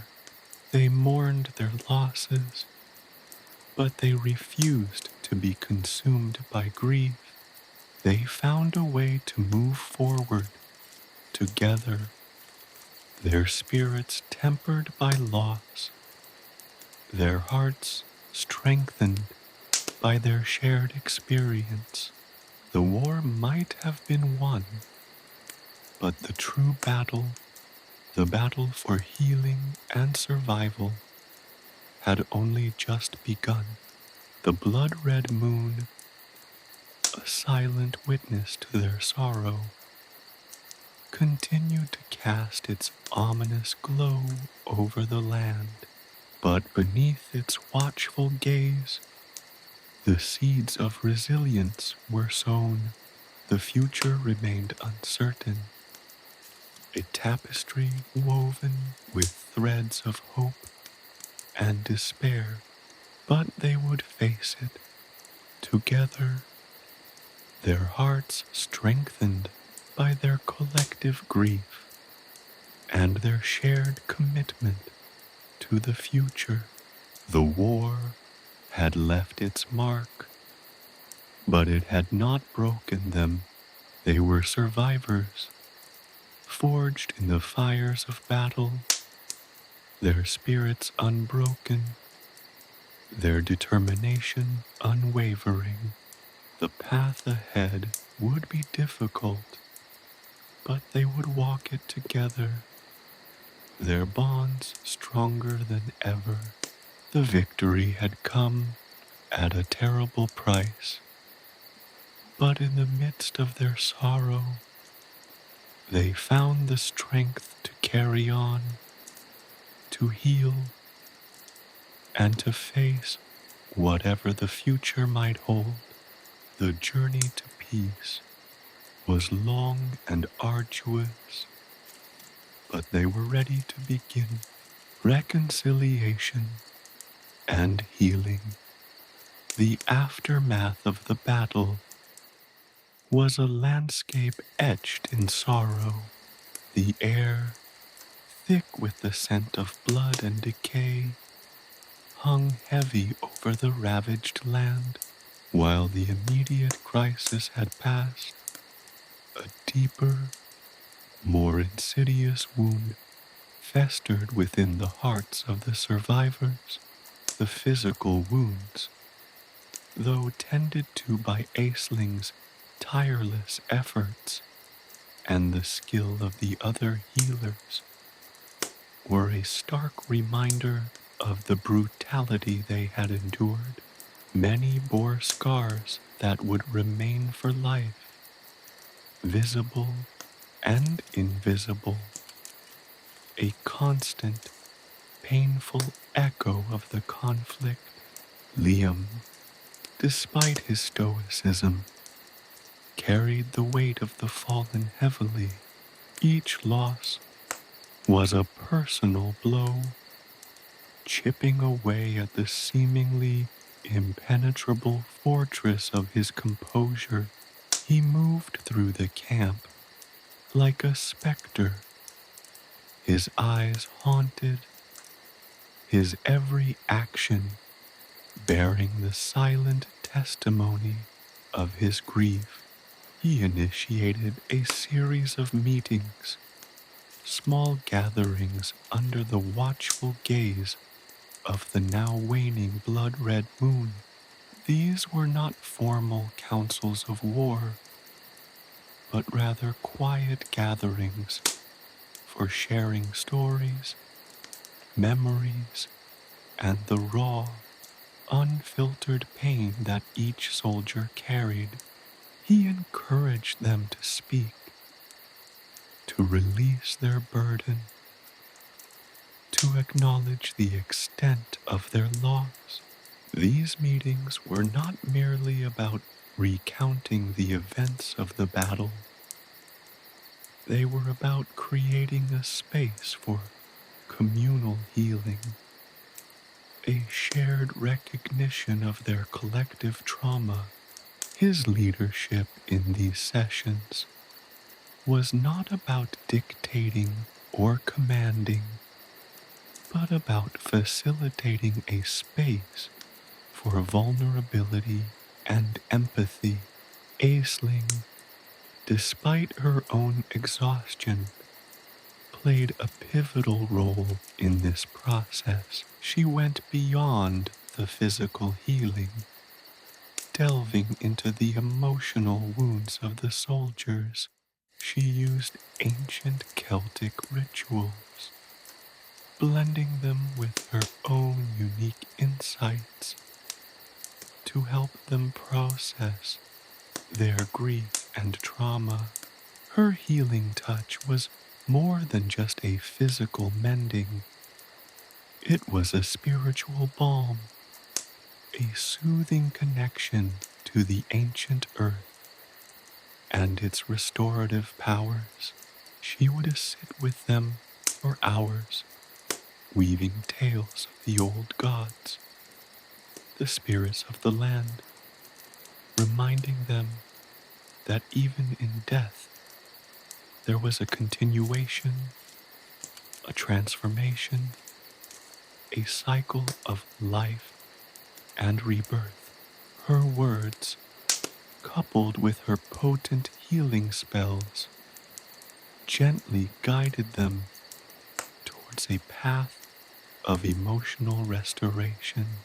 Daire, still reeling from his encounter with the Morrigan's raven, found himself inexplicably drawn to the heart of this healing process. The raven's prophecy had been a double-edged sword, a warning of immense loss, yet also a hint of unexpected mercy.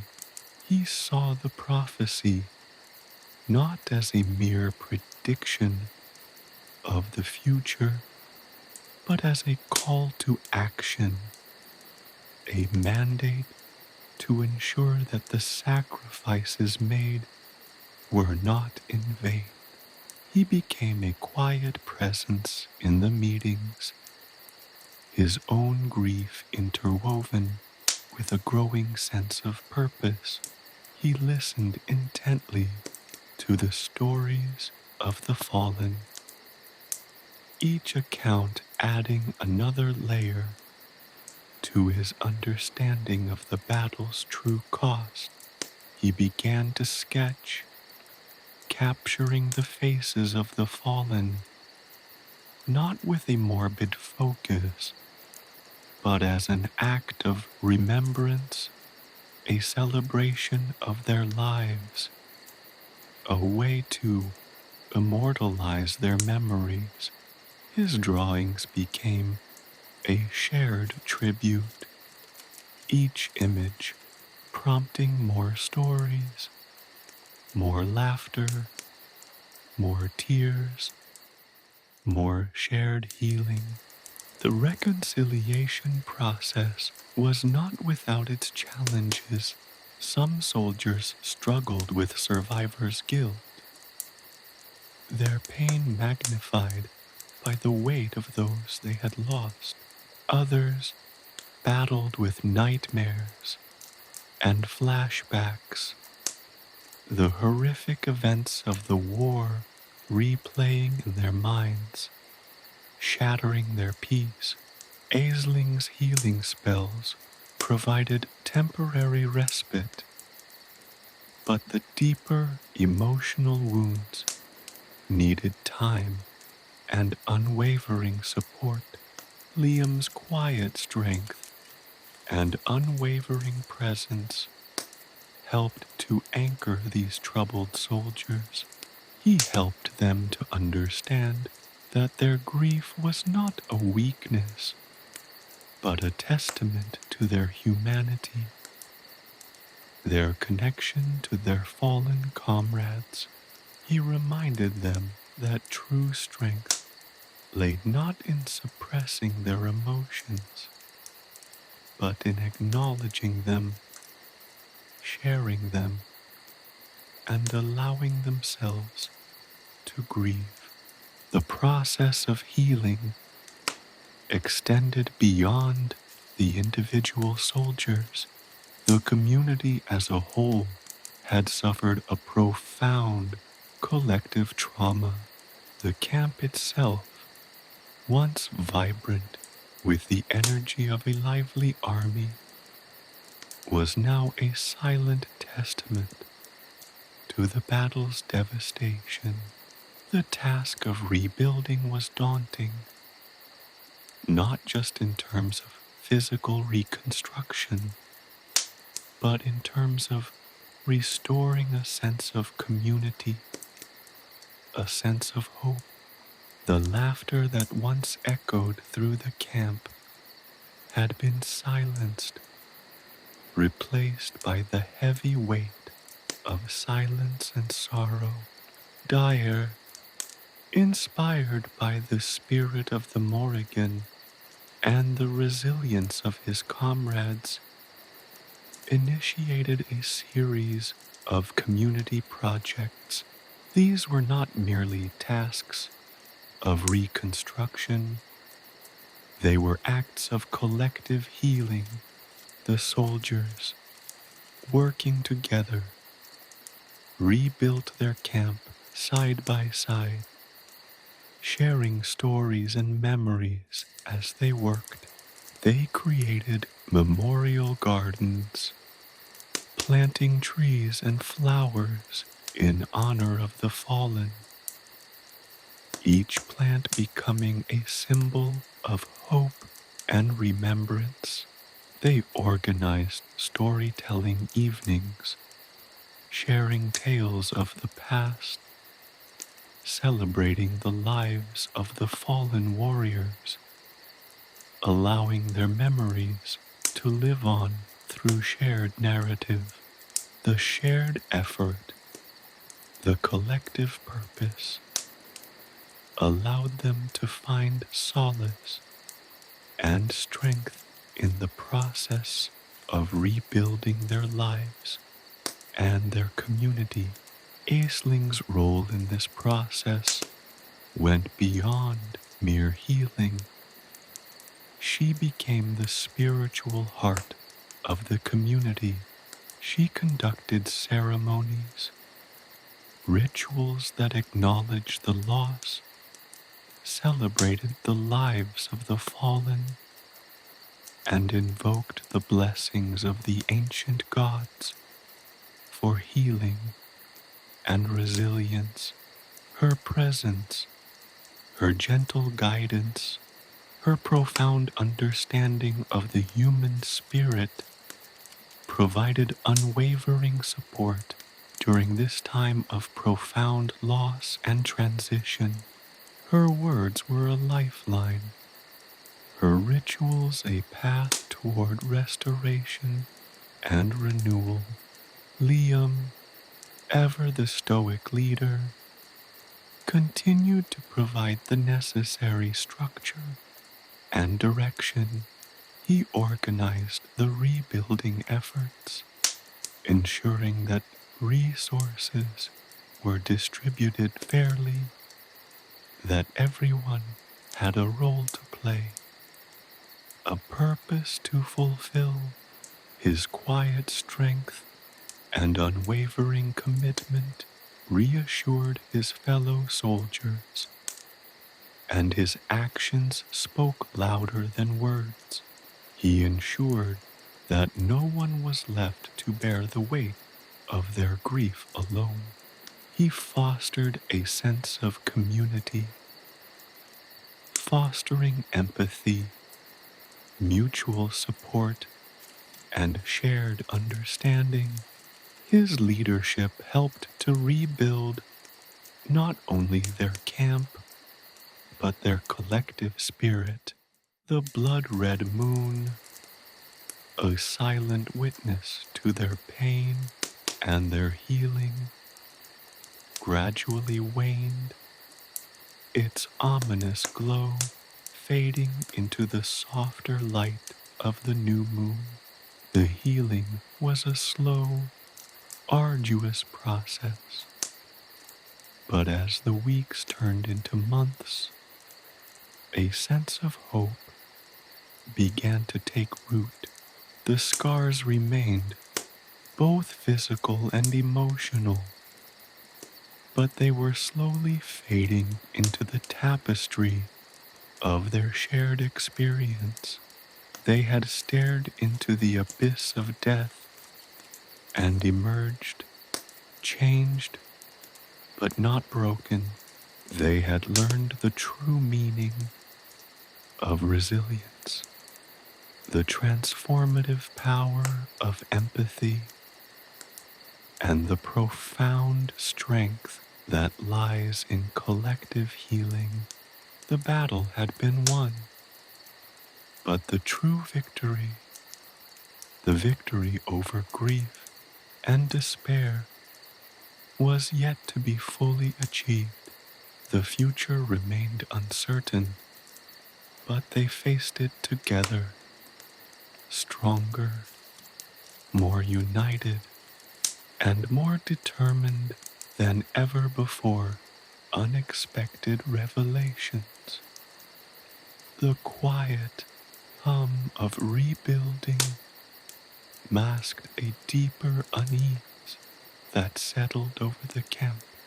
While the physical wounds healed, a subtle shift in the atmosphere hinted at unspoken truths, a tremor beneath the surface of their shared grief. It began with whispers, shared glances exchanged between seasoned warriors, their eyes reflecting a knowledge beyond the shared trauma of battle. These weren't whispers of doubt or fear, but of something more profound, a realization, a dawning understanding of something previously unseen.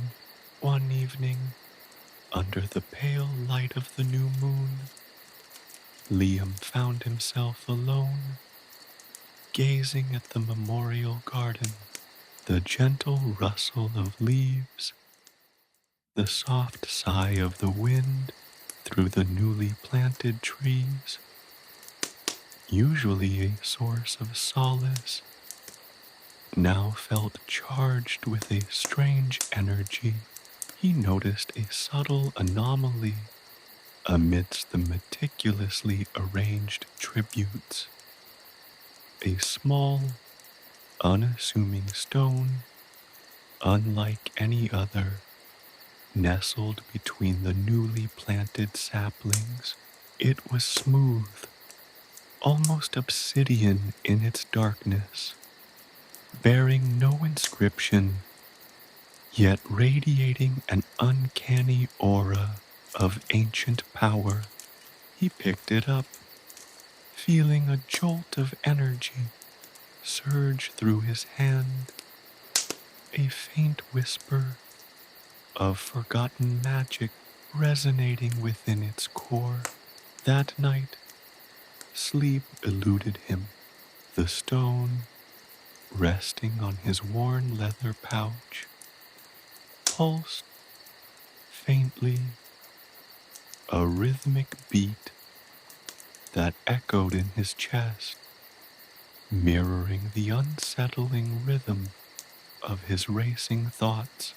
He recalled fragments of conversations, overheard whispers during the battle's aftermath, tales of strange occurrences, of unsettling visions experienced by some soldiers, visions not of the battle itself, but of a future yet to come, a future fraught with peril.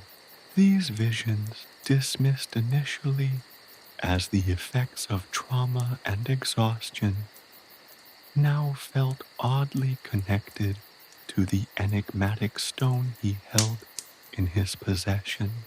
The next morning, he convened a small meeting, a gathering of those who had reported experiencing similar visions, fragmented images of a looming darkness, of a cataclysmic event that threatened to engulf their land. Their descriptions, while disjointed and fragmented, painted a disturbingly consistent picture. A shadowed figure, a creeping blight that consumed the land, leaving behind only ash and despair. The visions, they realized, were not mere hallucinations born of trauma. They were glimpses into a future that the stone seemed to somehow foreshadow. Aisling, ever perceptive, recognized the significance of these visions and the strange energy emanating from the stone.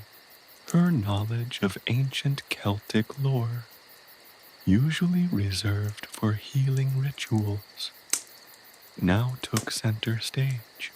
She identified the stone as a Leah Fail, a stone of destiny, a mystical artifact said to hold the echoes of past battles and prophecies of future conflicts. According to ancient texts, these stones were not mere artifacts. They were conduits, portals to forgotten realms, capable of revealing both the past and the potential futures that hung in the balance. Daire, who had remained a quiet observer throughout the healing process, now found himself thrust into the heart of the unfolding mystery. The raven's prophecy, once a source of cryptic warnings and ambiguous hope, gained new layers of meaning. He realized that the raven hadn't merely predicted the battle's outcome, it had heralded the arrival of something greater, something far more significant than the immediate conflict. The Leah became the focus of their investigations. Iceling, guided by ancient texts and the stone's subtle energy, deciphered intricate runes etched onto its surface, runes that spoke not only of past battles, but of a hidden prophecy, a prophecy that intertwined with the raven's cryptic warnings and their unsettling visions. The prophecy detailed a looming conflict, a war that would dwarf even the recent battle, a war that would test the very foundations of their world. But within this dire prophecy lay a glimmer of hope, a single potent phrase that alluded to an unexpected savior, a hero yet to be revealed, capable of turning the tide of the impending doom. Liam, ever the pragmatic leader, channeled his energy into preparing for the looming threat.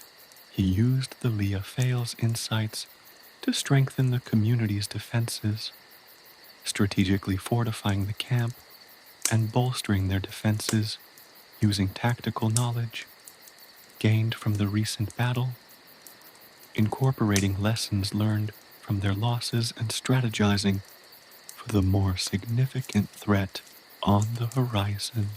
His leadership was no longer defined by stoicism, but by a resolute determination, fueled by an understanding of their community's vulnerability.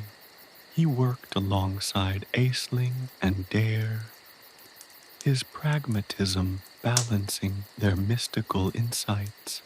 Daire, inspired by the prophecy and armed with his artistic talents, embarked on a new mission. He began to create a series of illuminated manuscripts, illustrating the prophecy, weaving the cryptic runes into elaborate drawings, intertwining the visions into stunning depictions of the future battles. His art wasn't just a record of the prophecy, it became a tool, a means of unlocking its deeper meanings, guiding them towards understanding the impending threat and the means to combat it. His art breathed life into the prophecy, translating the enigmatic runes into vivid images and revealing hidden connections within the prophecy's cryptic verses. Aisling, meanwhile, delved deeper into Celtic mythology, seeking ancient rituals and forgotten spells that could help them navigate the perilous future foretold by the Leah. She spent weeks poring over ancient scrolls, deciphering cryptic incantations, and rediscovering forgotten rituals designed to enhance their resilience. She initiated new rituals within the community, blending her knowledge of ancient magic with the community's newfound understanding of their past. These rituals were not merely religious ceremonies. They were transformative experiences designed to strengthen the community's bond and enhance their collective resilience in the face of the impending conflict. As the days turned into weeks, the community prepared, not with the despair of the past, but with a newfound sense of purpose. The revelations from the Leah had ignited a spark of hope, transforming fear into steely determination. They had faced the depths of despair, only to rise anew, their collective spirit forged in the crucible of tragedy and tempered by the enigmatic messages of the stone. The unexpected revelations had not only laid bare a terrifying future, but had also revealed their collective strength, a strength born of shared trauma, resilience, and the unwavering hope ignited by the whisper of prophecy and the courage to confront the unknown. The journey towards the impending war was still fraught with danger and uncertainty, yet they faced it, armed with a shared purpose, bound by a newfound understanding of their destiny, and guided by the unexpected revelations of the Leah. The blood-red moon, a silent witness to their transformation, now shone upon a community steeled for war, ready to face the unforeseen consequences of fate. The weight of prophecy. The raven's cry still echoed in Daire's mind, a haunting melody woven into the fabric of his being. It wasn't just a sound, it was a touch, a visceral experience that had reshaped his understanding of the world and his place within it. Before the blood-red moon and the encounter with the Morrigan's messenger, he had been a young man adrift, his artistic talents a quiet solace in a world consumed by conflict. Now he carried the weight of prophecy, a burden both terrifying and exhilarating. The prophecy wasn't a simple prediction. It was a tapestry woven with threads of fate, hope, and despair. It spoke of a looming darkness, a cataclysmic event that threatened to consume their land, a war that would eclipse all others in its scale and brutality. But amidst the shadows, a single thread of light shone through, the possibility of an unexpected savior, a hero capable of turning the tide. This subtle glimmer of hope, this whisper of redemption, was what fueled Daire's spirit, giving him the strength to confront the weight of the coming storm. He found himself changed, not just externally, but internally. The events of the past weeks had stripped away layers of naivete, revealing a resilience he hadn't known he possessed.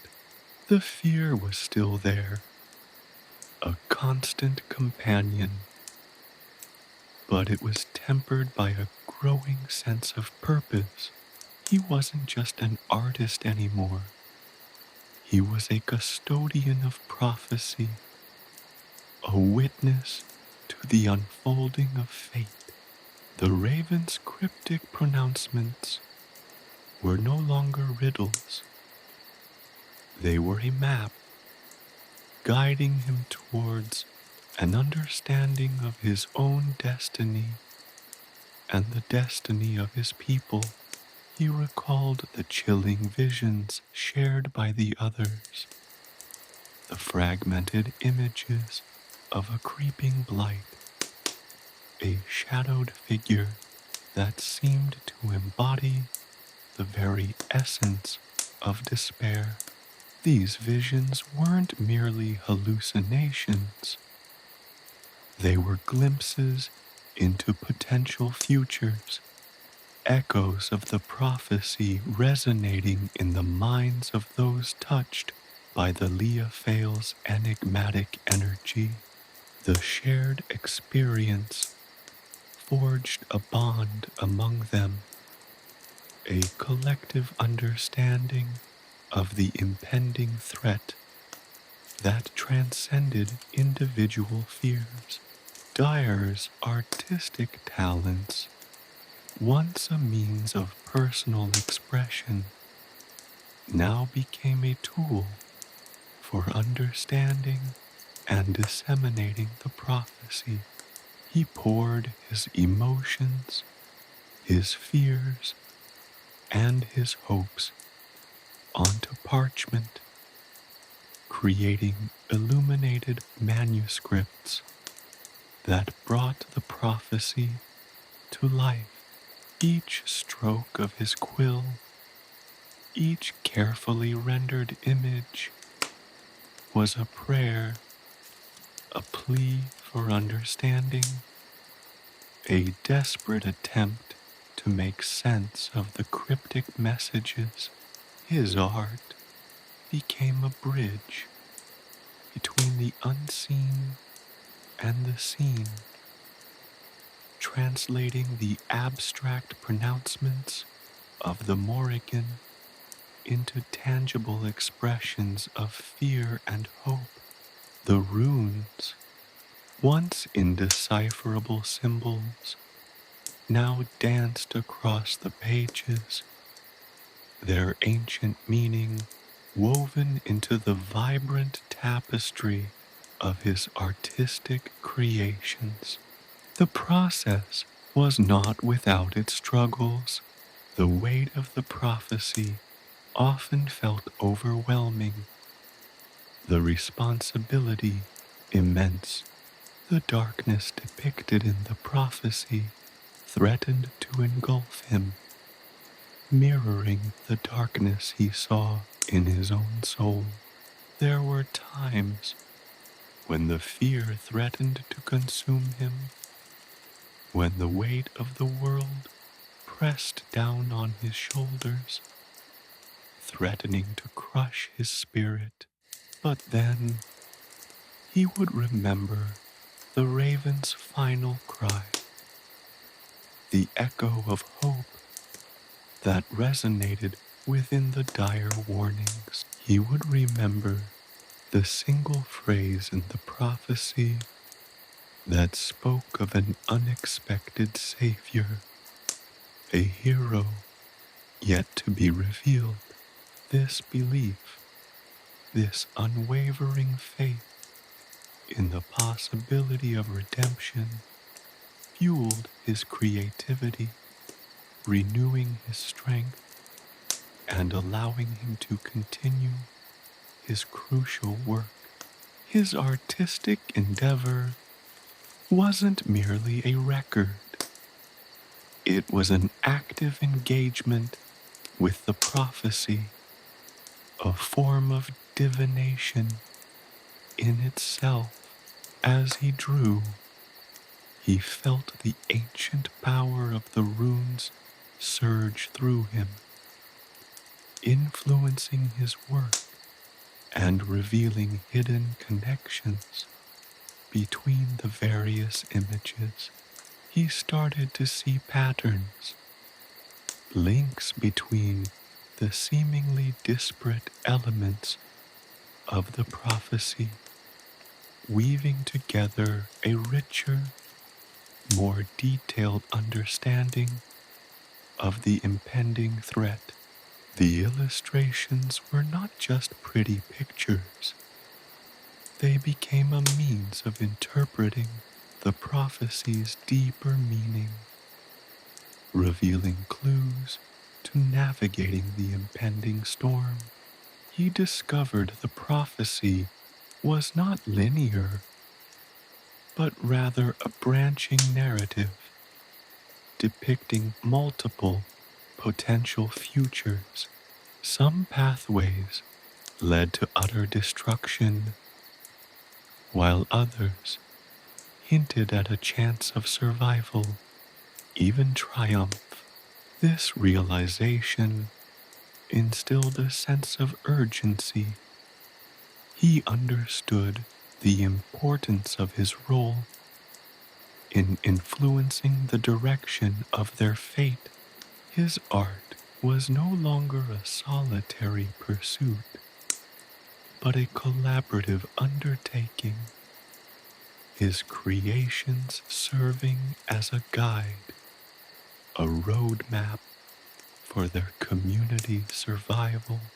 He shared his work with Aisling and Liam, allowing them to engage with the prophecy through the lens of his art.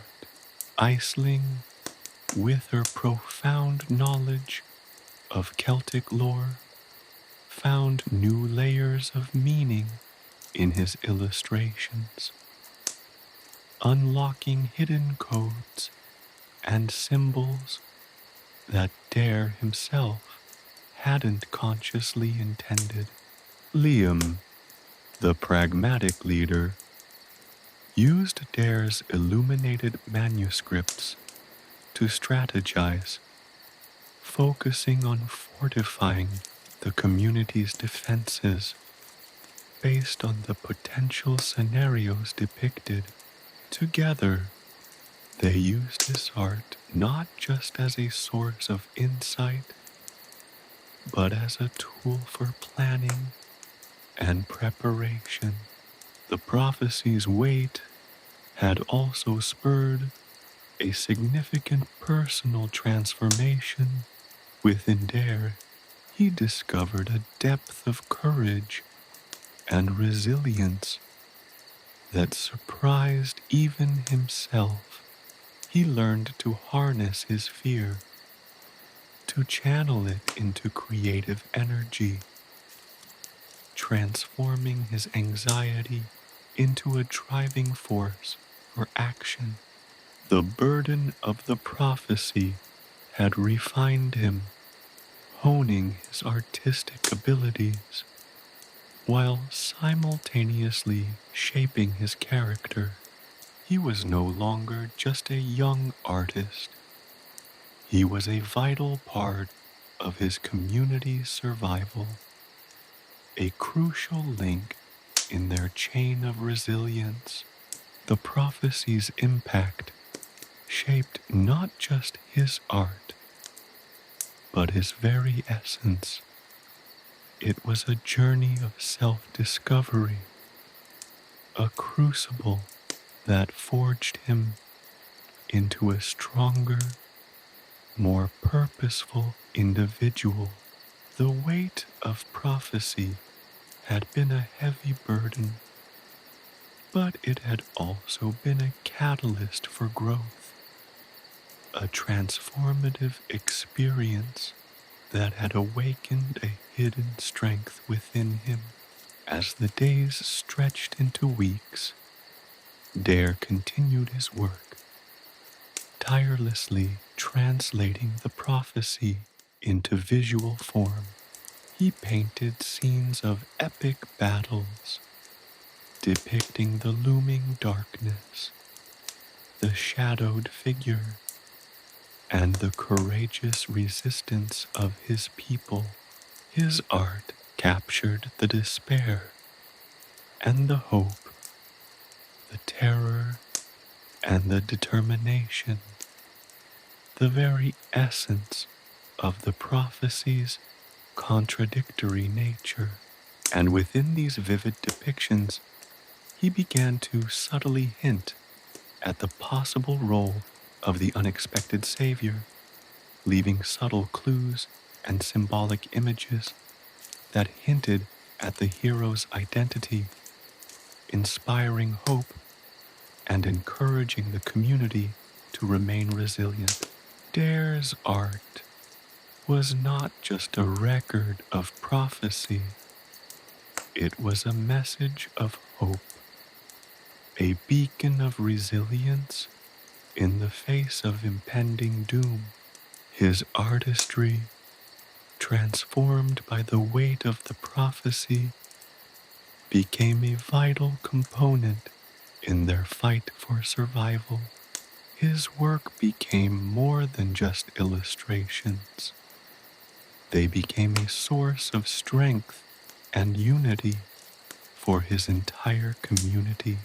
Reconstruction and hope. The air, once thick with the stench of smoke and death, now carried the scent of damp earth and burgeoning life. The rebuilding began not with grand gestures, but with small, deliberate acts. Hands, calloused and scarred, worked tirelessly, clearing rubble, salvaging what could be salvaged. The skeletal remains of homes were painstakingly disassembled, their stones meticulously cleaned and stacked, ready to be reborn into something stronger, more resilient. Daire, his heart still echoing with the raven's prophecy, found himself at the center of this rebirth, not as a leader, but as a catalyst. His art, once a solitary pursuit, had become a communal endeavor. He wasn't simply painting, he was sketching blueprints for a new future, illustrating the possibilities of reconstruction. He depicted not just the physical rebuilding of their village, but the spiritual renewal that was just as critical.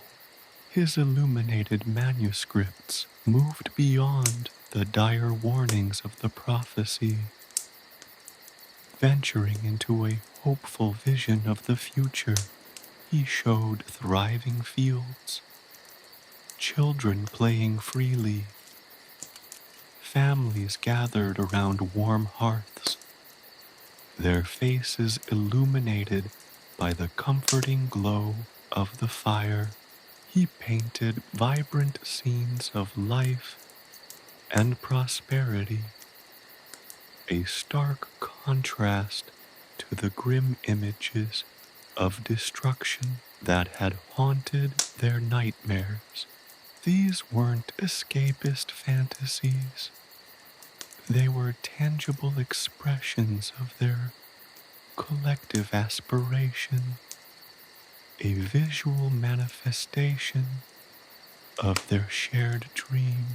Aisling, her wisdom infused with the ancient knowledge of their ancestors, worked alongside Daire, guiding his hand, adding layers of meaning to his illustrations.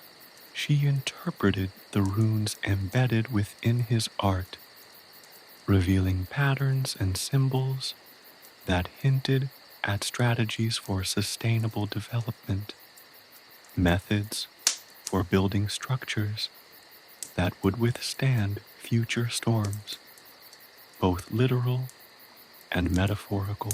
She advised on the placement of new homes, their orientation to the sun, the wind, the flow of energy through the land, aligning their physical environment with the natural rhythms of the world.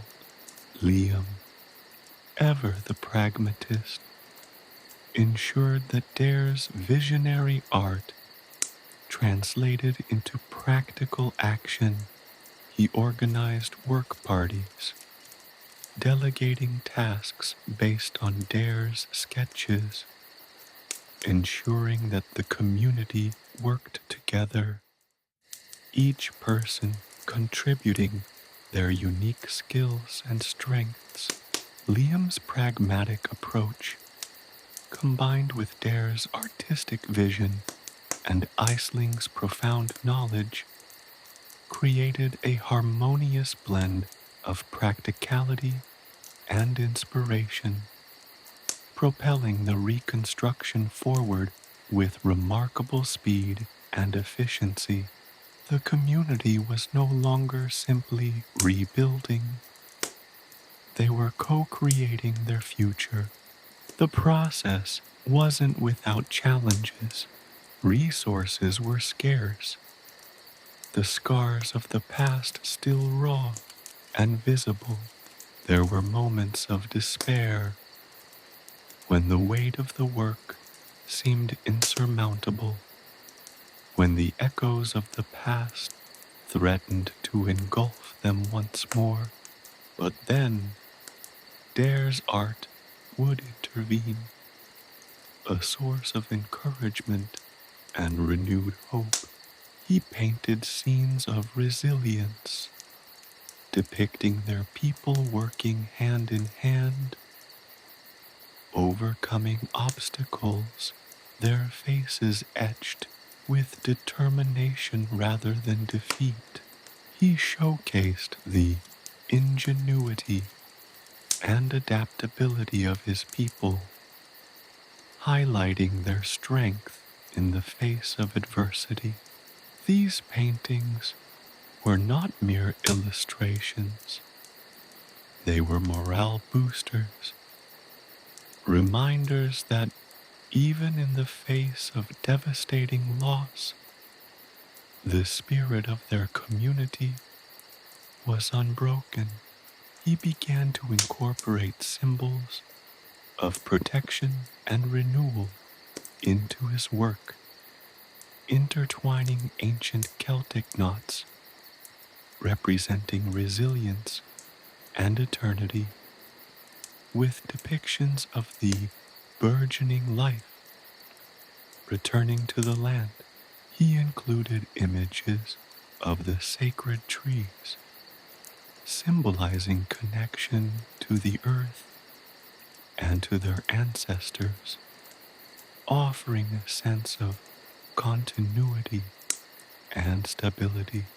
These symbols were not merely decorative. They were powerful reminders of their heritage, a source of strength and cultural identity. The symbols reminded the community of their enduring connection to their history and traditions, strengthening their resolve and providing a much-needed sense of collective identity in the wake of immense trauma.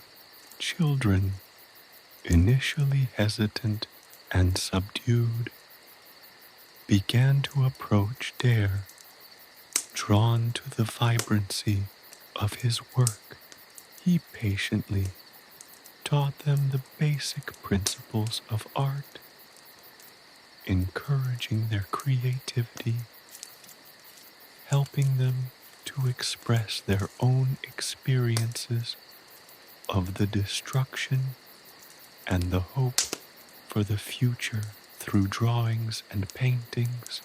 These creations, simple yet poignant, were integrated into the overall project, becoming a testament to the resilience of the younger generation.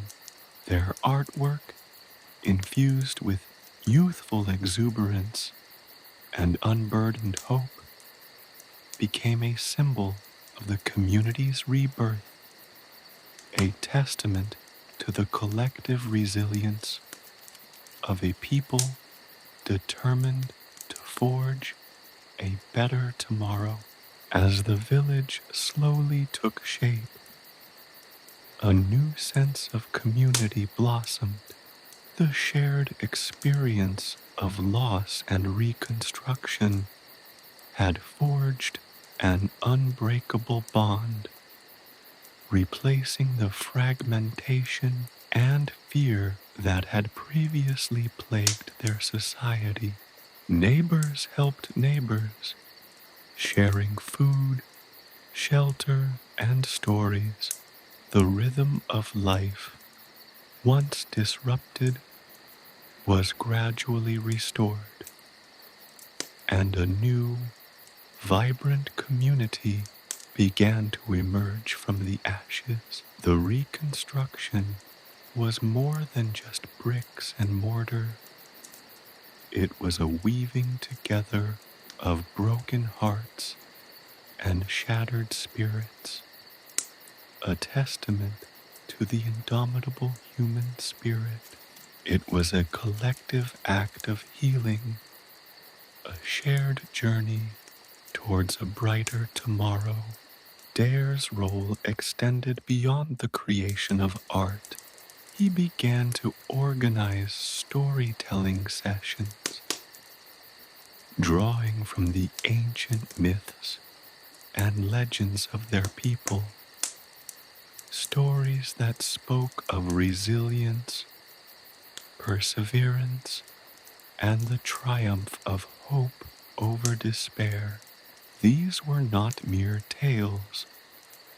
They were potent reminders of their cultural heritage, their collective strength, and the enduring power of their spirit. He interwoven these narratives with elements of the prophecy, not to perpetuate fear, but to foster an understanding of their shared destiny, a mutual resolve to shape their future.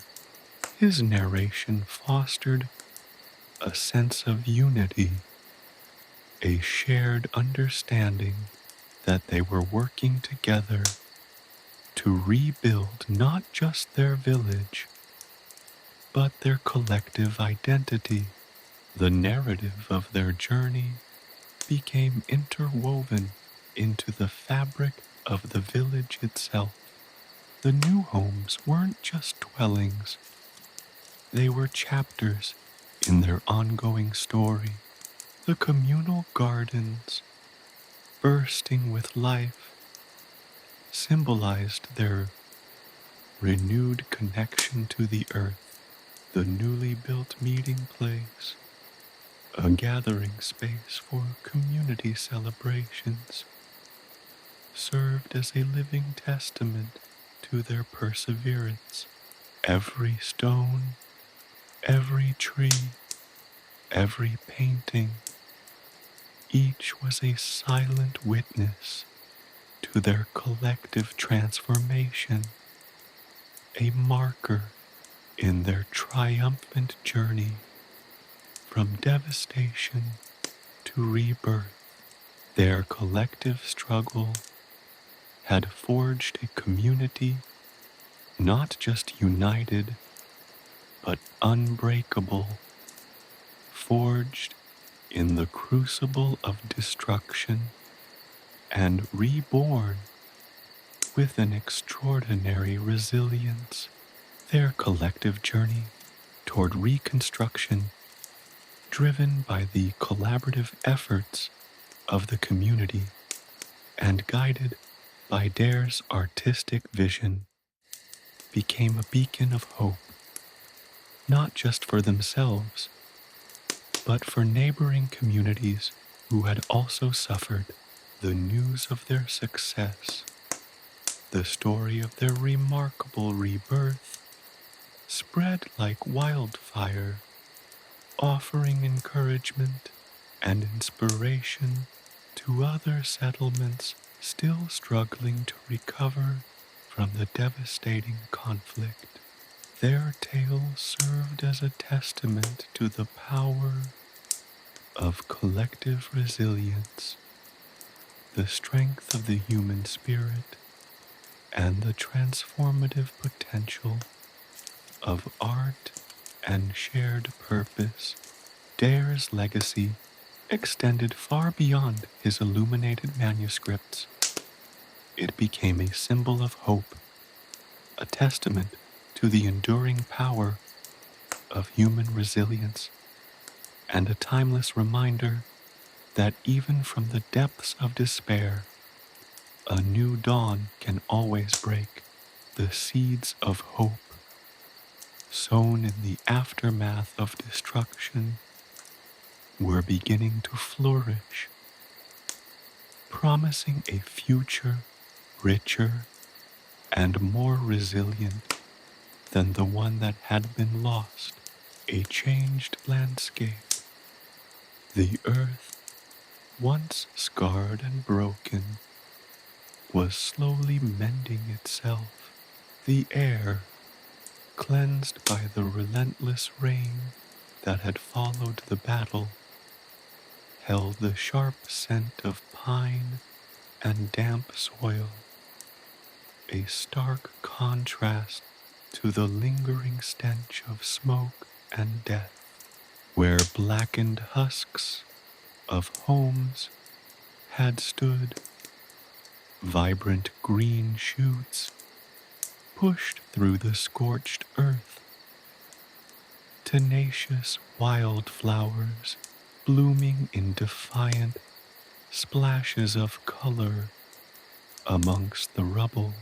Nature, in its quiet, persistent way, was reclaiming its territory, weaving a tapestry of renewal over the battle-torn landscape.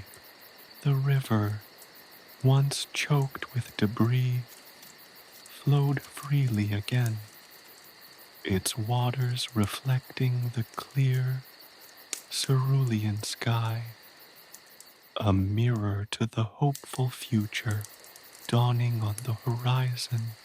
The trees, stripped bare by the conflict, were already showing signs of life. New leaves, delicate and vibrant, unfurled on their branches, a testament to the enduring power of nature's resilience. The ancient oak at the heart of the village, a silent witness to centuries of history, stood tall and proud, its branches reaching towards the heavens, a symbol of enduring strength. Its massive trunk, scarred but unbroken, bore witness to the devastation, yet its presence radiated an aura of steadfastness, a comforting reminder of the cyclical nature of life and death. The landscape was no longer merely a backdrop. It was an active participant in the healing process. The wind whispered through the newly sprouting grasses, carrying the murmur of renewal, the sun, its rays warming the earth, nourished the burgeoning life, fostering growth and healing. The very soil seemed to pulse with a renewed energy, a palpable sense of life reclaiming what had been lost. Even the stones, once scattered fragments of destruction, were being incorporated into the fabric of the new village, their rough edges softened by time and the relentless hand of nature.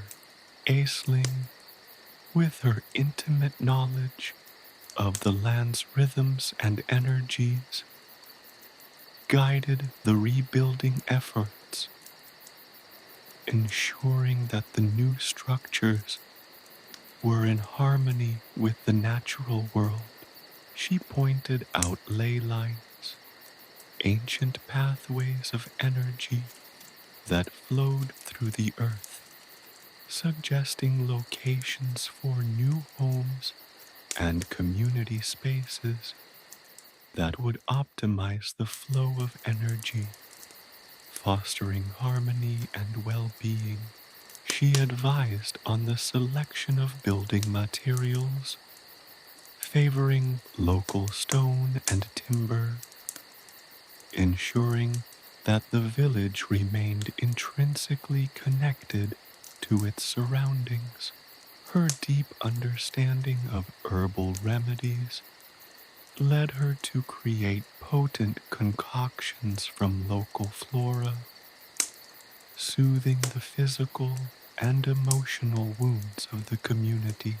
She taught the villagers how to utilize the bounty of the forest and fields, transforming wild herbs and berries into nutritious meals and healing balms.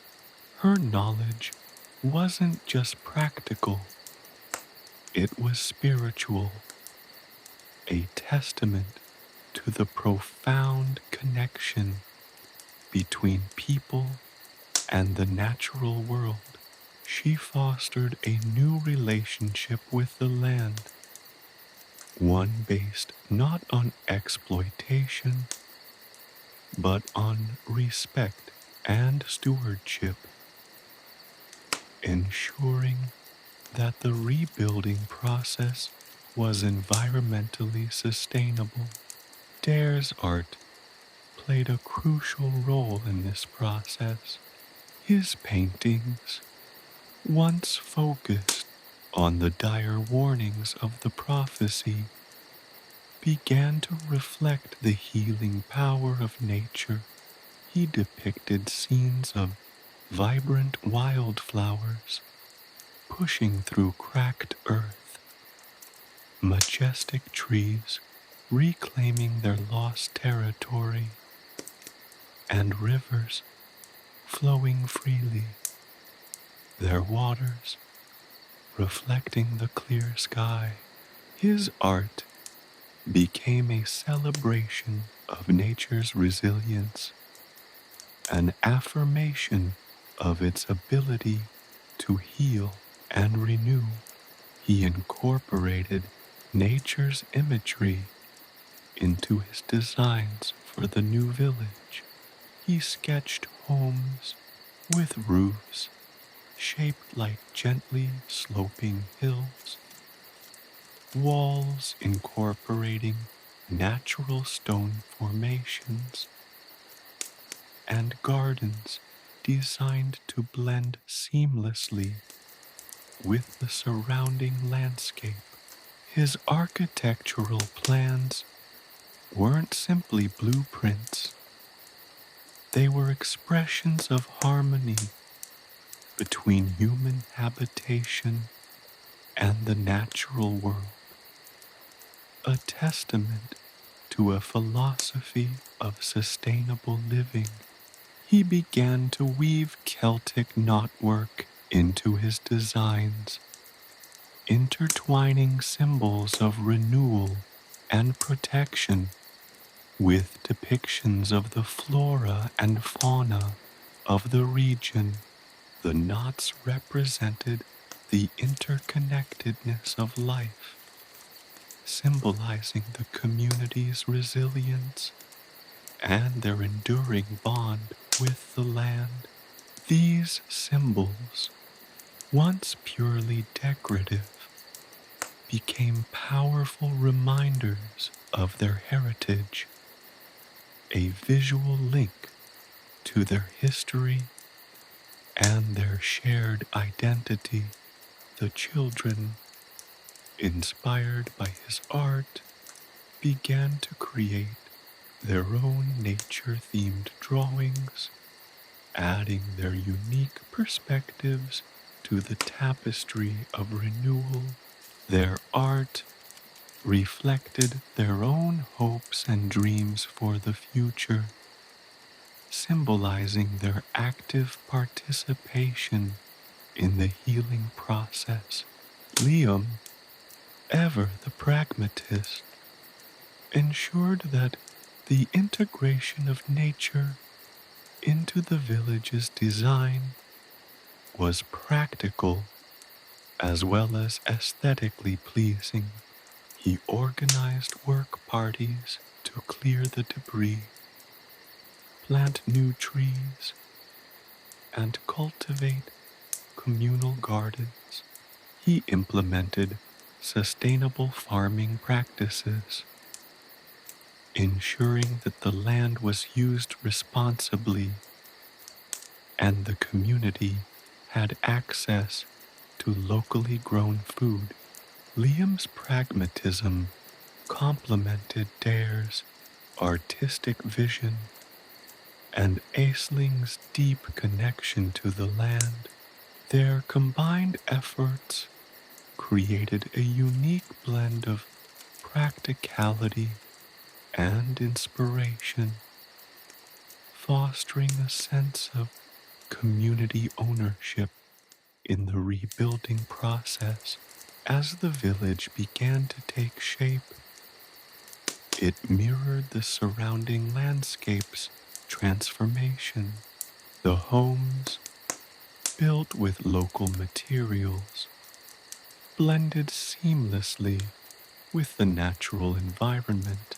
The gardens, bursting with color and life, were living testaments to the community's connection to the earth. The streets, once pathways of destruction, were now lined with flowering trees and vibrant shrubs, creating a peaceful and harmonious atmosphere. The village itself was an embodiment of the healing process, a reflection of the transformative power of nature and the resilience of the human spirit. Evenings brought a new calm. After a day spent rebuilding, the villagers would gather around newly kindled fires, sharing stories and songs.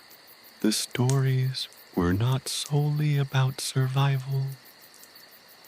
They were about their connection to the land, their ancestors, and the enduring power of nature. Daire would weave the raven's prophecy into his narratives, not as a source of fear, but as a reminder of their resilience and their ability to shape their own destiny. He framed the prophecy as a call to action, emphasizing the importance of working together, building a future that was in harmony with the natural world, a future where people and nature thrived in symbiotic coexistence. The rebuilding of the village wasn't merely about restoring the physical structures. It was about restoring their relationship with the land. This renewed connection fostered a deeper sense of community, a shared understanding of their interdependence and their collective responsibility to protect and nurture their environment. Their shared experiences, their mutual commitment to healing, both physical and emotional, transformed the landscape into a reflection of their shared spirit.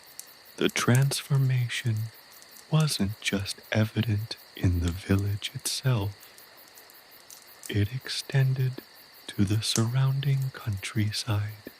The fields, once desolate, were now fertile and productive. The forests, once scarred by battle, were teeming with life. The river, now clean and flowing freely, nourished the land, reflecting the community's renewed spirit and vitality. The land had healed, and in its healing, it had healed the people. The scarred landscape, a testament to conflict and destruction, had been reborn, a vibrant emblem of the community's enduring spirit and their capacity for renewal. The new dawn wasn't merely a break of day, it was a break from the past, a step towards a future intertwined with the natural world and filled with hope. The changed landscape reflected the changed hearts and minds of the community, a testament to the healing power of nature and the enduring resilience of the human spirit, forging new alliances. The rebuilding wasn't solely a physical undertaking, it was a forging of new alliances, a weaving together of diverse skills and perspectives. Aisling, with her deep understanding of the land, became a pivotal figure, not just in the physical reconstruction, but in the emotional healing of the community. She understood that true restoration extended beyond bricks and mortar. It encompassed the revitalization of the spirit.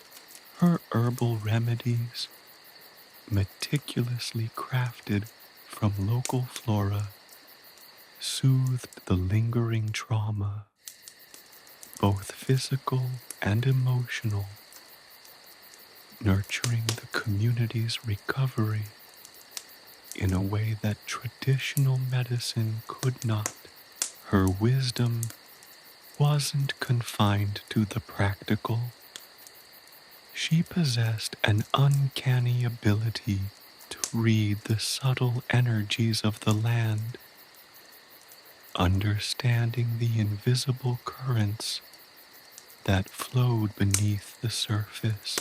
She identified ley lines, ancient pathways of energy, and guided the construction of homes and communal spaces along these sacred routes, fostering a harmonious integration of the village with the natural world. She imparted this knowledge freely, teaching others to listen to the whispers of the earth, to understand its rhythm and its power. This sharing of knowledge became a potent force, creating a sense of shared purpose and collective responsibility for the well-being of their community.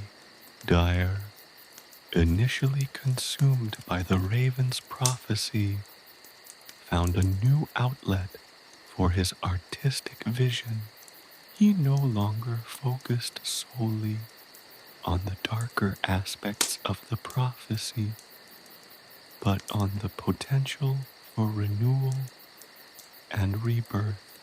His art, once filled with ominous imagery, transformed into vivid depictions of nature's resilience. He painted wildflowers sprouting from cracked earth, majestic trees reclaiming their territory, and rivers flowing freely, reflecting the clear skies. His art became a celebration of hope, a powerful visual affirmation of the community's ability to overcome adversity. His skills extended beyond painting. He applied his artistic eye to the design of the new village, creating blueprints that harmonized with the surrounding landscape. He envisioned homes that blended seamlessly with the natural contours of the land, their roofs shaped like gently sloping hills, their walls incorporating natural stone formations. He designed gardens that would not only be beautiful, but would also provide food and medicinal herbs for the community. His designs were more than architectural plans. They were expressions of his philosophy of sustainable living, a testament to his belief in the interconnectedness of people and nature. Liam, the pragmatic leader, played a crucial role in translating Daire's artistic visions into tangible reality. He organized work parties, ensuring that the rebuilding efforts were efficient and effective. He understood the importance of collaboration, drawing on the talents and strengths of each villager. His ability to coordinate resources and inspire collective action proved invaluable. He implemented sustainable farming practices, ensuring that the land would support the community for generations to come. He didn't just oversee the physical reconstruction, he fostered a sense of shared ownership and collective responsibility, uniting the villagers in a common purpose. Beyond the core trio, new alliances blossomed, forged in the crucible of shared experience and mutual respect. Elder Maeve, the village healer before Iceling's arrival, initially hesitant to embrace Iceling's unconventional methods, ultimately recognized the wisdom and effectiveness of her herbal remedies. The two women, initially cautious of each other, found common ground in their shared commitment to the community's well-being, forming an alliance based on mutual respect and shared knowledge. They collaborated on creating a comprehensive system of healthcare, blending traditional and nature-based healing practices The younger generation, who had witnessed the destruction firsthand, became active participants in the rebuilding effort. Inspired by Daire's art, they created their own drawings and designs, infusing the village with a youthful energy and optimism. Their participation was not merely symbolic. They helped to plant trees, tend to the gardens, and clear debris, contributing their energy and enthusiasm to the communal task. This fostered a strong sense of collective ownership, ensuring that the new village truly reflected the community's aspirations and values. Their creativity extended to storytelling, crafting narratives that celebrated their resilience and their connection to the land. These stories, passed down through generations, would serve as a testament to their shared experiences and their unwavering hope for the future. The forging of these alliances wasn't simply a matter of convenience.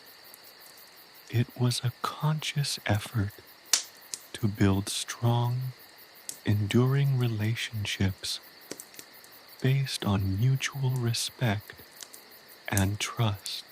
The community learned to value diversity, to recognize the unique strengths of each individual, and to leverage those strengths for the common good.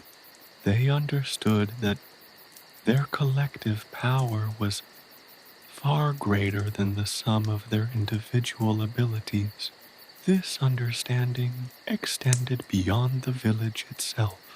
News of their remarkable recovery, of their ability to transform devastation into renewal, spread to neighboring settlements.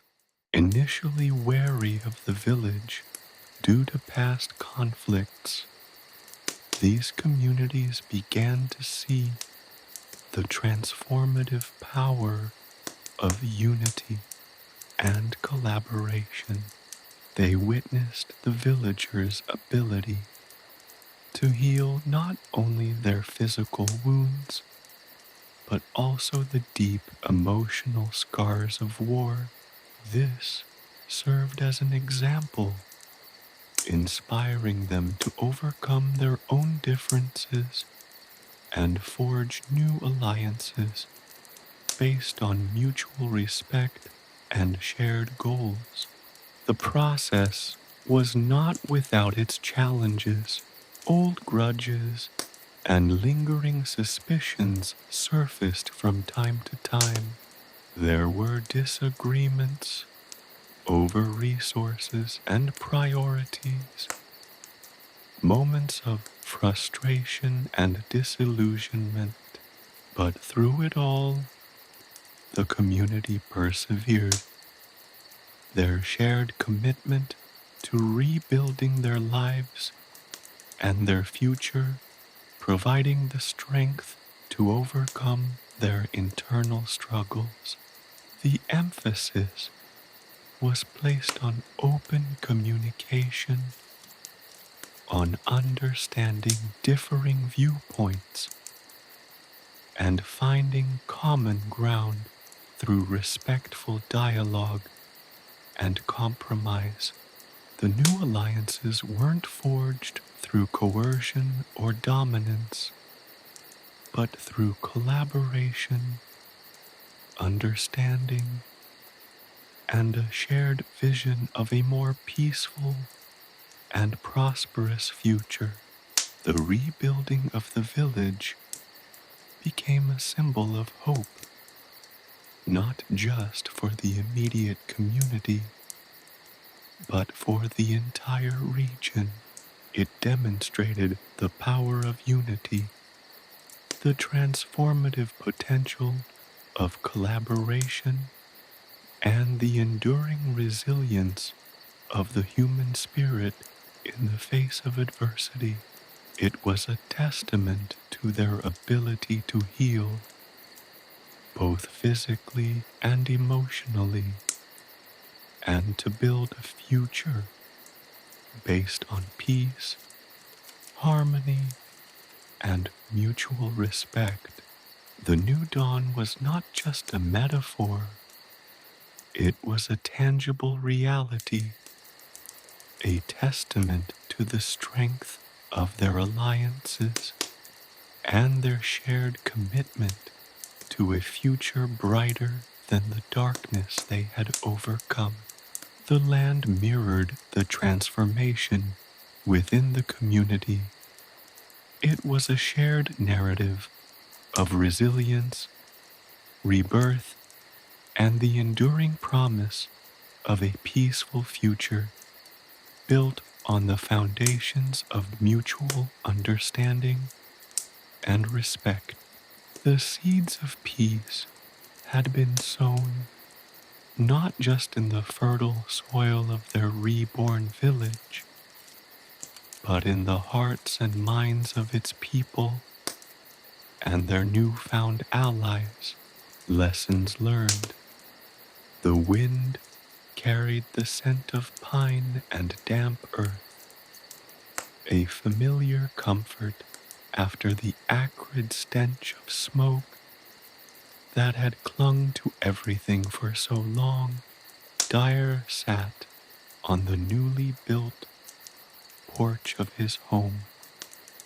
The smooth, cool wood, a stark contrast to the rough-hewn timber of the temporary shelters they'd lived in during the rebuilding.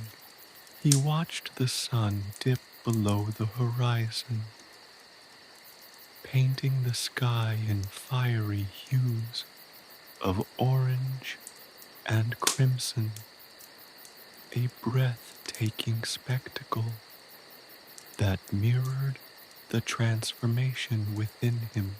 The raven's prophecy, once a source of overwhelming dread, now felt like a distant echo, its harsh warnings softened by the resilience he'd witnessed, not just in his community, but within himself. He thought back to the blood-red moon, to the raven's cryptic pronouncements, to the weight of the Morrigan's words settling upon his soul. Fear had been his initial response, a paralyzing fear that threatened to consume him. But fear, he now understood, was not the opposite of courage. It was its companion. Courage wasn't the absence of fear, but the ability to act despite it, to face one's trepidations head-on, and to find strength in the face of adversity. He had faced his fear not only for himself, but for his community, for the people he had come to love and protect. He'd learned that true courage resided not in bravado, but in quiet determination, in the unwavering commitment to persevere even when hope seemed lost. Resilience, he realized, wasn't simply about bouncing back from setbacks. It was about adapting, about evolving, about finding new ways to thrive, even amidst the ruins. The village, ravaged by war, had not merely been rebuilt, It had been reborn, its spirit tempered by hardship, its bonds strengthened by shared adversity. The community had transformed grief into action, loss into creation, despair into hope. He had witnessed the extraordinary capacity of the human spirit to endure, to adapt, to heal. He himself had transformed. The darkness that once haunted his art had given way to light, to vibrant depictions of renewal and rebirth.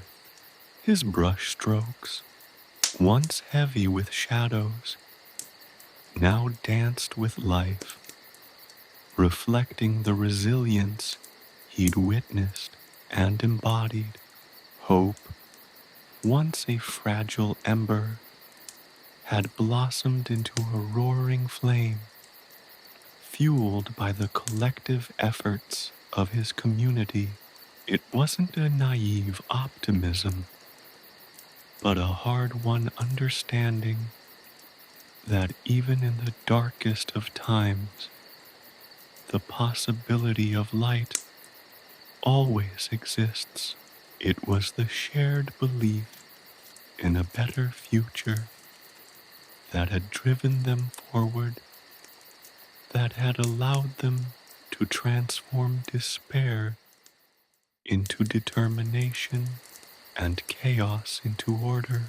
It was the silent strength found in the collective effort, the mutual support that had allowed them to rise from the ashes, stronger and more unified than ever before.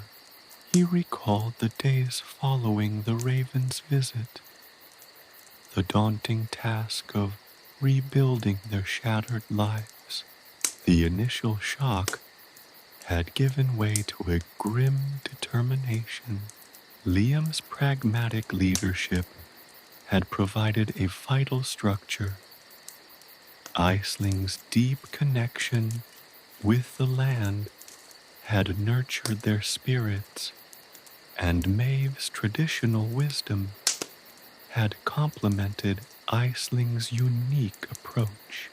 The collaborative spirit that had emerged was nothing short of miraculous, a testament to their ability to overcome divisions and work together for a common goal.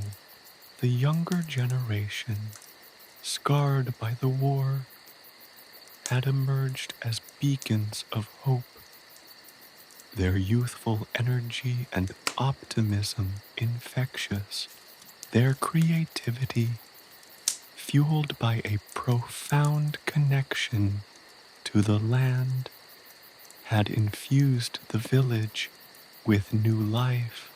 Their willingness to contribute, their unyielding belief in the future, had inspired even the most weary souls.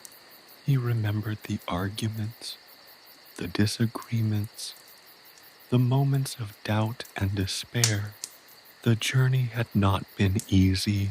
Old wounds had reopened, tensions had flared, and patience had been tested.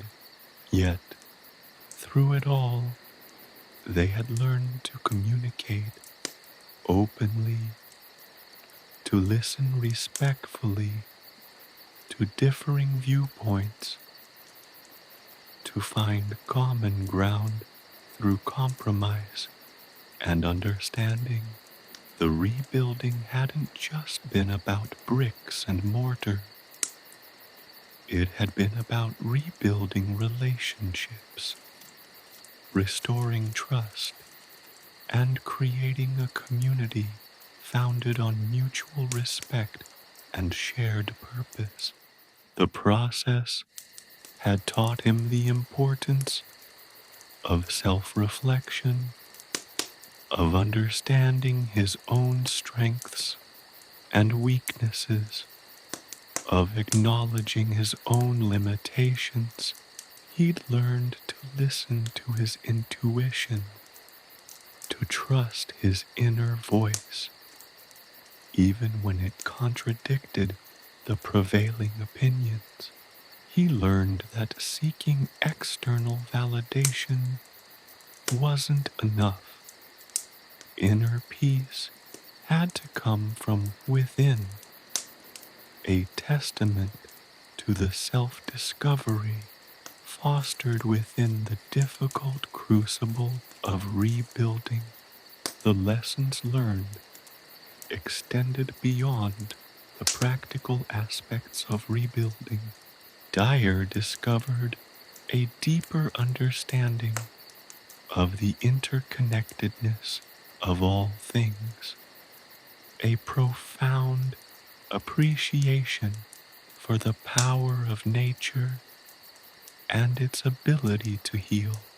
He recognized the subtle energies of the land, the rhythms of the earth, and the whispers of the wind. He learned to listen, not just with his ears, but with his heart and soul. The lessons extended to relationships too.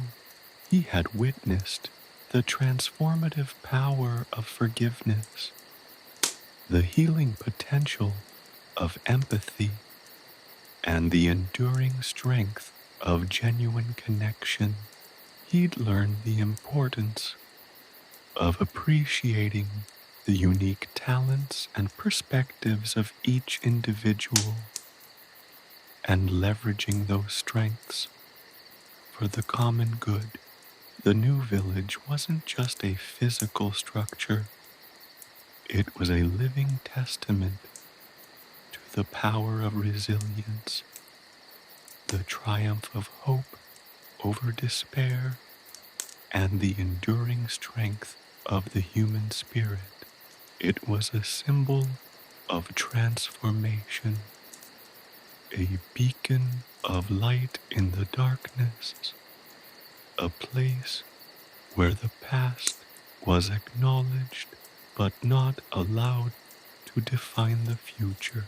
It stood as a symbol of their shared journey, a testament to their collective strength and the profound transformation they had all undergone. It was a new dawn, not only for the village, but for Daire himself.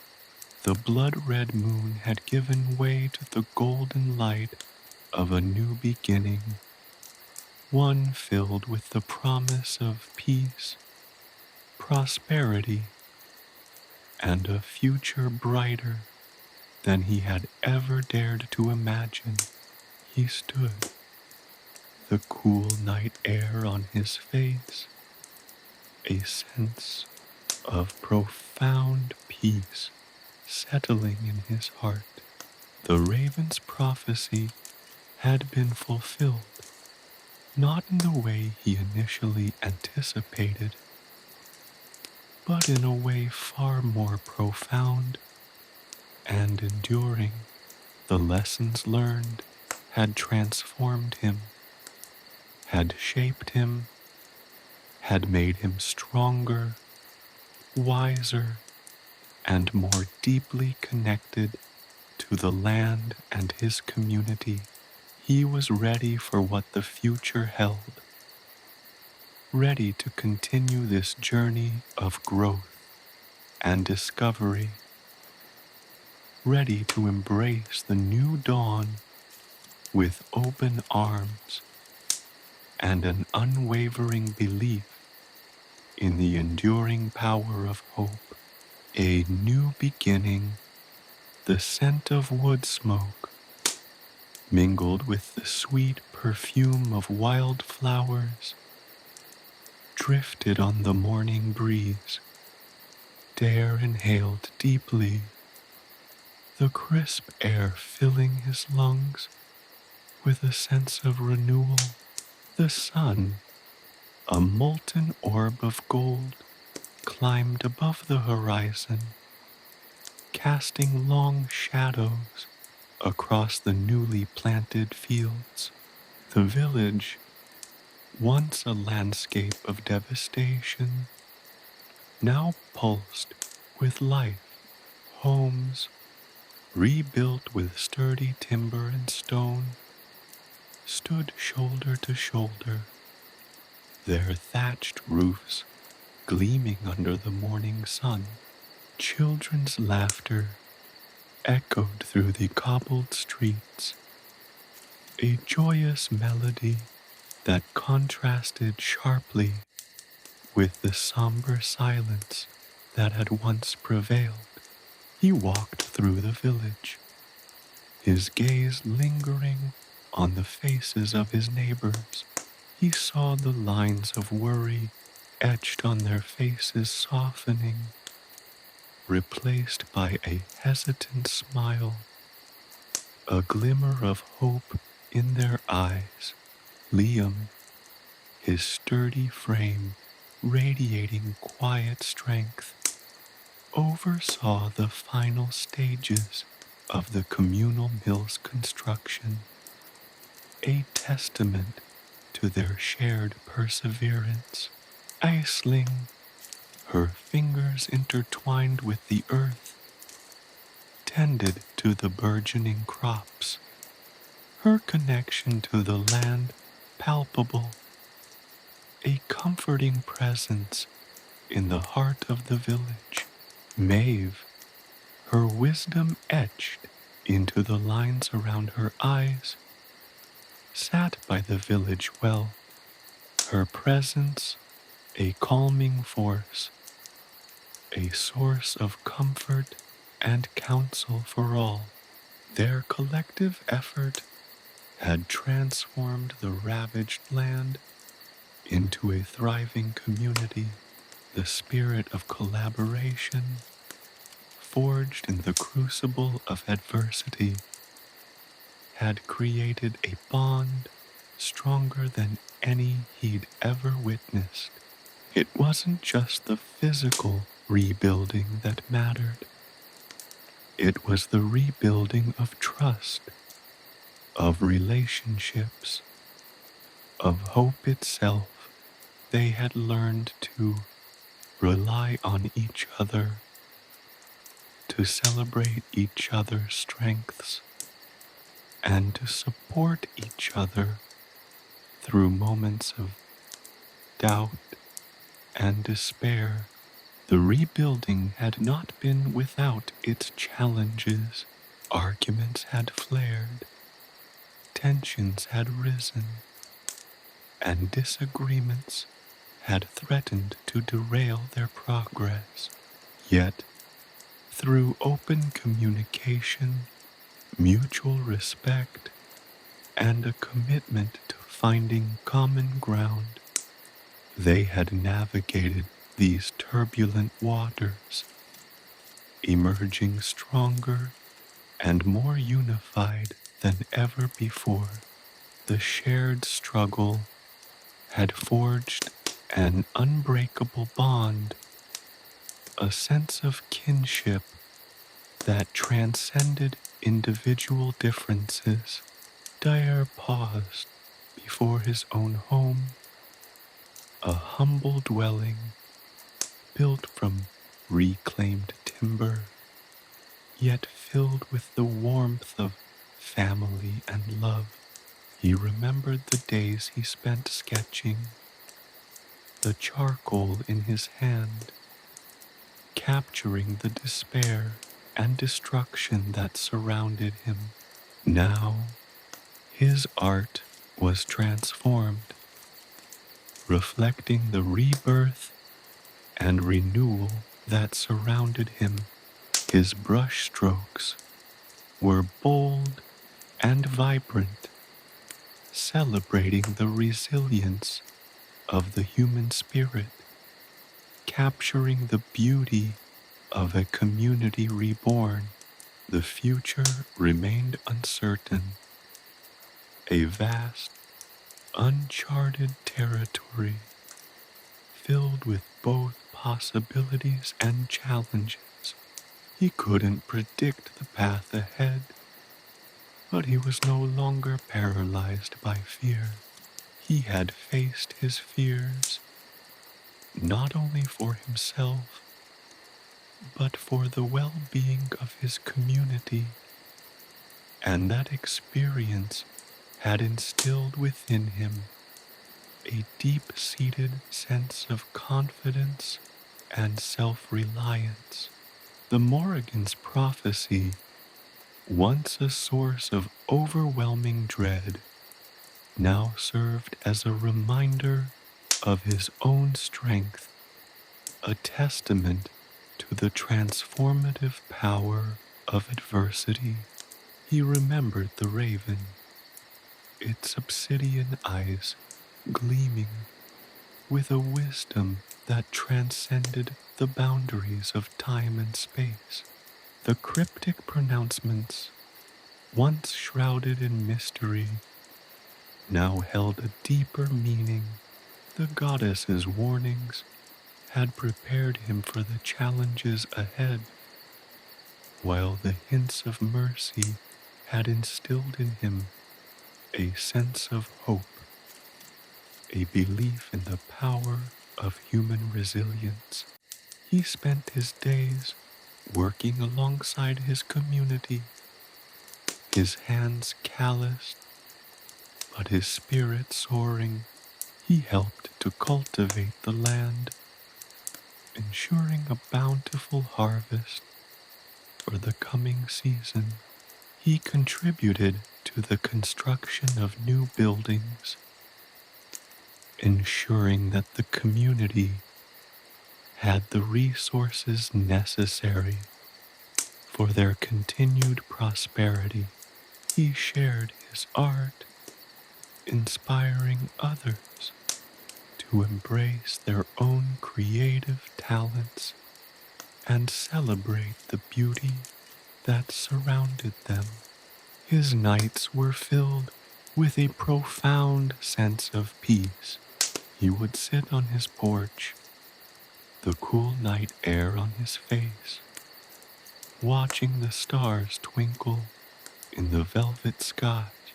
The silence was no longer empty, but filled with the gentle hum of the night, the whisper of the wind, the distant murmur of the village settling down for the night. His connection to the land had deepened, his understanding of its subtle energies enhanced. He felt the pulse of the earth beneath his feet, the whispers of the wind in his ears, the rhythm of the seasons in his heart. He was no longer just an observer of nature. He was a part of it, inextricably intertwined with its cycles of life, death, and rebirth. He found solace in his relationship with his family and friends.